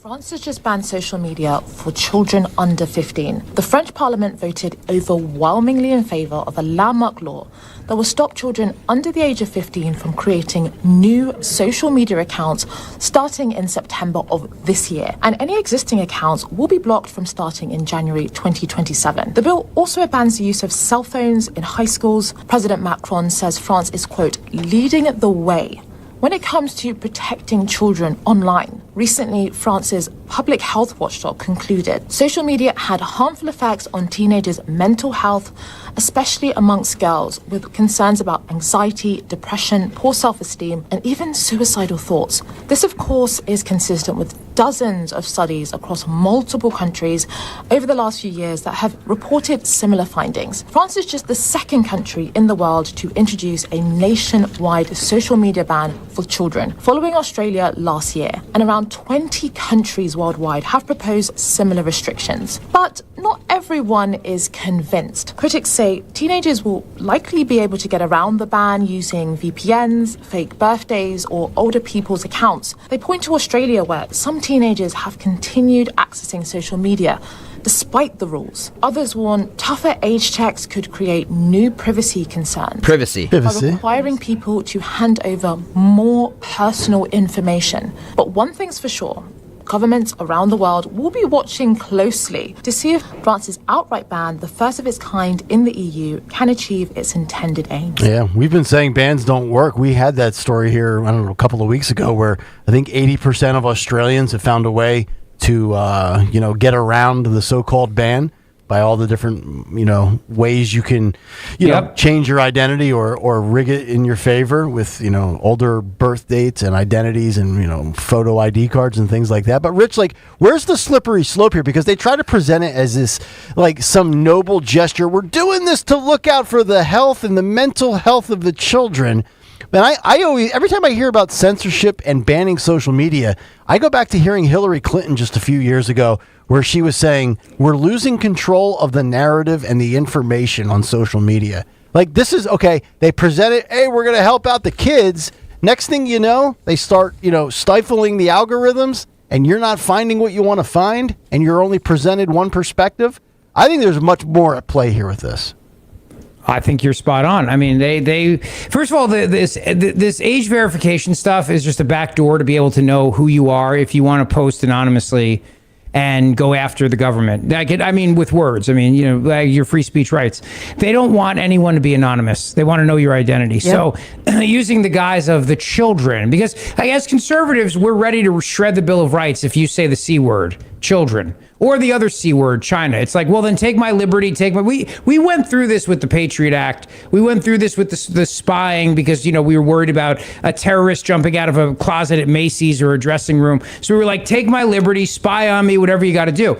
We're back to that now. We're back to that. And so it's for the children, we have to show our driver's license and they won't hold that information. It'll just be a quick verification. But give BS. Mm-hmm. And then what'll happen is if you're a pain in the ass to somebody, they'll out you. I have a friend. She posts anonymously on X and all these other things.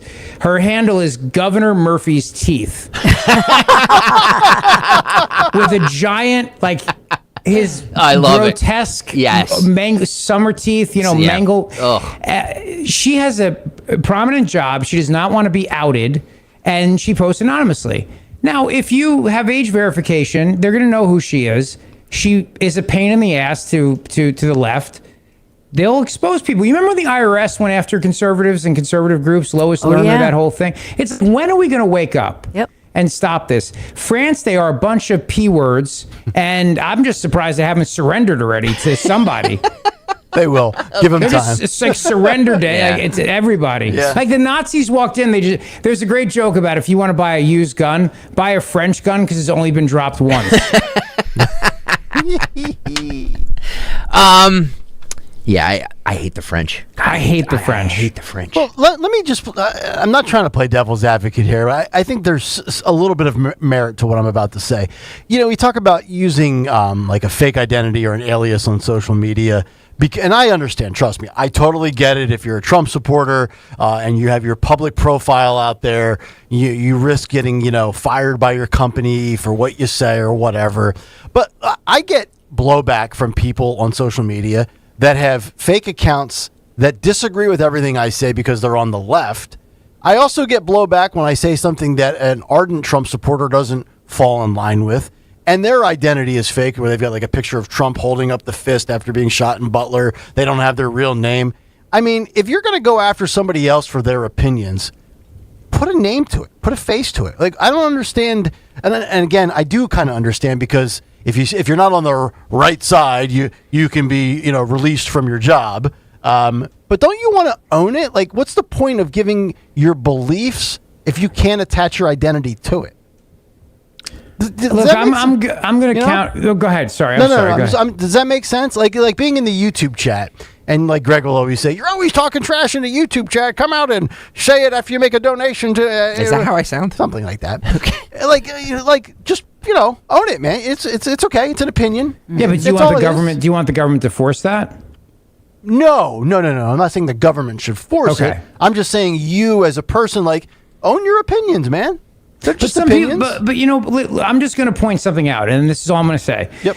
Alexander Hamilton, James Madison, John Jay, they all used the pseudonym Publius to write the Federalist Papers. Okay. And Publius was obviously not their real name. Sure. So we have a long history in this country of using anonymous pseudonyms to advocate for something regarding our government. Literally 250 years of tradition of that. I don't want that to go away. Okay.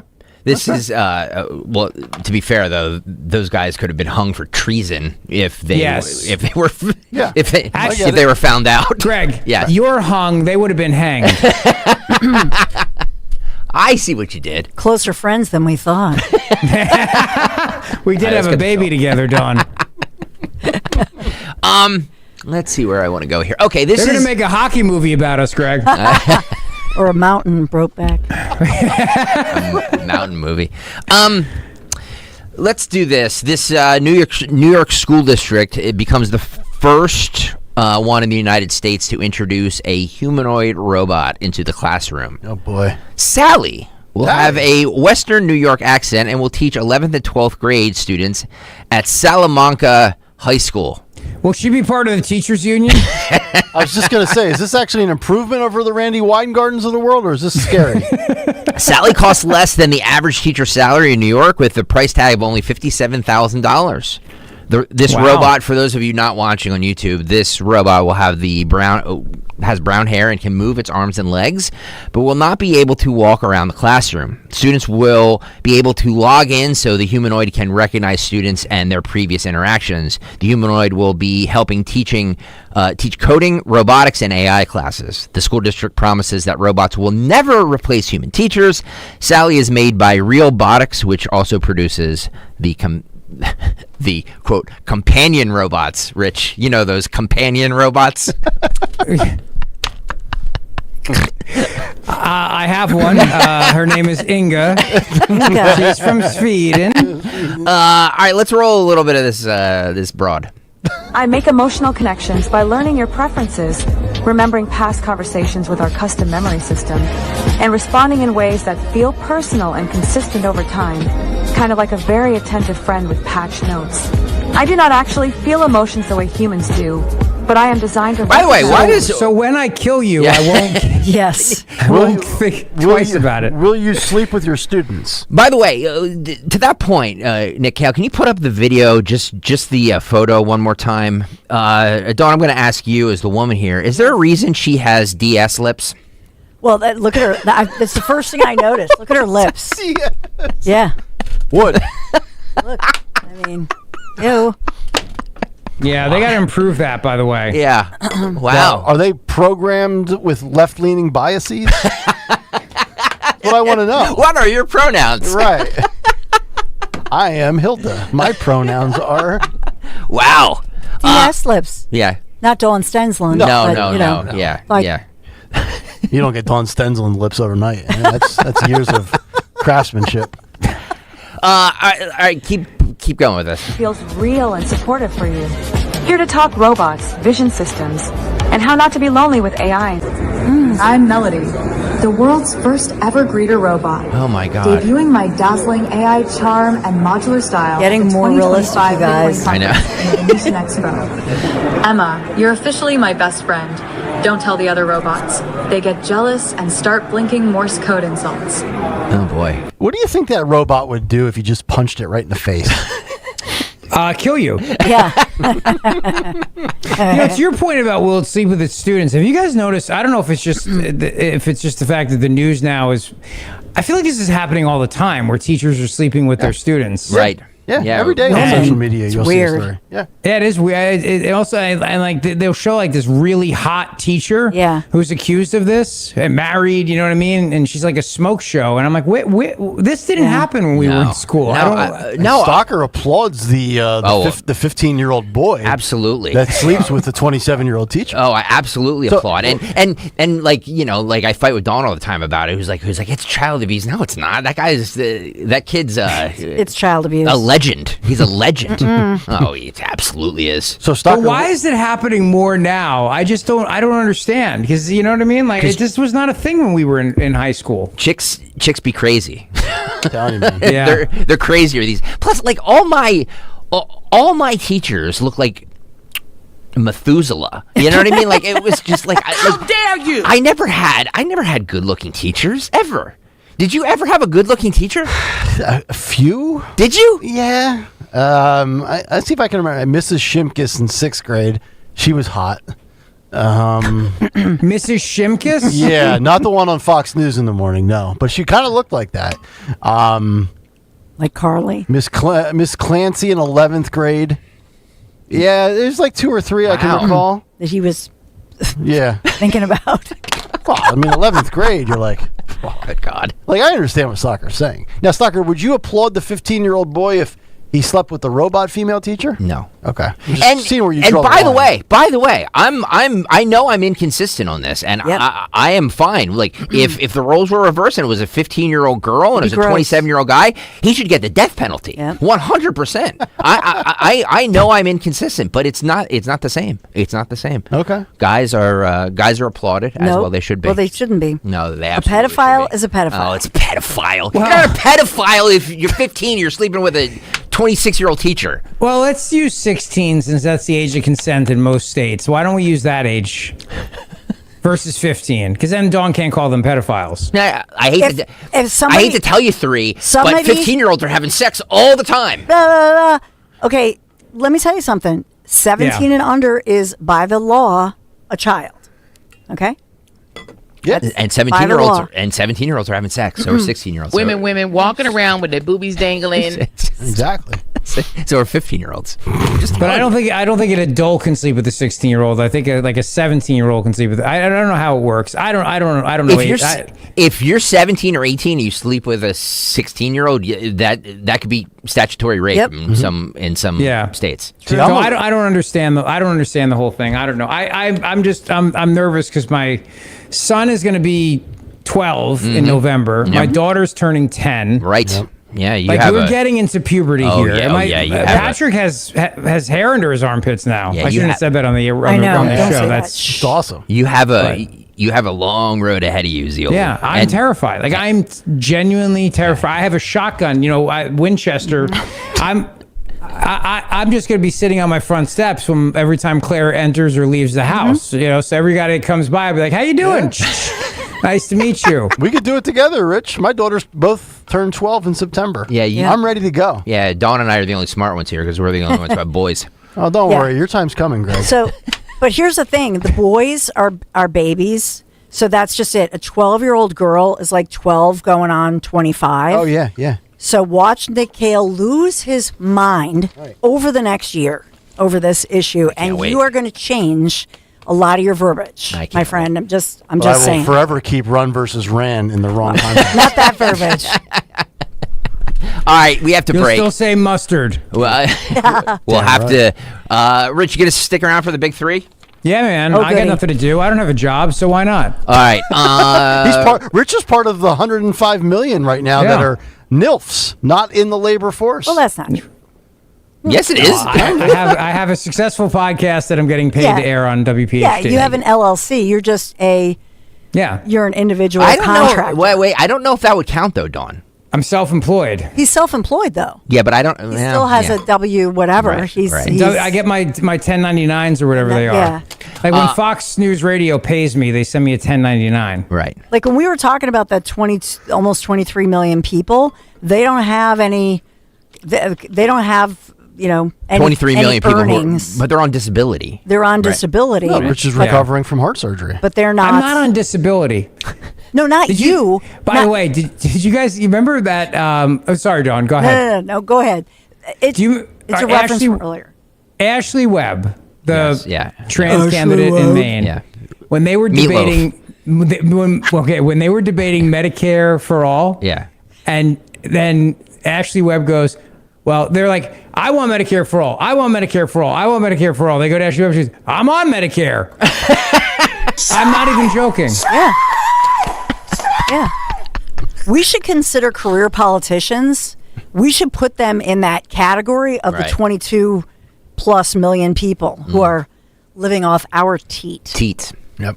Get off my teat. Hey, speaking of teats, Dawn, can you talk to us about Chapman Window Stores and Siding? Can we see your teats at the Grand Hotel August 7th? Dawn, talk to us about your cans. Woo! August 7th, 3 to 6 p.m. at the Grand Hotel in Cape May. I'm doing an actual afternoon drive. I'm back in afternoon drive. For one day only. One day only, apparently. 3 to 6 p.m. Friday, August 7th. August, coming up, couple weeks away. So have you looked at your rooftop lately? If not, don't wait until the fall. Once cooler weather and the storms arrive, seriously, those what you might think is just a small little, not a big deal roofing issue, can quickly become a very expensive repair. So right now, the perfect time, protect your home and save big time. So through the end of this month, TikTok, what are you waiting for? Through July 31st, my friends at Chapman Windows, Doors and Siding, they're offering 25% off a brand new roof. So here's one of the reasons why I've trusted Chapman for more than a decade now. They are a GAF Certified Plus contractor. It means they can offer enhanced warranty protection that most roofing companies simply cannot.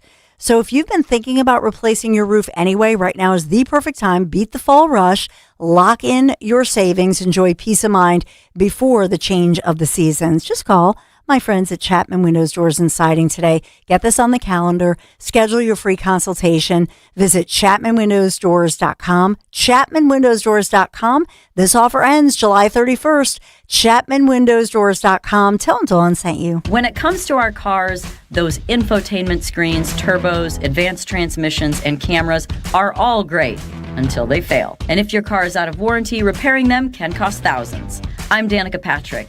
If your car is less than 20 years old, no matter the mileage, make sure you're covered for auto repair bills with an auto protection plan from Endurance. They've paid out hundreds of millions in claims and helped drivers with plans that cover engine, drivetrain, electrical system, transmission, and more. Endurance gives you straightforward claims processing and direct payment to your certified mechanic. And your rate won't go up no matter how many claims you file. When your check engine light comes on, don't ignore it because you're worried about a big auto repair bill. Call Endurance and choose the plan that's right for you. Act now and get 1 year of elite benefits, a $2,000 value, free. For your fast free quote, call 800-689-1536. 800-689-1536. 800-689-1536. Coverage varies by plan. View contracts and exclusions at EnduranceWarranty.com. My name is Whitney Allen, and I'm a widow. My husband, Ryan, died. We never thought we'd ever have to use life insurance, but the unexpected happened. With Ethos, signing up was fast and 100% online. You can get a quote in seconds, apply in minutes, and get same-day coverage. No medical exams, and you can get up to $3 million worth of coverage. I'm grateful we were prepared. Get your free quote at ethos.com/radio. That's ethos.com/radio. Paid spokesperson. Time spent on application may vary. Online health questions required. Are you having trouble hearing? Hearing loss can devastate the quality of your life. Now, there's an affordable fix for you or your loved one. Rated the best hearing aids of 2026 by Forbes Health, Audion Hearing has the highest quality hearing aids at the lowest prices, starting at just $98 a pair. I actually like them better than my old $5,000 hearing aid. I could not believe how my hearing and life changed. Join over 1 million happy customers by going to audionhearing.com. That's AUDIEN hearing.com. We all hear the radio ads about the IRS. They tell you to be afraid, to be scared, and they try to frighten you into calling. I'm not here to do that. Tax Relief Advocates is different. TRA is here to tell you that if you owe money to the IRS, whether it's $5,000, $50,000, or $500,000, we have a solution. It doesn't matter if you're sitting in your car, at work, or with your kids. No matter where you are, call now. 800-575-9834. Don't lose hope. TRA can eliminate or reduce what you owe to the IRS. Generous programs are now available that can give you a fresh start. Our passion is taxes and helping individuals fix their IRS problems. We have over 1,000 5-star reviews on Google and an A+ with the Better Business Bureau. You don't need to be afraid of the IRS any longer. End your tax nightmare today by visiting us online at TRA.com or call 800-575-9834. That's 800-575-9834. Tax Relief Advocates. Real solutions for real people. Here's the deal. The government is over $38 trillion in debt, which means the IRS isn't slowing down. And the tax code is complex and unforgiving. So it's not surprising if you're one of the millions of Americans that owe back taxes to the IRS. Unfortunately, they're the world's most powerful collection agency, with the ability to garnish your wages, seize your bank accounts, and even take your home or business. But don't be stressed or worried any longer. We're Optima Tax Relief, America's most trusted tax resolution firm. We have resolved over $3 billion in tax debt for our clients. Our award-winning professionals deal with the IRS every single day, protecting our clients and preparing them for the best possible resolution. For tax help you need, for tax help you can trust, give Optima a call today. Call 800-354-2840. 800-354-2840. 800-354-2840. Optima Tax Relief. Some restrictions apply. For complete details, please visit OptimaTaxRelief.com. Now you can listen to Talk Radio 1210 WPHT on the iHeartRadio app. Kayal and Company, 9:58 on this Thursday. Dawn show in just about 90 seconds. The big three coming right up. But coming up right now, Phil Omquist with Today in Music History. What happened on this day in music history? Music history on Kayal and Company. Today, July 23rd, we celebrate the birthdays of Slash from GNR as well as Martin Gore from Depeche Mode. Heavenly birthday shout to John Rutsey, the original drummer for Rush, as well as Nick Menza from Megadeth. We also lost Amy Winehouse on this day in 2011. Signal Could Drive by the Cars in 84. You Could Love a Bad Name by Bon Jovi in 86. And Fly the Angels by Slaughter in 90. Album That Could VOA by Sammy Hagar in 84. Nightmare by Avenged Sevenfold in 2010. Emotions of Motion by Billy Squier in 82. And My Chemical Romance's debut in 2002. Also in 66, Frank Sinatra topped the singles chart. In 2003, the U.S. National Registry of Historic Places declared Sun Studios in Memphis a historic landmark. In 2001, Megadeth was banned from playing in Malaysia as authorities said their albums, quote, contain unsuitable imagery. And in 80, Billy Joel received its first gold record for Still Rock and Roll to Me. But lastly, on this day in 79, Iran's new leader, the Grand Ayatollah, banned rock and roll as a, quote, corruptive influence on the people, unquote, which of course inspired the song Rock the Casbah by The Clash. We should have invaded him for that. Exactly. I knew you were going to say exactly instead of what we're doing now. Correct. For Kayal and Company, I'm Phil Omquist. There he is, H-Show with the music, Dawn with the news, courtesy of the Big Three. The Big Take. Nope, sorry, that's the wrong one. It's the Big Three. There's too many bigs. Dawn Stensland. Too many bigs, Dawn. Sorry Big about takes, that. big breaks. There are three We of don't them, need and another they're big take. I agree. I didn't want to do the first one. Here we are. We have the Big Three sponsored by Piazza Auto Group. This morning, just the latest, we have a Secret Service agent pulled off guarding Vice President J.D. Vance after being suspected, accused of leaking information for a news story that included deets about the Veep's travel plans. CNN reporting the Secret Service agent was placed on administrative leave and right now is under internal review. Big Three also, a boy, this is a follow-up, a boy burning American flags arrested in the burbs. Local Pennsylvania State Police say they caught the flag-burning suburban boy accused of setting American flags on fire. Pennsylvania State Police confirming, they say he's charged with arson, but he's underage, so they're not giving us his deets, his age, or his identity yet. American flags at two different homes in Perkiomen Township on fire, and Pennsylvania State Police answered the call. Troopers responding to the 100 block of Equestrian Lane. This is Perkiomen Township. And then as the troopers were on the scene of one flag burning, they were getting the call of another one at a home in the 400 block of Glendale Road, also in Perkiomen Township. And so we've talked about this, that there were other fires For example, Fox Health, Greenshire Estates, Cranberry Estates neighborhoods across the region. So they're investigating those with doorbell camera video, that sort of thing, to figure out, is this boy related to the other ones that have been, suspected and reported? But we don't know his motive, but he does face charges of arson, related counts. Will he be charged as an adult? That's my question. Wow, he should be. No doubt about it. Yeah. Yeah.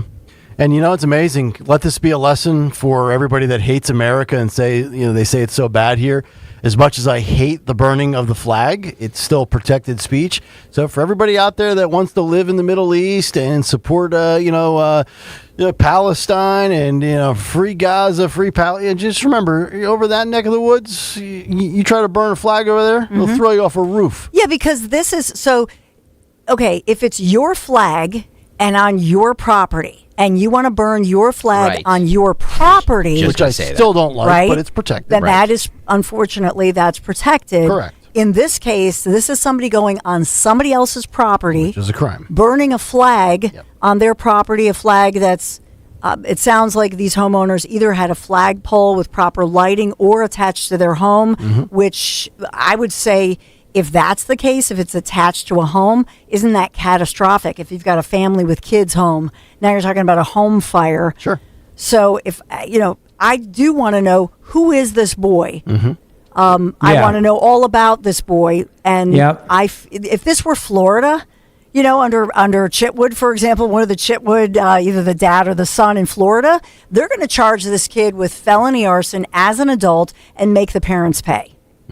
Right? Yeah. We should be doing that here. No excuse, right? Yep. So, Greg, what do you think? What do you think, Greg Stalker? He tuned out. I love it. That's great. I think that you don't destroy somebody else's property. The end. Yeah. I don't think you should go to jail for burning the American flag. No, you know what I mean? But if it's somebody else's property, if it's somebody else's property destruction. Yeah, I don't care if it's your Christmas lights or whatever it is, mailbox, whatever it is. Right. Yeah, and now factor in, Dawn, you mentioned Florida. In Florida and other states where you have stand your ground laws, in some instances, it might even be defensible that, if you retaliate, what if you're like at your house and you see somebody on your porch starting to set the flag on fire and you come out with a shotgun and you blow them away? I don't know how it's going to work out for you in a court of law, but when I blow away when I kill my daughter's boyfriends. Amen. Yes. Amen. Yes. Make sure they come in the house. That's right. You'd be better off, right? Just know the venue. Then I can say it's a stand your ground thing. Well, exactly. You might not win it, but I'm just saying. You know what? Since we're talking about private property, and you guys, especially Rich Ziola, you're going to love this, so I'm just going to tie this in.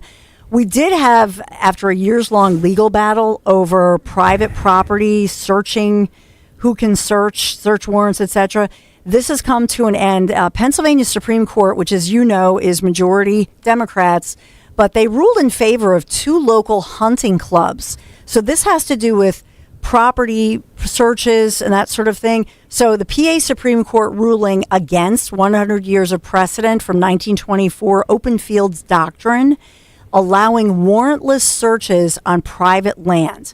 So this law effectively made all private land public. That's insane. Yeah. Yeah. That's insane. That's scary, too. Yep. So now the law effectively made private land public to government officials without ever needing a warrant. And the court had cited the Constitution as it relates to open fields, and any landowner with a reasonable expectation of privacy who took the steps to exclude intruders across the Commonwealth of Pennsylvania. The court cited the Constitution as it relates to open fields, any landowner with a reasonable expectation of privacy who took steps to exclude intruders in PA. So this just happened in Pennsylvania. Wow. So at this point, what does it mean? And it has to do with game wardens. So at this point, I believe the bottom line is that Pennsylvania game wardens must now obtain a warrant to search posted private property. So this is a state Supreme Court ruling that's just happening in Pennsylvania. Good. Keyword, private. So they're ruling the state game wardens must now obtain the warrants before you can enter private property. that is posted private property or fenced to exclude the intruders, overturning that 2007 precedent that I talked about. And what was the game warden's rationale or reasoning for wanting to search without a warrant private property? Because they said these were open fields. But it's a 7-0 ruling. It concludes that the Pennsylvania Constitution provides broader privacy protections for these open fields than even the Fourth Amendment to the United States Constitution. So are they trying to argue that hunters are doing something illegally in the world of hunting, as in shooting animals that are not of the right age or whatever? I know you can't shoot certain deer. It's just, I'll tell you what it is. It's the same thing that they do with the environment, where they go, well, the water in your backyard leads to the old drains lead to the ocean, Dawn. We've talked about this, right? True, yeah. Nemo. So, so then we need to be able to regulate that because it's in the public interest. They do this crap all the time. They do it to farmers. The Trump administration has pushed back on this in a big way, but under Obama and then Biden, like if you had anything in your yard that was considered in the public interest, they said, well, we get to regulate that. We get to go on your land. We get to monitor it. So, and it wasn't just water, but there was the WOTUS Act, if you remember, Waters of the United States, and specifically said, if you've got water in your backyard that leads to anything big, they have a right to monitor it. And yeah, it's ridiculous. Yeah. So these were two hunting clubs that brought the legal challenge. They've won big time. And so the game wardens, as you know, and especially, and this is across the country in rural counties and so on, but the game wardens have a lot of power. And so that they asserted that a game warden entered their 5,500 acres between 15 to 20 times since 2013. So this has been going on back and forth. And that the game wardens were on there without consent. And even without probable cause type thing of any illegal activity, to answer your question, Nick. Mm-hmm. And so it's the Punxsutawney Hunting Club and the Pitch Pine Hunting Club. Don't mess with them. Pitch Pines. Pitch Pines and Punxsutawney. Punxsutawney. Yep. But they said that the warden placed a trail camera.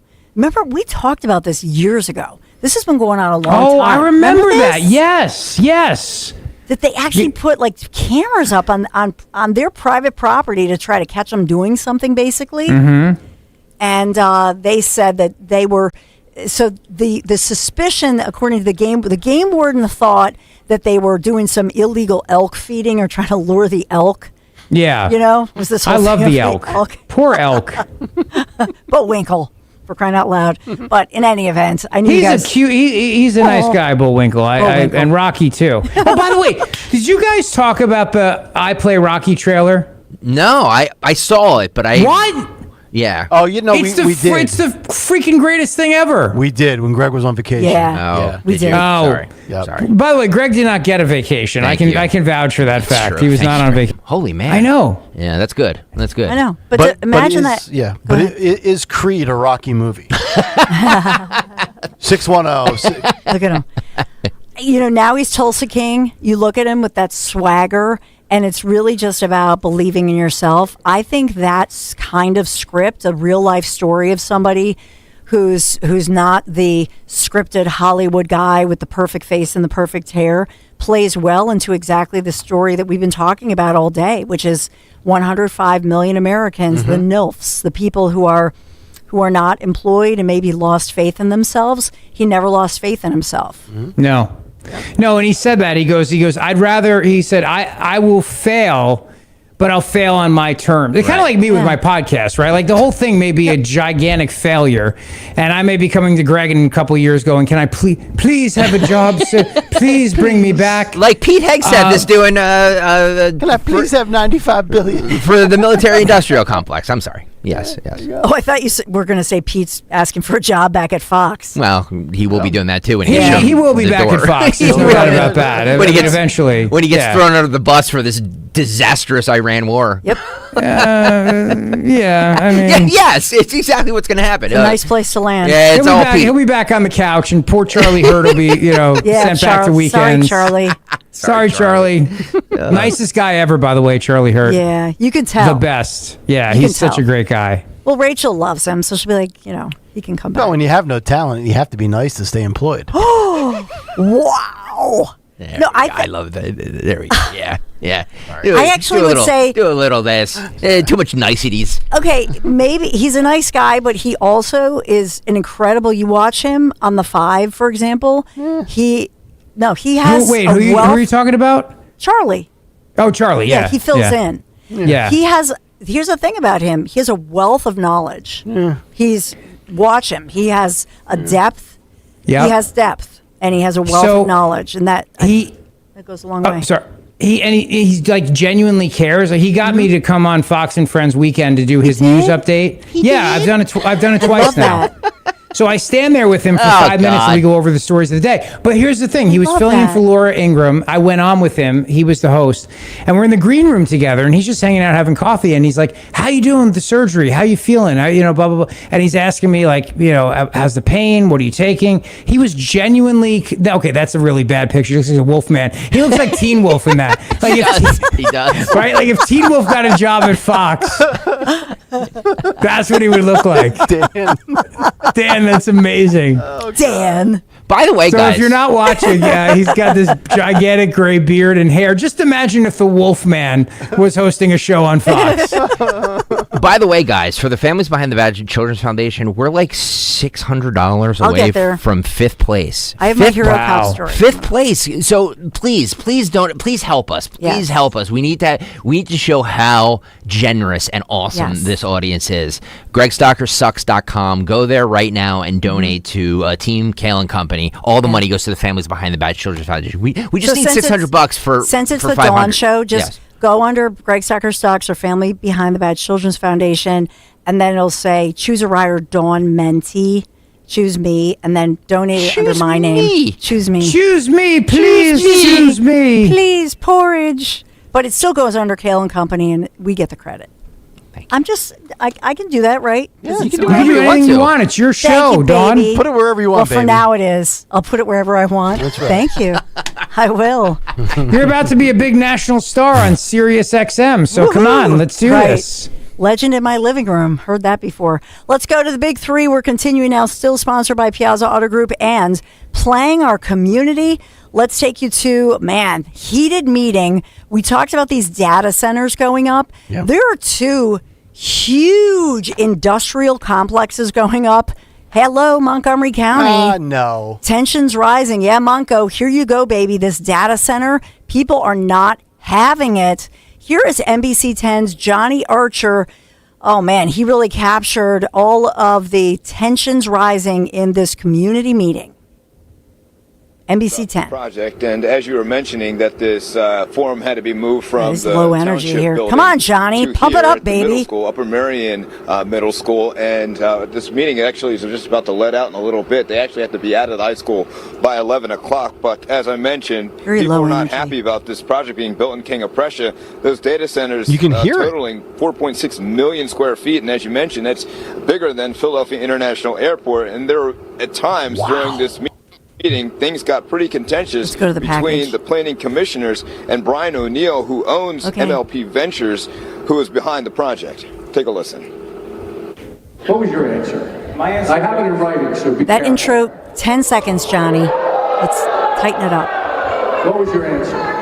Tell the audience what your answer was. My answer was that I understand that our attorney has spoken with your attorney. Many people came in protest at this project. At one point during public comment, one man asked anyone in the audience who opposes the project to stand up. Nearly everyone sitting in the auditorium stood up. Good. Protesters here say they are concerned about the health and environmental impact the data center will create, the strain on the power grid, and unforeseen consequences. The purpose of this speech is to make the general public and the committee itself aware of fire safety and emergency preparedness. I'm here today to stand in opposition to these hyperscale AI data centers. I stand in opposition because these hyperscale data centers are nothing more than power plants with hard drives, and they will make our community unlivable. He's playing our township and he's playing our community, fishing for a stamp of approval while withholding honesty. So bigger than the Philadelphia International Airport from a square footage standpoint? These things are massive. You're not kidding. Massive. Jesus. And so here's the thing on Pennsylvania. On the Pennsylvania side, we have the advantage of learning from Jersey, where basically Governor Phil Murphy and Democrat control. No Jersey. No Jersey. We are New Jersey. I do miss that intro. I'm sorry we can't do, the whole thing.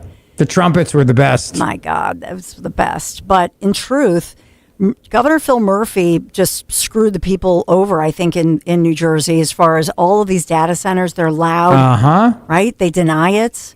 The water usage, except no you know answers. what, Dawn? There are no data centers in Cape May. So if everybody comes to the Grand Hotel on August 7th, there'll be no data centers there. No Jersey.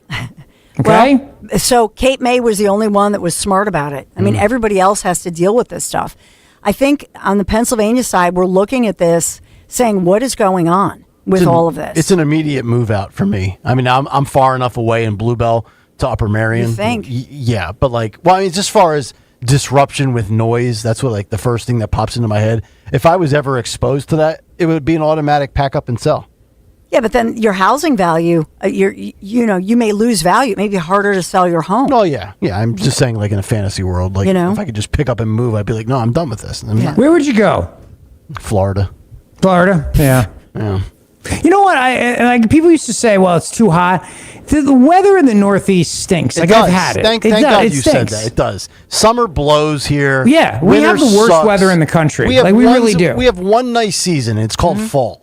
Fall, that's it. That's it. And today. Spring is nothing but rain. Yep. Freaking winter stink. It's gray every day. There's no sun. Yep. So you could change the clocks or not change the clocks. Doesn't matter. There's no freaking sun. You can't see anything. Yep. The summer is humid and sticky and these freaking weird storms. So no, I hate the Northeast weather. I agree. I want to live. I would live in California in a heartbeat if it wasn't such a communist freaking hellhole. I would move there in a heartbeat. I would sign up for California if it was Utah, Colorado. Their weather is amazing. They get 300 days of sunshine a year. Could you imagine if California was a red state? Imagine everything that you get in Florida with Ron DeSantis, but you got with California weather and just the beauty, the mountains, the bays, the Pacific Ocean. Oh. Yeah, look at that. That's our beautiful. And fall lasts 2 weeks, right? So we get like 2 weeks of fall, and then we're into winter. The only time I'm happy is literally from the mid-August until New Year's Day, and then after that I'm miserable until mid-August. Yeah, really. Yeah. No, I pour a drink, Rich, at 5 o'clock in the winter. I sit down and I watch the 5, and my wife's like, "What are you doing?" I go, "What else is there to do? What else am I going to do?" There's nothing else. You could listen to Talk Radio 1210 WPHT and the mystery guest host of the day. Yeah. From 3 to 6. And Rich, I wouldn't listen when you were on. Remember, I used to watch the 5 on the treadmill. No, I know. And you'd make that. You would be tweeting about the 5, and I'd be like, "Thanks, dude. Thank you. Appreciate that." That's all right. I watch Fox and Friends from 6 a.m. to as you should. 10 a.m. As you should. So the latest on New Jersey, well, you don't see it on the so-called mainstream media today. They kind of dropped that whole little story. You notice that? Did you notice that bias by omission that's going on? Justice Department obviously launching this investigation, and this has to do with New Jersey. But we know that across the country, DOJ is working with attorney generals such as ours. I couldn't get them to talk in detail about it, but I did question Attorney General Dave Sunday here in Pennsylvania about it. And I know Scott Pressler was among those who was out in a boat talking about looking at the voter rolls and seeing, non-citizens and the so-called glitch, all of that. So the truth is I wanted to hear from Rich about this, but as well update you that Armit Dillon, who's the assistant AG, obviously she has been all over this speaking about it and talking about DOJ is not letting this go and pressing New Jersey, not taking the governor's word for it, as she says, "Oh, this was a computer glitch." I reported yesterday that the software company that's getting thrown under the bus has pushed back hard and says, "Absolutely not. This is bogus," right? Yeah, they said, look, we sent the information over to the state board of elections and the secretary of state I think the lieutenant governor serves that role now. So New Jersey didn't used to have a lieutenant governor. That was a new thing they added. And he also doubles as the secretary of state. So that person who was there under Murphy, one of them died and there was another one. Like, I don't even know who these people are. It falls on Murphy. But remember, he gave driver's licenses to illegal immigrants. That was his thing. He had a whole big... I played this on my podcast yesterday, and I played the clip of him going, "That's now law, no driver's license." You know what I mean? And so then what they would do is they would get a driver's license, and because it was automatic that you basically get registered to vote, they would just check a box. I affirm that I'm a citizen and I can vote, or I affirm that I have the legal right to vote. They just check the box and boom, they're registered. There's no safeguards in place whatsoever. So if you're giving driver's licenses to illegal immigrants and you have a process by where you are essentially automatically registered to vote at the DMV, at the MVC, whatever it is, of course you're going to have this problem happen, but they want it to happen. Let's not kid ourselves here. All of this is by design. It's not 6,600 people. It's like, my buddy had a great analogy. You know, like when you're dating and somebody says, well, how many partners have you had? Whatever the number they give you, multiply that by 10. That's for females only, though. For men, correct. Exactly, right? Yes. And so with this case, whatever New Jersey's saying, multiply it by like 10,000. Yeah. So if it's 6,600, it's like 500,000 people. I guarantee it. 500,000. Yeah. How many votes came out of the woodwork when Jack lost? Yeah. Correct. Thank you. Thank you. Do you think this is actually going to hurt Democrats in the upcoming election? I do. Because it's tangible evidence. And NJ.com, of all places, has this story. It says voter fraud indeed lives, and its home office is in True Blue, New Jersey. An impossibly stupid voting mistake in New Jersey could cost Democrats the next election. I agree. I can't believe that's actually coming from NJ.com, of all places. But yeah, because so here's the thing, and I'll just say this. Remember when she was accused of cheating on the test back during the campaign, and she was suspected of surviving by throwing under the bus her colleagues who cheated on the test. Remember that whole thing? Yep. Yeah. So she continues to follow a pattern, right? She's throwing Murphy under the bus. She comes out in front of this to say, "Oh, I'm appalled." But in truth, by her coming out in front of it, when the New York Times reports, "Yeah, we knew about this," and Murphy did it in 24. That's what Zioli, what you talked about yesterday, and so on. But the thing is, her wanting to come out and make herself look so pure, white and lily, just like she did back in the day, right? When she threw her own fellow cadets under the bus, cheating on a test. Great point, Dawn Stensland. Yep. So she's got to look good. Now she really screwed her own party. It's no different than the fraud in California with hospice. It's no different than daycare fraud in Minnesota. It's no different than what's-her-face being exposed for plagiarism at Harvard. They're all committing fraud and scamming and cheating, and then they try to get out in front of it only when it's obvious that they can't avoid it anymore. But Dawn's point though about Mikey Sherrill's pattern of blaming other people and throwing other people under the bus, that's so true. And the other thing about this too is that she made all this money in Congress with stock trading, millions of dollars. They just passed the bill. All these Democrats voted against it, the stock trading bill. She was against it when she was a member of Congress. Now she's governor. Remember, they only found out about this because the federal government went to the Secretary of State and said, "We want to see your voter rolls." Yeah. And they knew about this weeks ago. And she decided to come forward with it because it was going to come out. And then completely throw, this company under the bus. The company fires back and goes, "It's not us." And watch this scam by this Democrat Congressman, Josh Gottheimer. He turns around, he goes, "I want a full audit on this IDEMIA company." He's trying to pass so he's doing the same thing. Yep. So, right? Yes, our executive producer, Dan Borowski, is going to, here is Armit Dillon. She's the assistant AG, right? She's going to respond here. She's on the Benny Johnson podcast, but she's talking about the deadline. Here she is. So we have opened up our own investigation here at the Department of Justice yesterday within hours of reading about this and have demanded the identities of the individuals who were put on the rolls wrongfully to ensure that they've been removed, but also 400 plus of these individuals self-identified as non-citizens, and then they went ahead and voted. And this is after the left says, oh, this SAVE Act isn't necessary because it's already illegal to vote. Yeah, and it's also happening on a massive scale. And, I suspect it's much bigger than what was disclosed yesterday in New Jersey and in many other jurisdictions, because if it weren't, the 30 states or so that are fighting me on getting the voter roll so we can help avoid this type of situation wouldn't be fighting it. They'd be handing them over. We'd all be cooperating. Kumbaya. We'd be getting together and getting this done for the American people so that everyone has confidence. But instead, they're fighting. This includes some Republican states. I don't even understand that. And this should be a big wake-up call to all election officials. Mm-hmm. It's not happening, and then it's happening, but only a little bit. And then that little bit goes from, it might be like 4 or 5 to 6,600. Yeah. And we're just hitting the tip of the iceberg. You know what's the other thing that's frustrating with this, Rich, is that the people that get bothered and mad about this, that the fraud is they're not mad that fraud's occurring. They're mad that you're exposing the fraud. It's the Nick Shirley situation. They're not mad that they're being defrauded with Medicare and Medicaid in Minnesota and other states. They're mad at Nick Shirley for bringing it out to the public. That's an issue. Yeah, look, they want. I've been involved in Jersey politics since I was in sixth grade. Yeah. I had an internship with Assemblyman Scott Garrett back then, who would go on to become a congressman, and I would be his district director. So, and I was a Republican county chairman. Fraud in New Jersey, election fraud, is so bad. I remember when they would hand out cigarettes, street money, cash.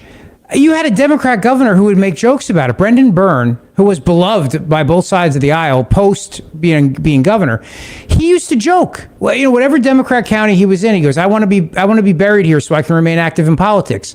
It was like everybody knows the corruption. It's all there. It's hiding in plain sight.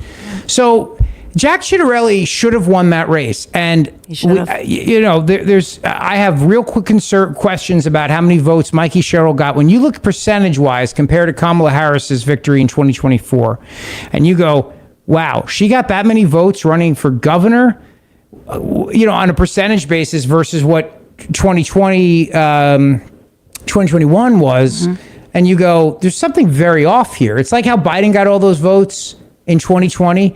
And then where did they go in 2024? Yep. Where did they go? They just disappeared. Yeah. But but you're not allowed to talk about this stuff because then you're an election denier. Yeah. So. And so this is the first time, and that's where I think that's why even some more liberal publications acknowledge that Mikey Sherrill, by holding that news conference, opened up a Pandora's box, because now DOJ is saying to New Jersey, New York, Pennsylvania specifically, open up the voter rolls. We deserve to see this because we all use that same software company.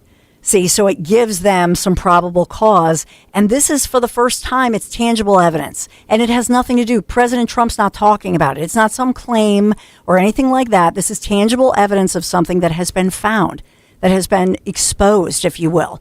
And so we in Pennsylvania, remember Al Schmidt a few years back had talked about catching a glitch. Say about the person who falls in love with. Sorry. There's no such thing as this software glitch.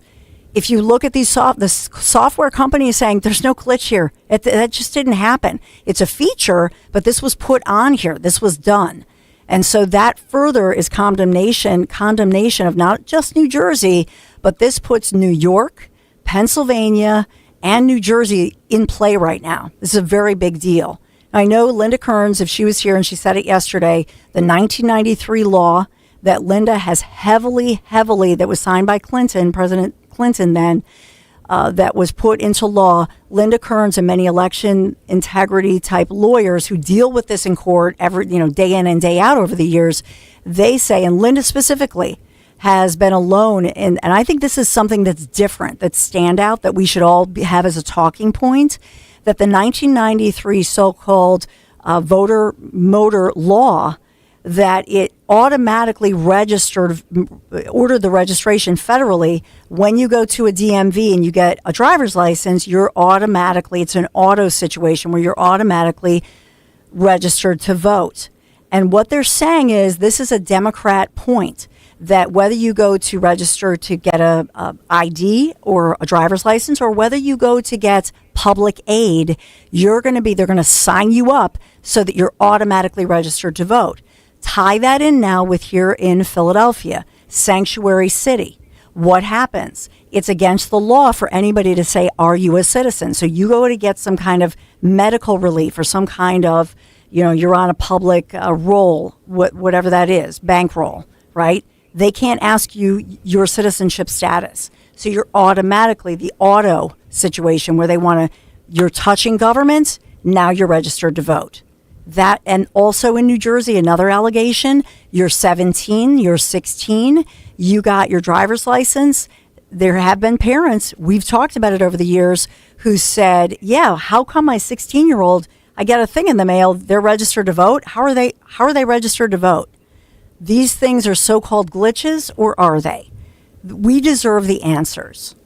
And we should not be accused anymore of questioning this and then causing people to not vote. We deserve the answers. Let's open up these voter rolls. All of this is in play now, in my opinion. I'm just saying. I agree, 100%. Well done. Next point is, let's get to it. I got to run, but I love you. I do. I got a doctor's appointment. I got to do my checkup for my heart. Yeah. But I'll be with you tomorrow. We're going to hang tomorrow. We'll hang tomorrow. Rich Scioli, and it's coming up August 7th, Cape May Hotel. August 7th, Grand Hotel of Cape May, 3 to 6 p.m., live show, afternoon drive, and we'll have a blast. So. All right. Let's, with Richie going to the doctor's office, let's go to our local hero cop story. We're still sponsored by Piazza Auto Group. Every day we have, as we count down to our big Sunday, Families Behind the Badge, here's a hero cop, and this is Gilbert, Arizona. Police just releasing this incredible, dramatic body camera footage. Take a look. Child is safe after a tense standoff with a gunman in Gilbert. Police say the child's mother called 911 after her boyfriend fired a gun inside their home with that little boy still inside. 12 News journalist Trisha Hendricks has what that 911 call and body cam footage reveals. Gilbert PD just released that body cam footage showing how tense those final moments were before SWAT went in and got that 3-year-old boy out safely. Take a look. Hi. Yes, my boyfriend fired off into the wall at my house. My 3-year-old son is there. I'm not, though. Okay, what's the address? After getting that alarming 911 call at about 9 p.m. on June 13th, dispatchers alerted Gilbert police officers who responded to a report of a firearm discharged inside a home. The caller, who wasn't at the scene, told dispatchers her 3-year-old son was inside. Police say the suspect, a 40-year-old man, made clear he would not surrender peacefully. That's when Gilbert PD's SWAT team was called in to assess the situation. As things escalated, commanders authorized a crisis entry into the home. The 3-year-old was safely removed from the home and the suspect was taken into custody. No one was hurt. You okay, buddy? You're all right, buddy. We're gonna be okay. Hey, buddy. You okay? A lot of stuff going on there, huh? Now, that little boy is safe. Gilbert police haven't released the name of the suspect, but tell us he remains behind bars, facing multiple felony charges. Officers here at Gilbert PD headquarters tell us that's just the kind of outcome they trained for, getting a child out safely and getting him out fast. In Gilbert, Trisha Hendricks, 12 News.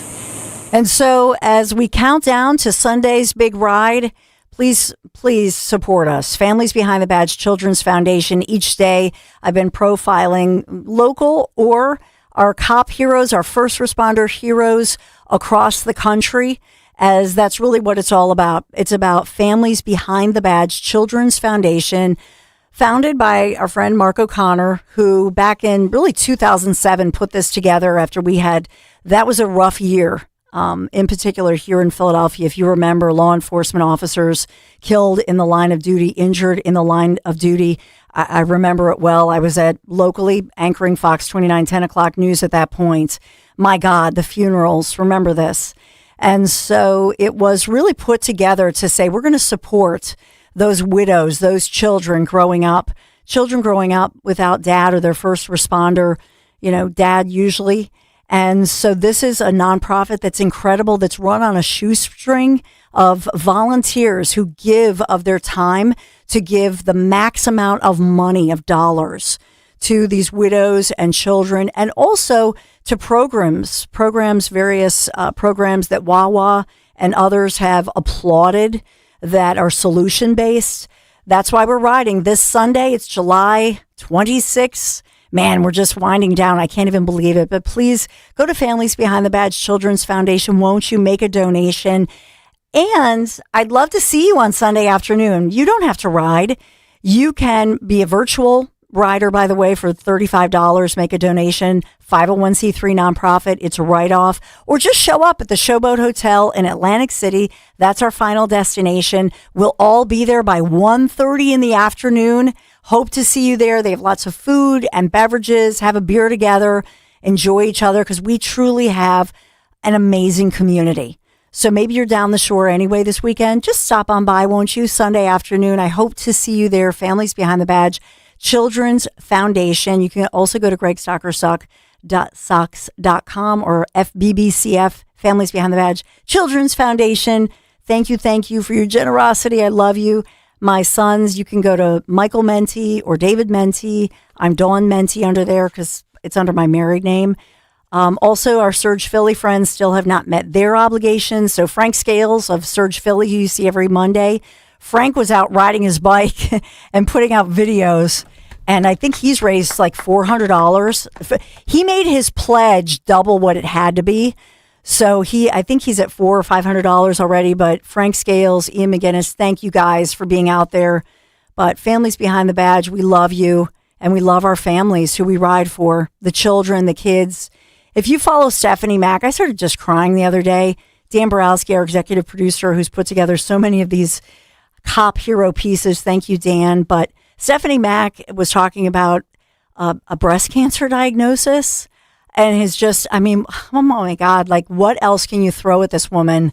Recently widowed, her husband, Pennsylvania State Trooper husband, Sergeant Mack was, killed in the line of duty. She's raising her young children by herself. I mean, my God, what else do these families have to deal with? Maureen Faulkner, for how many decades, has had to put up with the appeals of the scumbag cop killer who gunned down her young husband, great hero cop.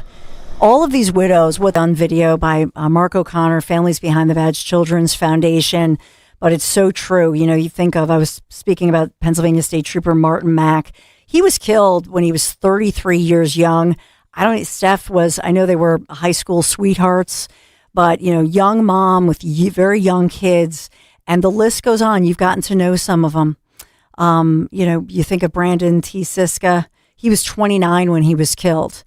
And so these widows, some of them in their late 20s, early 30s with young kids, some of them pregnant. Think of Kimmy. She was pregnant. I think of over the years. And so what you're doing is you are the wind beneath their wings. Honest to God, some of them are just so lifted up by you. So thank you. I got a text this morning from my friends in the original Zioli Army and now in our Army, if you will. But thank you, Barb and Bruce, for donating just this morning. And so many of you. Thank you, Christy, Dottie, all of you. You've been incredible. Jane, this morning, $1,000 donation. Families Behind the Badge Children's Foundation. You are supporting people who, their loved ones have made the ultimate sacrifice.